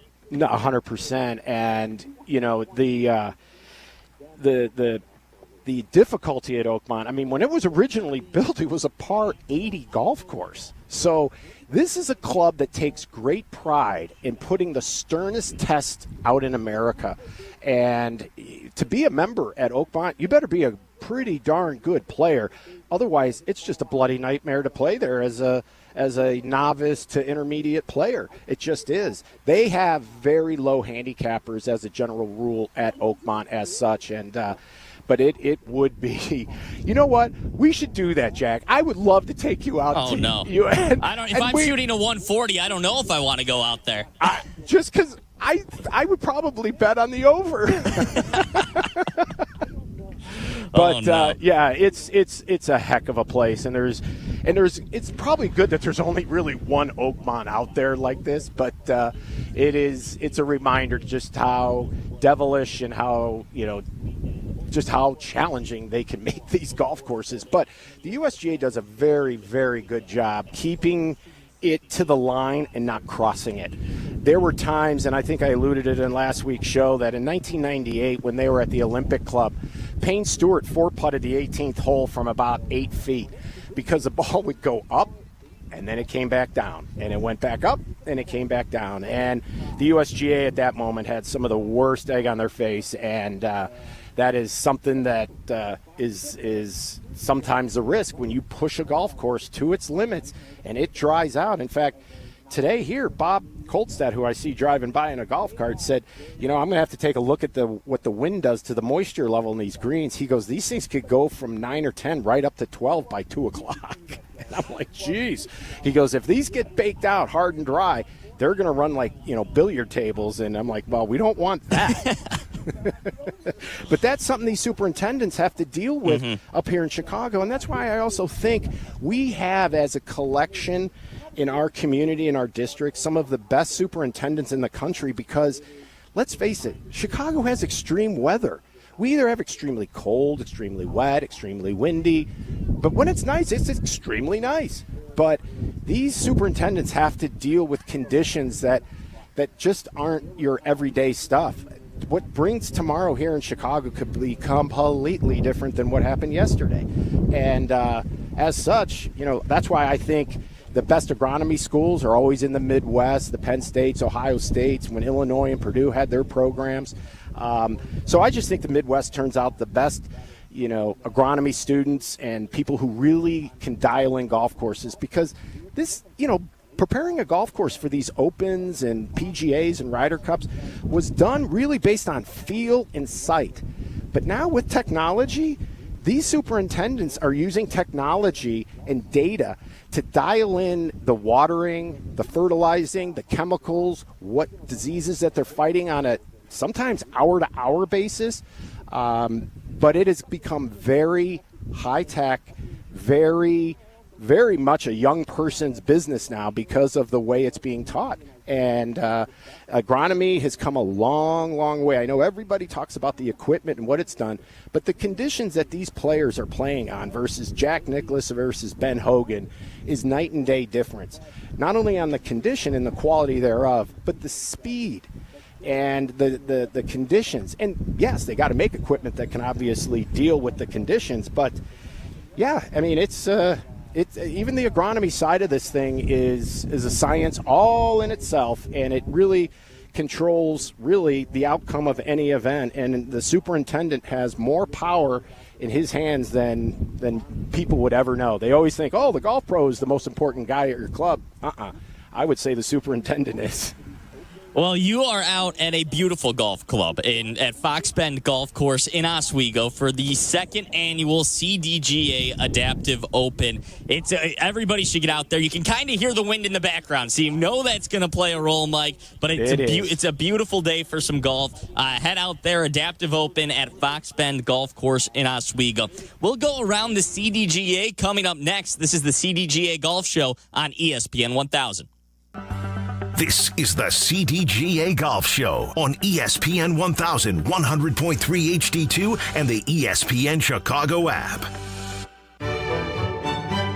Welcome to the Chicago White Sox newest affiliate, Vatican City.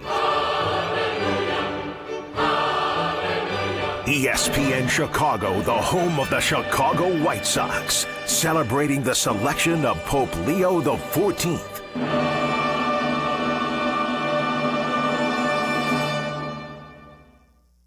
In 1958, few imagined a young Joliet native and Air Force veteran like Brent Wadsworth would pioneer the nation's leader in world-class golf construction. Wadsworth Golf Construction was founded on his vision of leading with integrity, service, and quality, with over 1,000 golf courses built or renovated, including 110 in Illinois. Wadsworth Golf has left an indelible mark.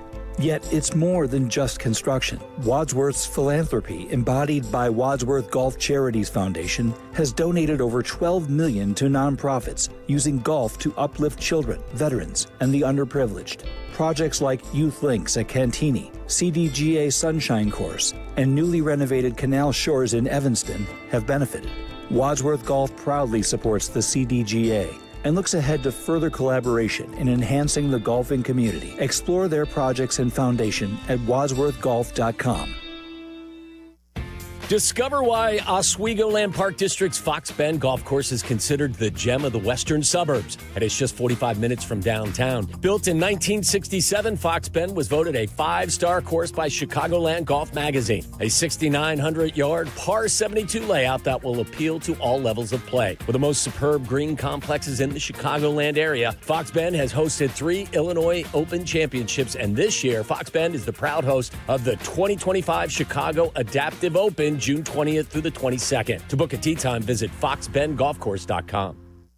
Play their gear, dress the part, and shop like the pros at the PGA Tour Superstore. Now's the time to upgrade your game with new apparel and footwear to keep you looking fresh, and the hottest clubs from all your favorite brands. Plus, dial in your game with the latest technology like rangefinders and launch monitors. Shop with the pros at one of PGA Tour Superstore's 5 Chicagoland locations: Downers Grove, Schaumburg, Orland Park, Vernon Hills, and Lincoln Park. Play golf in Elgin. Check out the Golf Elgin app and book a tee time at Bowes Creek Country Club or the Highlands of Elgin. Bowes Creek Country Club offers the finest playing conditions and has tournaments open to the public. Experience Bowes Creek. BowesCreekCC.com. We're not one of the largest banks in America. We're Republic Bank of Chicago. For Chicago, we've got the banking solutions you want, the local expertise you need, and the exceptional service you deserve. Right here at Republic Bank of Chicago. Experience the best golf on the North Shore. Head over to Glenview Park Golf Club. Book your tee time 24/7 at golfglenview.com or call 847-724-0250. Golfglenview.com or 847-724-0250. Experience the best.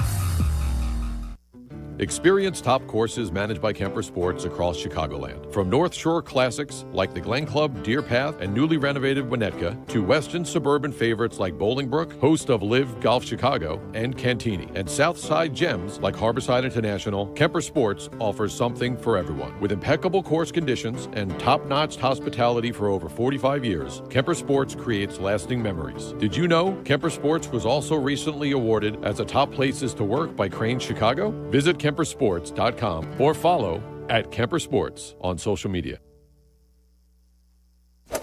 Welcome into the CDGA Golf Show on ESPN 1000. Presented by Glenview Park Golf Club. Here's your hosts, Mike Gilligan and Tyler Rocky. Welcome into the CDGA Golf Show. Jack McGrath with Mike Gilligan in for Tyler Rocky today because he's on site at a very special event, the second annual CDGA Adaptive Open at Fox Bend Golf Course in Oswego. We have a very cool giveaway. We'll give away some CDGAs and ESPN caps coming up at 10:50. So stick around for that. And Mike, it's time to go around the CDGA. Well, Jack, yeah, you know, if you've been listening to this and you've thought about joining the CDGA, there is no better time to take advantage of the various benefits of getting a USGA index, being able to play in not only our championships and social competitions, but to play in events like, you know, the member perks, fantasy golf. There are travel opportunities. Then we're going to send you 6 magazines in the mail throughout the year and then 4 digitally. So to keep you up to date of what's going on, and then every week you'll get a Monday newsletter to your email address that's customized with your data, your information in terms of your progression and what you've been doing in the game, in the terms of number of rounds, what your index is, and any of the data that you acquire over your rounds of golf. So for $50, I mean, you for less than a dozen Titleists, you can get this benefit and membership, and it will pay for itself. And how does it do that? Well, if you go in June to Second Swing and you want to try to get a new set of clubs or a used set to get back into the game or get your son or daughter involved, you get $20 off the first purchase of $100 using CDGA 20 at checkout. Glenview Park in June, if you go up there and see Ron Cassidy, 2 of you can play for $129 with a cart, and it's a twosome green fees, so that's available Monday through Thursday, excluding the 19th. So aside from that, the Highlands, up Jim Vogt, up in Elgin. CDGA members receive a large bucket of balls for the price of a medium every day. So if you want to practice, head on that way. Jersey Mike's, if you're hungry this weekend and you're a CDGA member, go to any Chicagoland Jersey Mike's location and you get $2 off with your CDGA membership. So there are a lot of different ways, and in fact, I had a guy call me not too long ago. He bought a putting green from Big Moss, and it paid for his entire membership because Big Moss has a 15% discount. So if you want to get an indoor putting mat or an outdoor system for your backyard, just contact Tony up at Best Hole in One and tell him the CDGA sent you.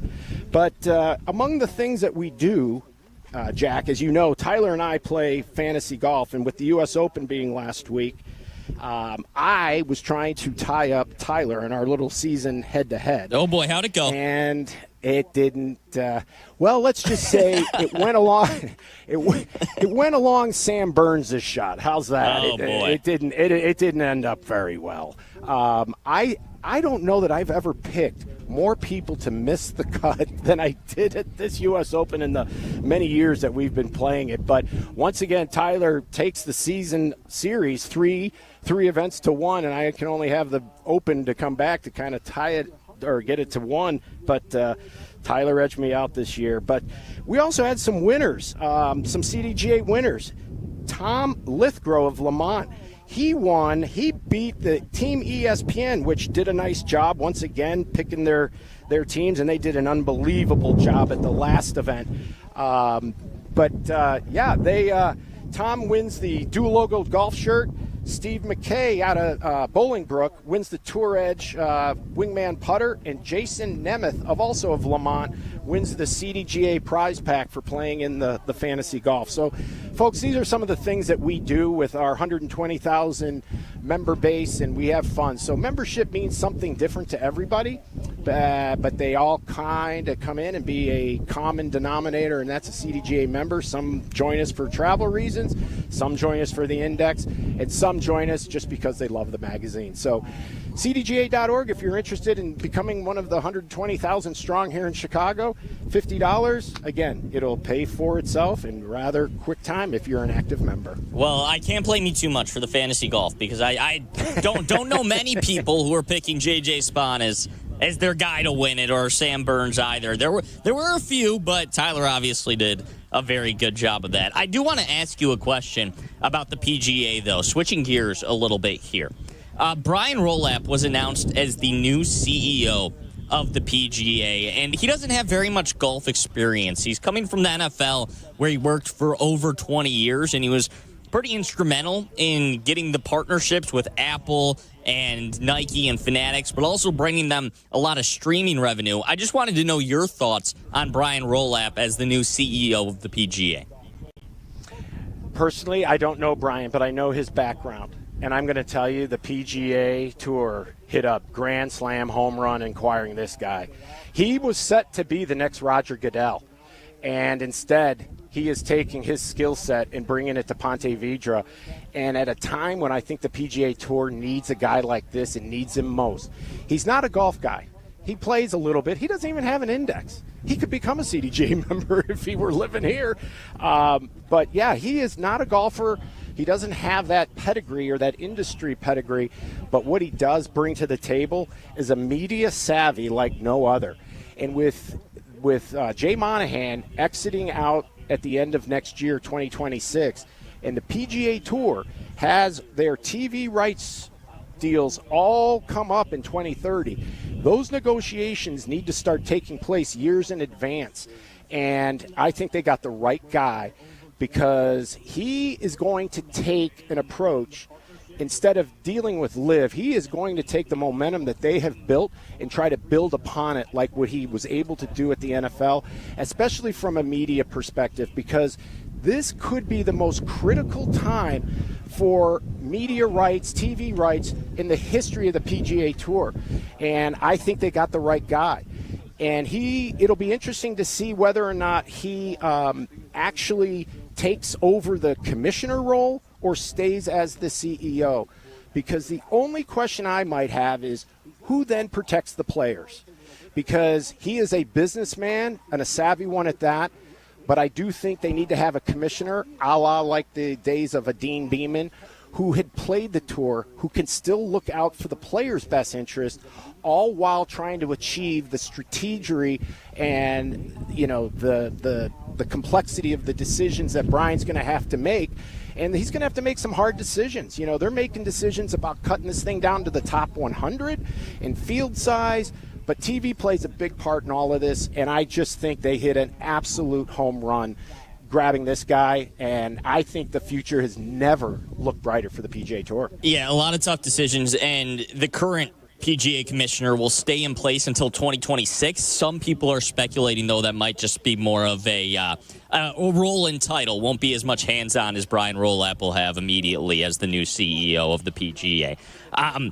The other thing I wanted to touch on, too, is, and you mentioned this a little bit, Mike, is the potential for the LIV PGA merger and the fractions in golf right now.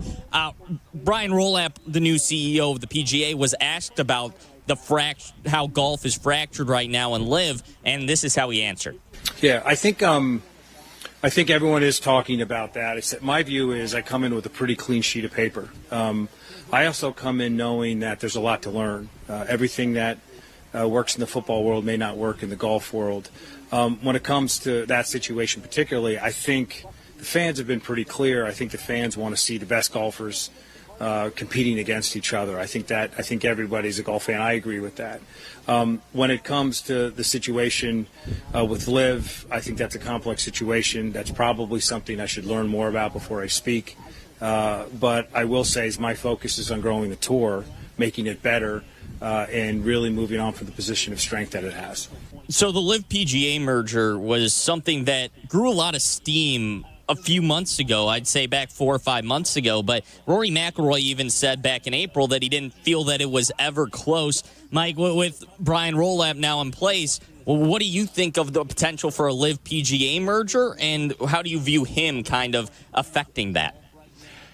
Actually, I think by bringing a guy like this in tells me that I think the interest in bringing these two parties together is starting to wane a little. In other words, I think the PGA Tour realizes as the time goes on that they're in a position of strength because these contracts with these big names, the Brooks Koepkas, the Bryson DeChambeaus, they're all coming up for negotiation. So much like Aaron Judge and the Yankees, they got to have a conversation. So that is how, while it's different, it's different. So they could be losing players that LIV, and the PGA Tour doesn't have to do anything but figure out how do we bring them back. So that may be more of the conversation for Brian versus what it was a couple of Junes ago when they announced, we've got to merge with these guys. We got to make the enemies our closest friends now and all of that. I think as time has gone on, has healed this thing to an extent where I think what Brian's approach is going to be is to take what we have going and keep growing it. But he is under the pressure of having no Tiger Woods. Because remember, we had that Tiger bubble and golf boomed. And so with these TV contracts, negotiations coming up and no Tiger Woods, he's got his work cut out for him. But I will say this, the PGA Tour is in a great spot due to all of these fan initiatives that they've done. They're winning the people back, and the television ratings are starting to show it. All right, Mike. Next, we're going to talk to Andre Blom, the CEO of the Illinois Bone and Joint Institute. He's out with you at the Chicago Adaptive Open at Fox Bend Golf Course. That's coming up. This is the CDGA Golf Show, brought to you by Cog Hill Golf and Country Club on ESPN 1000. This is the CDGA Golf Show on ESPN 1000, 100.3 HD2, and the ESPN Chicago app. Chicago White Sox baseball. Do you believe? Len Casper and Darren Jackson bring you the call of White Sox and Blue Jays. Live coverage begins today at 11:30 on ESPN Chicago, the home of the White Sox. Now backed by the power of the Pope. Golfers, go north to Wisconsin and experience the Club at Lac La Belle, voted a top 10 most fun golf course in the country by Golf Digest. The Club at Lac La Belle is now accepting tee times. Take advantage of same-day replay rates. The Club at Lac La Belle is at the heart of the Wisconsin Golf Trail, featuring a majestic, redesigned course and beautiful clubhouse. Schedule your tee time now at theclubatlaclabelle.com. A historic past meets a vibrant future. Go to theclubatlaclabelle.com to start your journey. Chicagoland's very own Tour Edge Golf is celebrating 20 years of exotics with their brand new Exotic 725 series. The 10K MOI E725 driver provides the ultimate in forgiveness and stability off the tee, while the rest of the 725 series is packed with innovation specifically designed to cover every player type looking to level up their game. It's time to see for yourself why over 200 PGA Tour professionals have chosen to put exotics in their bags. For more on the new Tour Edge Exotic 725 series, visit touredge.com. Hey, Chicagoland, want to experience the best golf on the North Shore? Head over to Glenview Park Golf Club to enjoy superior golf course conditions, a challenging layout, and superior service. Conveniently located and easy to get to, Glenview Park is in the heart of Glenview. Book your tee time 24/7 at golfglenview.com or call 847-724-0250. Golfglenview.com or 847-724-0250. Experience the best. If you haven't been to a PXG golf store, you are missing out. Every location is equipped with state-of-the-art fitting bays, the full lineup of our game-changing golf clubs, an incredible selection of PXG apparel, golf bags and accessories, and personal service that is absolutely second to none. The best part, it's a ton of fun. Find out what PXG can do for your game. Come see us at either of our two Chicago locations, Northbrook and Oakbrook. PXG, you've never played like this before. Come to Cog Hill Golf and Country Club and experience truly legendary golf. Since 1927, Cog Hill has been the mecca for public golf in the Midwest. In addition to Dub's Dread, ranked the #1 course you can play in Illinois by Golf Digest, Cog Hill offers 3 other beautiful 18-hole layouts with price points for all types of golfers. Visit their state-of-the-art practice facility with top tracer technology on 42 driving range bays. Plus, they have 2 golf shops, a new club fitting room, and beautiful clubhouse and reception area. They serve great food, too. Visit coghillgolf.com. Play golf in Elgin. Check out the Golf Elgin app and book a tee time at Bowes Creek Country Club or the Highlands of Elgin. Bowes Creek Country Club offers the finest playing conditions and has tournaments open to the public. Experience Bowes Creek. BowesCreekCC.com. Hey, Chicagoland, it's time to tee up your next golf adventure with a trip to Tullymore Golf Resort, featuring 36 championship holes at 2 5-star rated golf courses. Spend more time on the course and less time in the car. Tullymore is just a quick 3.5-hour drive from the city. Enjoy an up-north golf experience without the drive at Tullymore Golf Resort. Experience a Michigan masterpiece. Start your trip with just a click at tullymoregolf.com. That's tullymoregolf.com. From PGA to where you should play, this is the CDGA Golf Show with Mike Gilligan and Tyler Rocky, presented by Glenview Park Golf Club. This is the CDGA Golf Show, brought to you by Republic Bank. Jack McGrath in for Tyler Rocky because he's on site for a very special event at Fox Bend Golf Course. It's the 2nd annual Chicago Adaptive Open.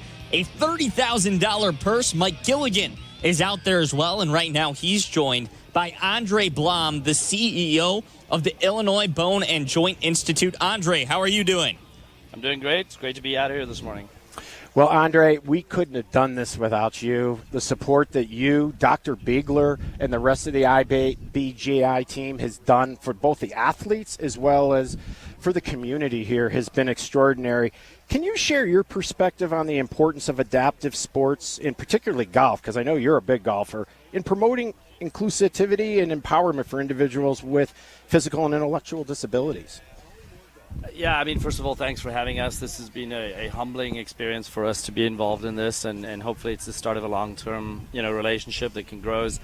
I think, our mission of helping people move better and live better really fits well with what CDGA and everybody else that's tied to this event is trying to do. And so in that regard, we sort of just want to come alongside what's being done, in golf and be a resource in the right way, and in a broader sense, just be used as a tool for, the folks that run these things.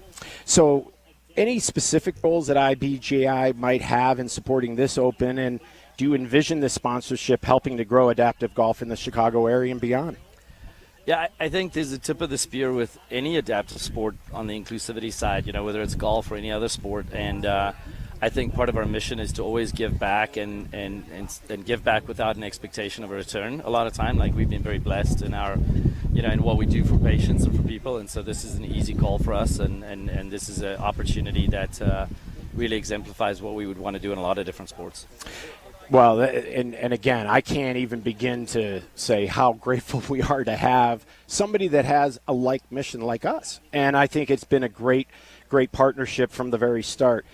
What role does the community engagement play in your broader mission as an organization, and how does the Adaptive Open fit into your community outreach efforts?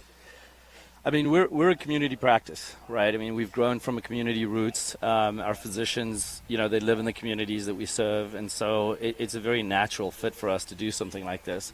And I think that to the degree that this grows, gets broader, I love the way that even this event gives back around the community and opens access points for younger golfers and younger families and things like that. So in that sense, it fits perfectly with how we like to approach engagement on the sponsorship side or on the broader engagement side. What kind of hope would you have for an event like this in our community for the future? Honestly, like being here and watching the folks play, I mean, I know how much it is to travel these days and things like that. My hope would be that we could lead the way to get a lot more sponsors involved to really grow the financial component that's really needed for these folks that travel from, a bunch of different states, different countries from here. And hopefully we can set an example, bring others to the table, and sort of help the global advancement of the adaptive sports. Well, Andre, I have to tell you, when we were able, because last year the CDGA Foundation footed the bill for the whole nut, and it was significant. Yeah. But when you and I chatted, I just loved your approach to this whole thing. And as such, we were able to elevate the purse from $15,000 up to $30,000. And I have to tell you, that has attracted people. That's how we got our young man, Issa, to come here from Cameroon. Because he said, it's worth coming here because now I've got the ability to win and pay for it. Because he could walk out of here with $2,000, and that'll pay a few bills. Yeah, definitely. And look, we don't have the perspectives of the challenges that these athletes face. And they're phenomenal athletes and they overcome a lot. And so to whatever degree we can help, we'd like to increase that. Obviously, we're willing to work on ourselves or with other people to continue to allow those folks to access this. Yeah, but happy for being here and thanks for inviting us. Yeah, well, thanks for being here. And I'm going to be interested to hear what you think of this after you watch some of these players play, because I know you're a good player in your own right. So I want you to see what you think of how far some of these guys can hit it, and some of these women. I mean, it's amazing. And the biggest takeaway for me was when I had a few people tell me, like, look, I almost called it quits, but golf saved my life. Yeah. What's interesting is the 15 different categories and the diversity that you have in terms of this. It's not a one-trick pony. It's not like you're accommodating one type of individual. And so, I think that exemplifies what we stand for as well globally in terms of being inclusive and and allowing for diversity to really flourish and the tide to raise all boats. And so in that regard, really happy for the opportunity. And, as far as my own golf game, this is just a humbling experience, to be honest with you. Like, I'm never going to complain on a golf course again. So it's been awesome. Well, especially after you see these guys and girls playing, it is inspiring, and it just goes to show you that there are many, many different ways to get it done in this sport with the swing. But, again, we couldn't have had the strength of field that we have without the support of you and your team, and we're just grateful. Yeah, no problem. Happy to help and look forward to next year. Well, Andre, thank you so much. And we're going to throw it back to you, Jack. Of course, that's Andre Blom at Fox Bend Golf Course for the Chicago Adaptive Open, where the world's best adaptive players are playing, and they've arrived in Oswego. They're competing for a $30,000 purse. We'll talk more about that when we come back. Also, we are giving away CDGA golf caps. We will do that when we come back. Find out how to win in just a moment. You're listening to the CDGA Golf Show, brought to you by Republic Bank on ESPN 1000. This is the CDGA Golf Show on ESPN 1000, 100.3 HD2, and the ESPN Chicago app. Sometimes the conversation can get away from the team on ESPN Chicago's Cap and J Hood Show. Fortunately, there's always room for a sidebar. Just a quick sidebar, may I approach? Sidebars on the Cap and J Hood Show are presented by Ankin Law. Illinois Bone and Joint Institute, is proud to present the Chicago Adaptive Open. When injuries happen, IBJI's Ortho Access Immediate Care Clinics are here to help. Skip the ER and get specialized orthopedic care for sprains, fractures, and sports injuries. No appointment needed. With 14 convenient locations across Chicagoland, Ortho Access provides expert treatment from IBJI specialists, helping you recover faster and get back to what you love. Experience same-day care close to home. Illinois Bone and Joint Institute. Visit IBJI.com for Ortho Access locations and hours. You've arrived at French Lick Resort here in Indiana. 2 hotels you have to see to believe. Legendary Golf by Pete Dye and Donald Ross. Our little corner of the world is like nowhere else. Your French Lick getaway starts now at FrenchLick.com. Must be 21 to enter casino. Gambling problem? Call 1-800-9-WITH-IT. You strive for more in life and in business, never settling for anything less than. Your bank should be no different. It's time for a fresh perspective. It's time to move things from to-do to done. It's time for your bank to go the extra mile for you. Achieve more at Republic Bank of Chicago. Banking beyond expectations. Visit ourbankchicago.com to get started. Republic Bank of Chicago, member FDIC. Experience the best golf on the North Shore. Head over to Glenview Park Golf Club. Book your tee time 24/7 at golfglenview.com or call 847-724-0250. Golfglenview.com or 847-724-0250. Experience the best. Play their gear, dress the part, and shop like the pros at the PGA Tour Superstore. Now's the time to upgrade your game with new apparel and footwear to keep you looking fresh and the hottest clubs from all your favorite brands. Plus, dial in your game with the latest technology like rangefinders and launch monitors. Shop with the pros at one of PGA Tour Superstore's 5 Chicagoland locations: Downers Grove, Schaumburg, Orland Park, Vernon Hills, and Lincoln Park.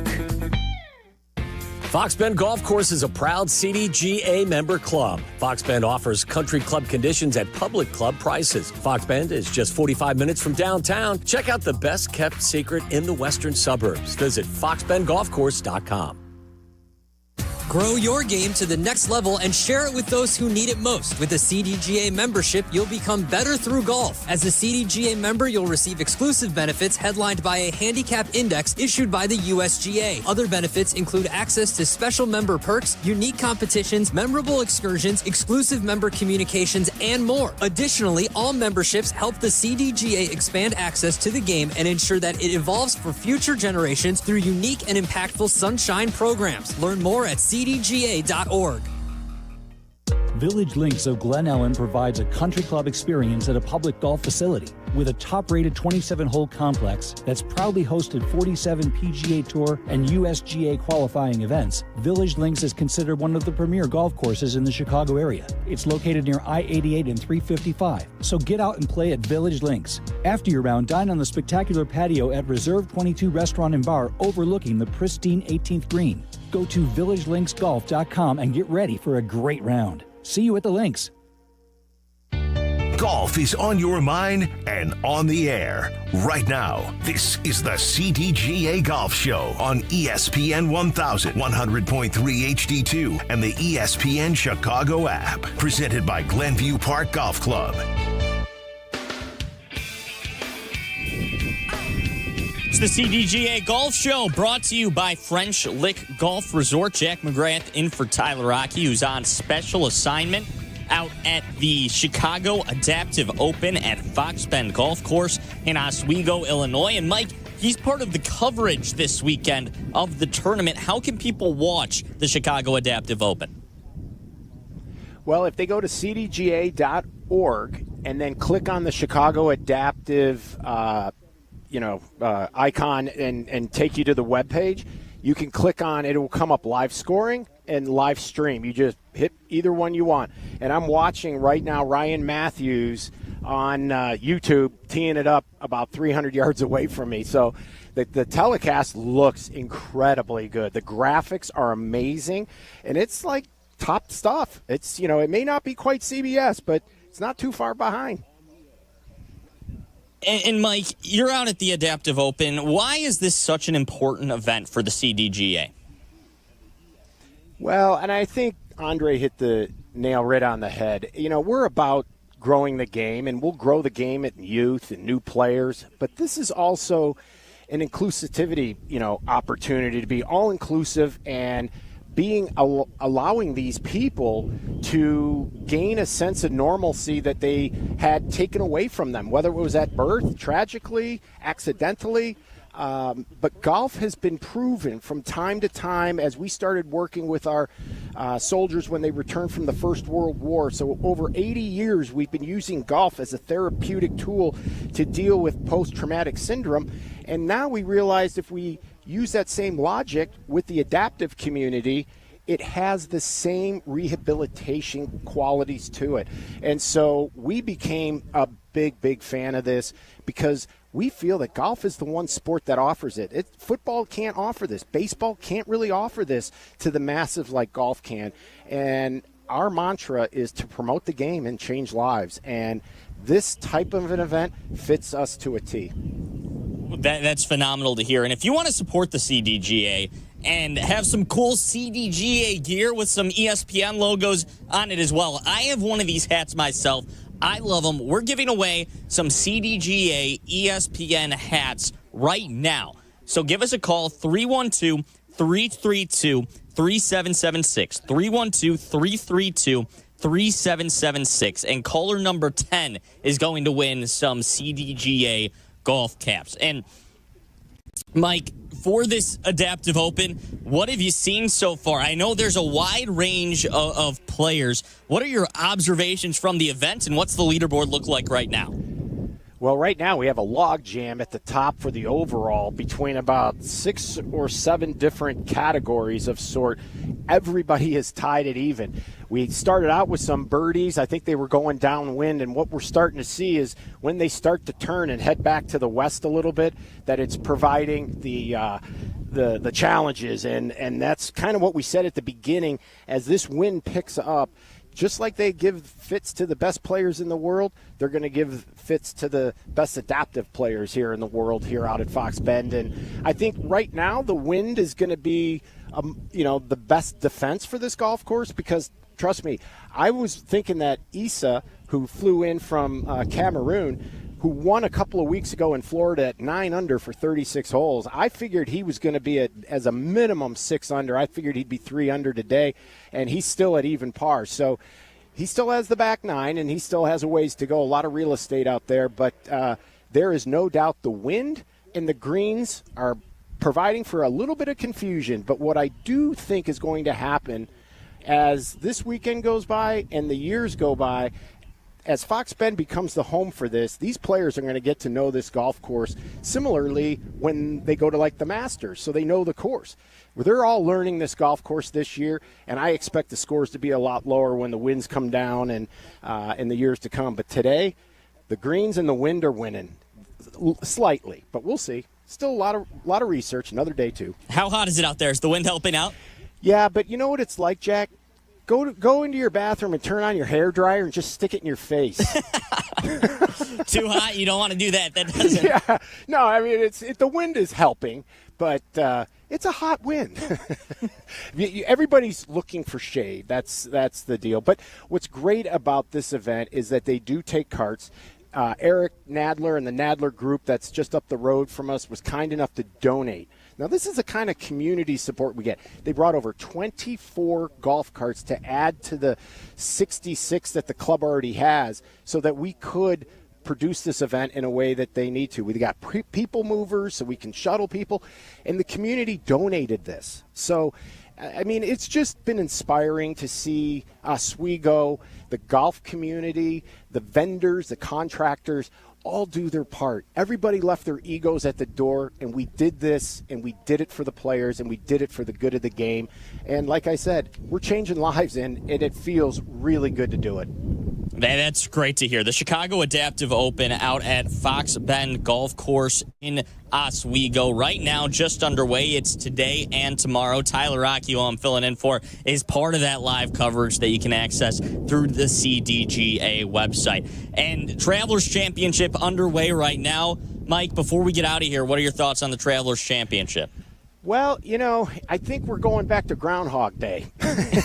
Scotty Scheffler is back up at the top, and usually Saturday is the day that he makes his statement, and I would look for Scotty to take maybe a 2 to 3 shot lead into tomorrow, and then I think it's just going to be put the pedal down and walk away with another signature event.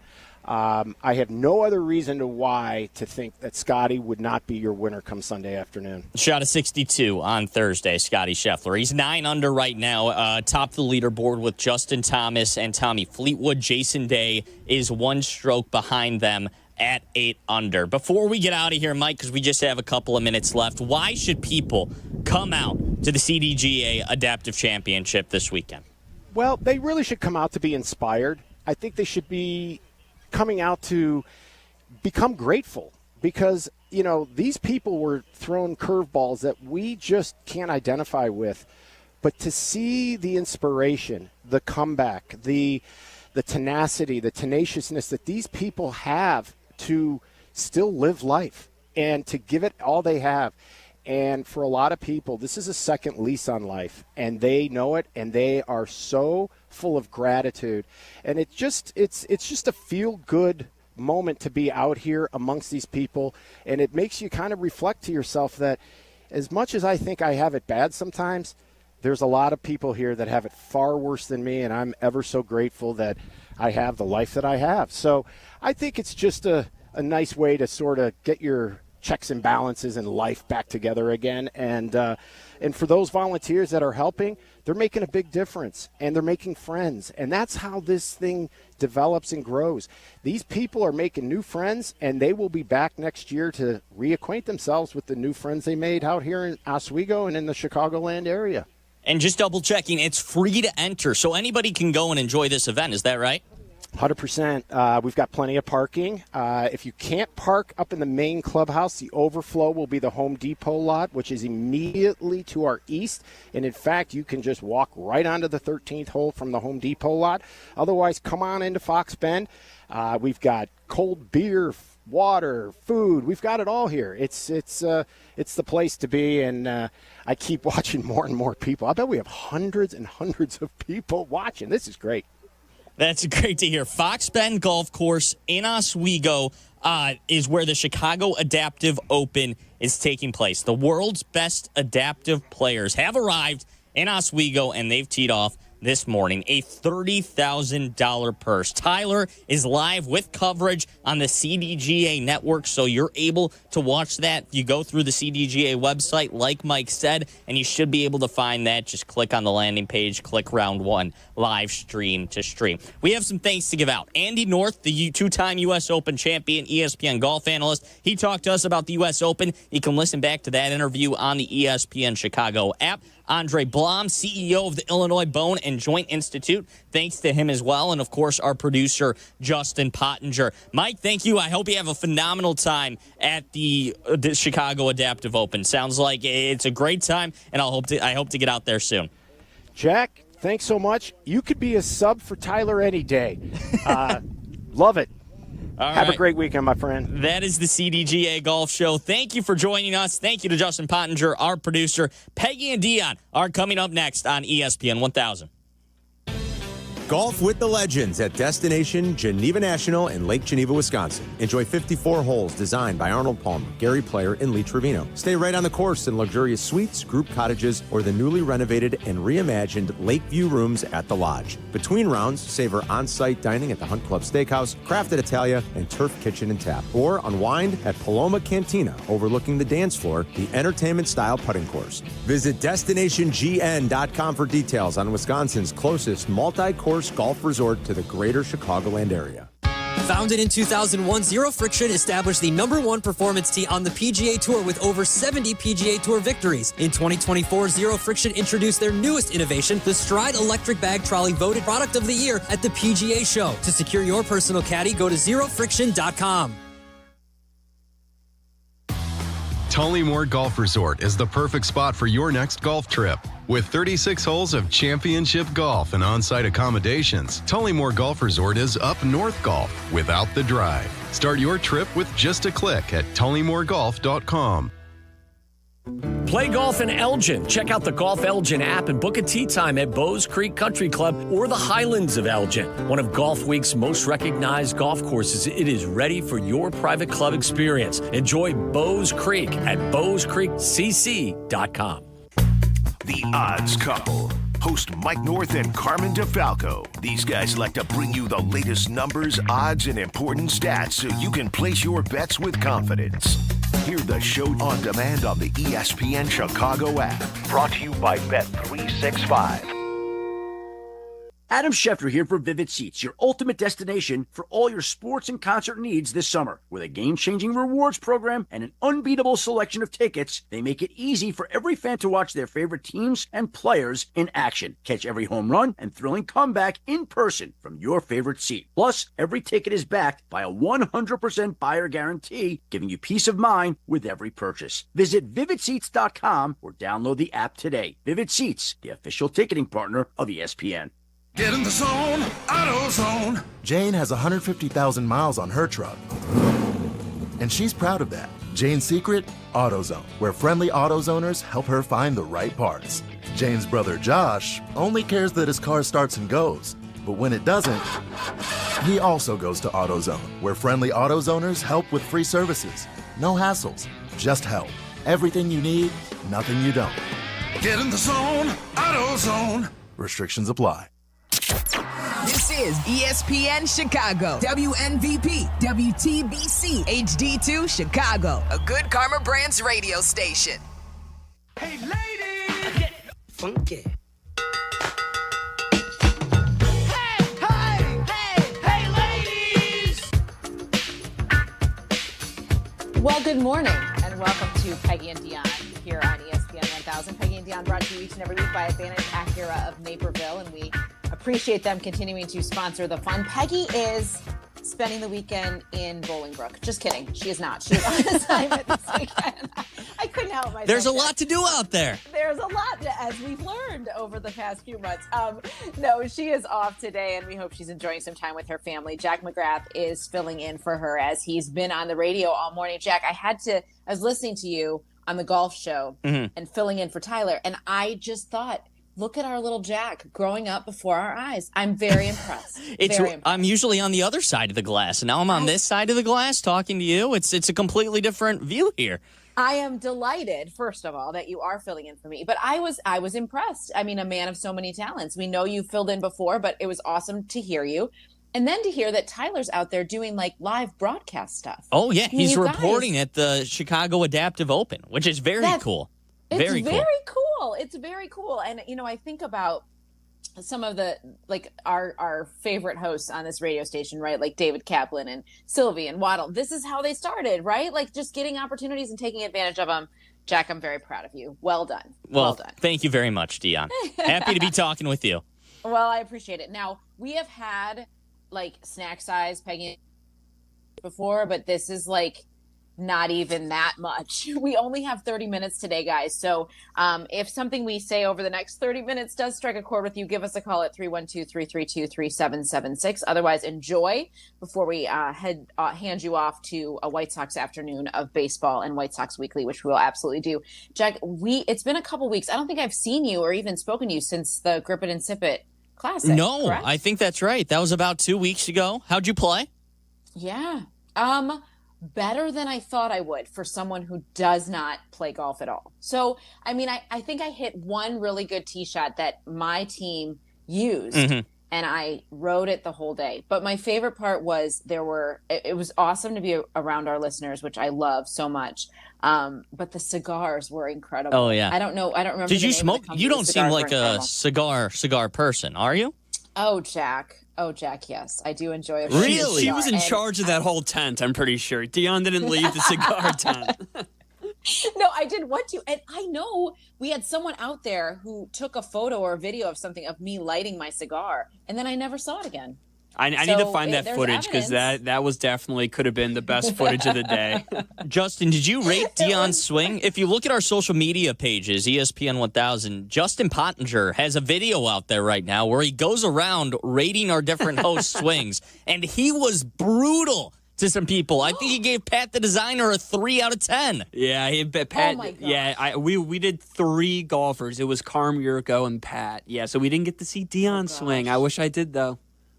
It's okay. I didn't swing that many times. I mean, more than I thought I would. I will say that. And I think I've said already on this show that I've made the executive decision that I need to actually work on my golf. So I will hopefully do that and be ready for next year for the Grip It and Sip It Classic next year. But that was super fun. And then that went right into, like, I had a week off with family. We went to Ohio for a hockey tournament and got to see my stepson and his family and the granddaughters. It was great.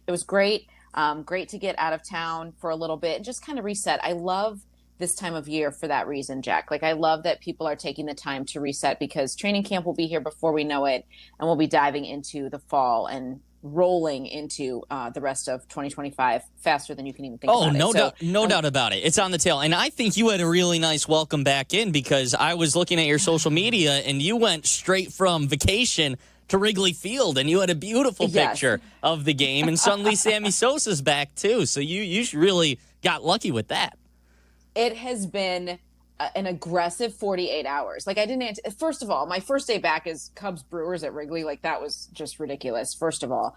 But then to get word that Sammy Sosa was coming back for the first time in 21 years. Now, I have to ask, Jack, how old were you the last time Sammy Sosa was at Wrigley Field? That would be 2004, correct? So I would have been about 3 years old. Yeah. But I have memories of Sammy Sosa because he was kind of legendary for my generation, right? Because you hear the stories of how good he was, and then there were a few years there where the Cubs weren't very good until 07 again. So he was kind of the guy for a while. We still heard about him for sure. It's interesting. It was interesting to see fan reaction yesterday as word spread that he was coming back. And I feel like even two plus decades later, he's still kind of that polarizing presence that some fans are ready to embrace him and move forward. And then other fans are not sure how to feel about him still being around the team and being a part of the team. I'm interested, if you watched yesterday and you had some sort of emotional reaction one way or another, we would love to hear from you.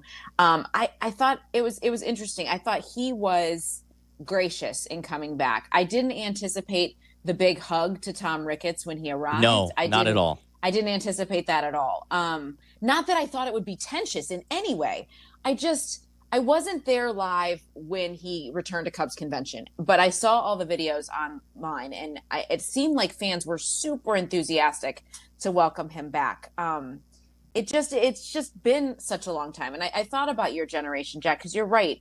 He is legendary. There's no question about it. And that documentary about him and Mark McGwire from 1998, the home run chase, it was released in 2020, right? Like that's when we saw it a lot. That's during COVID. It was June of 2020 when they really rolled that out. So I know that there's knowledge of him, but I was curious how the younger generation feels as he comes back, and is around the Cubs again. Yeah, I'm excited for it. It's something that, like, the steroids obviously sully a little bit everything that he did, but it did for every player in that generation, right? So it's hard not to it's hard to be upset about that when you can bring in a player who really might be the best Cubs hitter of all time back into the fold, right? And he was a legendary mythic figure for a lot of people in my generation. We saw him in video games. We saw the highlights. We saw the videos. I read a book about Sammy Sosa, about the home run chase. He was this mythic figure who was viewed as the great Chicago Cub that the Cubs were missing for a little bit.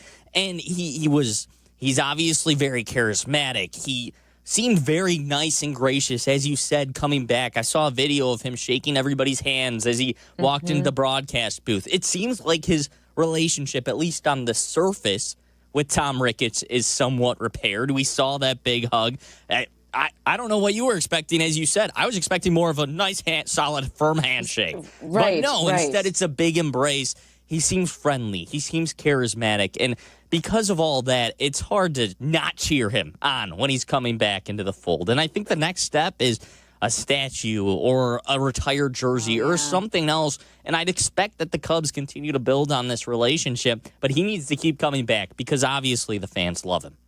Yeah, I mean, he'll be inducted into their Hall of Fame on September 5th. He will receive his jacket later that weekend. So that obviously will be another big step towards repairing this. But in doing a little bit of research, Jack, I went back to see exactly what day he was last in the lineup at Wrigley, right? And that was October 2nd of 2004. October 3rd of 2004, there was a game, and he showed up late and left early and was fined $87,000+. And then his boombox was crushed, right? Correct. Crushed in the clubhouse. And so I was not here during that time. I don't know what it was like to feel that tension, to see how that needed 2 decades to repair it. I don't know what that felt like. To even for the fans at that time, did you ever think this day was coming, right? And Sammy said he believed he would always get a chance to come back to Wrigley and see the fans, and he felt like the timing is right now, and the relationship is great. He doesn't know what his role will be, but he does feel like he'll be around the team. And all it took was an "I'm sorry." And it did feel, I will say this, Jack, it did feel like as soon as he released that statement in December, right? It felt like everything happened very quickly. Like, oh, welcome to convention. Oh, welcome to spring training. And come back to it feels like it came fast. Well, I think it's pretty clear at this point, without knowing for sure, that that's planned with the team. The team says, hey, we can welcome you back if you make this sort of apology. And he never admitted to anything in his apology specifically. We can kind of infer what he actually meant in his apology. But I think it's pretty clear that that was planned out. And yeah, I'm a little surprised it moved as quickly as it did. Same. But once he makes that apology and once you welcome him back in, you can't take a half measure. You have to go the full distance, and the full distance is inducting him into the Cubs Hall of Fame because he was one of the best Cubs of all time. I mean, he has the most home runs in a Cubs uniform of all time. I wanted to see, because you just talked about Sammy Sosa's last game. Did you hear what Cap said yesterday on the show? No, I did not. Okay, so this is about after he left that game. This is what Cap said players were doing to Sammy Sosa's locker after he left that game. I was there that day when he killed the boombox. Well, that was Kerry, and then they urinated on his clothes in his locker, and Sammy left the team. That's a true story. That they destroyed his boombox. Everyone knows that. His clothes were all hanging in his locker, and there were players peeing in his locker. Did you hear that one before? That was the first time I had ever heard that. So obviously, with what Cap's saying, they really disliked him. It wasn't just a boombox. Well, exactly. Well, that's what I'm saying. Like, to hear that kind of tension and to hear that it was that bitter when he left, like, no wonder it took so long for them to feel like it was okay to welcome him back. And to hear, like, Kerry Wood is one of the most beloved Cubs of all time, right? Like, he has been in their good graces the entirety of his career and beyond, right? He is family to them. And so to hear someone like that who holds such prestige within the organization to have had reacted that way towards a fellow player, like it's no wonder to me that it took so long to get to this point and to welcome him back to Wrigley Field. It was a special day. It was very cool to see him back, to see him shaking everyone's hand. Like you said, he was the same way with the media, like very first name basis, obviously, with a lot of those reporters who've been here for a very long time. And I thought, gracious, much more, I had never spoken to him before. So I thought much more soft-spoken than you would expect from his exuberant personality that he showed on the baseball field. Much more subdued to me. Yeah, and I'm just happy he's back at this point, too, right? It took so long, but the payoff was worth it to see him back in the stadium. And I almost wish it was a little... Tyler said yesterday he believes it was supposed to be a surprise, and that's why it wasn't announced as so far in advance. But I would have liked if they would have said, all right, this is Sammy Sosa's back, because I would have bought tickets and gone. Yeah, totally, but I didn't know that up until about an hour before game time that Sammy Sosa was going to be back in the stadium. So I'm hoping they have another full day, and they will when they induct him into the Hall of Fame. But I hope they have continue to have days to honor some of his anniversaries, especially as we come up on 25, 30 years of some of the things that he's done in a Cubs uniform. I hope they continue to honor those things so we can have more days to celebrate Sammy Sosa. Some of the days that we've kind of missed over the past 21 years without him being in the fold. The irony not lost on me, though, Jack, that on Thursday, Pete Crow Armstrong becomes the fastest Cub to the 2020 club and breaks Sammy Sosa's record, who shows up the next day. Yeah. Like that, I thought that was interesting timing, and brings us to our next topic that we'll get to on the other side of the break. I want to know if there is an athlete in our city who could have that kind of impact, who could be that kind of superstar. Are they already in the city? Are we still looking for them? We'll talk about that when we continue. Peggy's off today. Jack is in for her. You're listening to Peggy and Dion on ESPN 1000. Peggy and Dion on Chicago's home for sports, ESPN Chicago. Chicago White Sox baseball. Do you believe? Len Casper and Darren Jackson bring you the call of White Sox and Blue Jays. Live coverage begins today at 11:30 on ESPN Chicago, the home of the White Sox. Now backed by the power of the Pope. I was on the hunt for a new car. I wanted something special and luxurious, yet practical to take my children all the places they need to go. I wasn't sure where to start, so I turned to my friends at Advantage Acura of Naperville, and they worked their magic to find me the perfect ride, and I do believe it is the Acura MDX. From start to finish, the process was seamless, stress-free. I drove away in a brand new Acura that is sleek, high-tech, and super fun to drive. The team at Advantage Acura went above and beyond to help me find my perfect vehicle, but that wasn't just for me, you guys. They will do that for you. So if you're in the market for a new car, head over to Advantage Acura of Naperville. Tell them Peggy and Dion sent you, and they'll help you find your perfect match. Property managers and GCs use FinishingChicago.com's contractors for finishes and protective coatings in the most iconic venues, interior spaces, and essential infrastructure. Our painters apply industry-leading commercial and industrial finishes inside and out, so your biggest assets always put their best square footage forward. FinishingChicago.com has your free list of painting, wall covering, glass systems, drywall finishing, and signage contractors. For a great finish, start with FinishingChicago.com. If you're looking to elevate your future and the future of your business, well, it's a great time to be Bolingbrook. Bolingbrook remains the most desirable Southwest suburban location to start or expand your business. Rated as the second most diverse suburb and the only community in Illinois to make Fortune's top 50 places to live, Bolingbrook offers something for everyone. From the promenade to the Commons Shopping Plaza, freestanding locations, and 36 million square feet in the distribution corridor. Bolingbrook has the perfect space for you. Conveniently located off I-55 and I-355, it is the home of over 50 corporate headquarters. Come and experience the warmth and friendliness of Bolingbrook for yourself. Visit bebolingbrook.com to learn more. Join us and be Bolingbrook.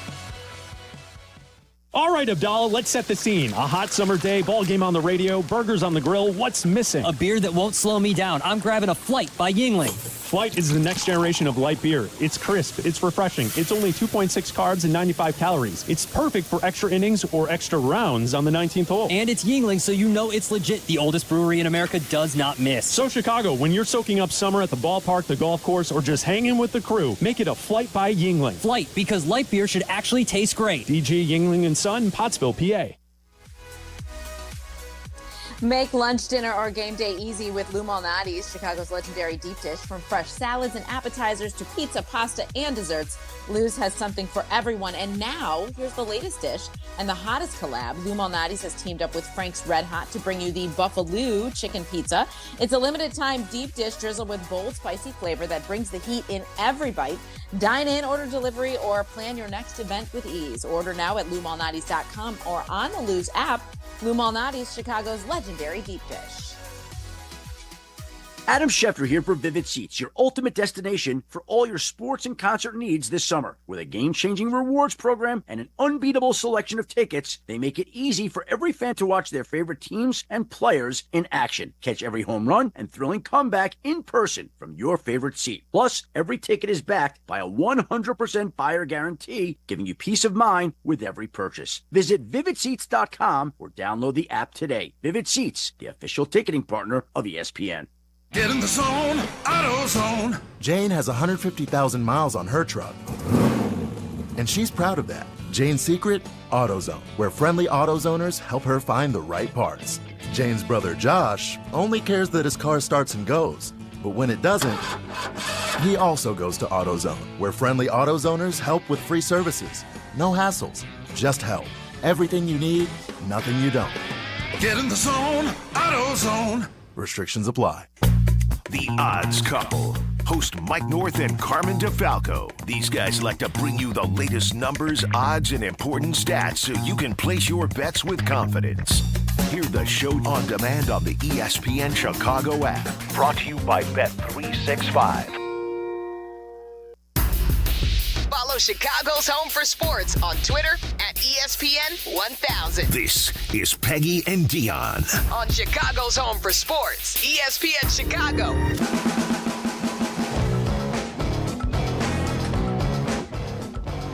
Just a few more minutes left here on our pocket-sized edition of Peggy and Dion today. We are done at 11:30. White Sox Weekly with Jeff Meller will follow us.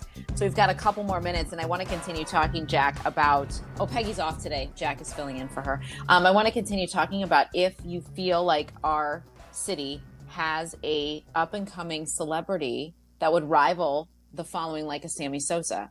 And if you think they're already here, or if you think they're coming, or if it's just a different era and that isn't, that those kind of players aren't there anymore like that. I don't know. I've been thinking about this a lot because obviously we have superstars, young superstars in our city, from Caleb Williams, Connor Bedard, Pete Crow Armstrong, Angel Reese. Like there are superstars, I feel like, that could be potential, don't you? Yo, 100%. I think it's very interesting to look on a local level and a national level, and especially with NIL and how much that has changed, how big a college superstar can be. Because on the national level, Angel Reese is huge. Caleb Williams is huge. PCA isn't as huge because you just don't see that in baseball as much. It's such a regionalized sport. But in terms of pure stardom and being the best player in your league, I think the two options are PCA and Caleb Williams because of the flair they bring, because of the talent they have. Those are the two players that can have the impact that Sammy Sosa did. Because Angel Reese is a very good player, but I think for the most part, she isn't at the same level as some of the top players in the WNBA. You still have Asia Wilson. There's a lot of good players who can come into the league out of college coming up soon here. Paige Beckers is coming in, Caitlin Clark. All those players are top tier players, and they have that fame. In the NFL, there's those players with that fame, but Caleb Williams has the potential, at least we think, to be a top 5 quarterback. And if you're a top 5 quarterback in Chicago, you're immediately at the level that Sammy Sosa was. PCA, because of his flair and the way he hits the ball, I don't know if he'll ever be as good at the plate as Sammy Sosa, but with the flair that he brings and the way he plays defense, the flash that he has on that side of the diamond, it makes me think that he also has the chance to be as big as Sammy Sosa was in our city. So because of that, I would say on a localized level, it's PCA and Caleb Williams are your two candidates to be as big as Sammy Sosa once was. Oh, please let it be Caleb Williams. Like I just feel like at some point it's gotta be a member of the Chicago Bears, because he does have that flair and that people want to watch him, right? He has that ability, that want to watch ability or must watch ability. But also he has that, I don't know, he put something on Instagram last night, or someone did, and he was on stage in New York at a concert. I've never heard of these people. This is no shock to anyone who listens regularly to Peggy and Dion. I have no idea who the talent was, but Caleb Williams was on stage with them in New York. He travels globally, right? Like he's international. He likes the finer things in life. He puts that stuff out on social media. Yeah. He's kind of mysterious like that. And so his following can grow in that way. I agree with you about Angel Reese. I think she has potential to be, she is a household name for many reasons, not just basketball. Yeah. She has a podcast. She is an influencer in the greatest sense of the word, right? Like she goes to the Met Gala. What she's wearing influences other people. Like she's important in that regard. I think too, I would agree with you about PCA. He has the flair. He has that. And right now is it sustainable? I think that's when we'll find out if he can have the potential to be that kind of superstar, right? The chase rate kind of scares me. He swings at everything, right? And his OBP isn't so high. So if the power stays and he's able to hit 20 home runs before the All-Star break every single season, and he's truly a 40 home run guy. And I think it's tough to see with him too. He's only 23 years old? He's 23 years old. So he's going to continue to grow into that body and get stronger as well. So there's a lot to like there. And if he continues to grow his power numbers, there's no doubt he could be a superstar, and he could be the face of Major League Baseball. But when you look at Sammy Sosa and what he did, and you're making that comparison, Sammy Sosa was the face of Major League Baseball for a period. It was him and Mark McGwire. Which Chicago athlete can be the next face of the league? And it's those two. It's Caleb. And if Caleb is a top 5 quarterback in a big market in Chicago, because you look at the big markets right now, and there's not a lot of guys who can be the face of the league, right? You have maybe Justin Herbert with the Chargers, but neither of the New York teams right now, I feel like, have a quarterback who is the face of the league. I don't think Justin Fields. I don't know. It's Justin Fields. But in Chicago, your third biggest market, your biggest market with only one team, if they have a top 5 quarterback, immediately he becomes one of the faces of the league. He's always going to be in prime time.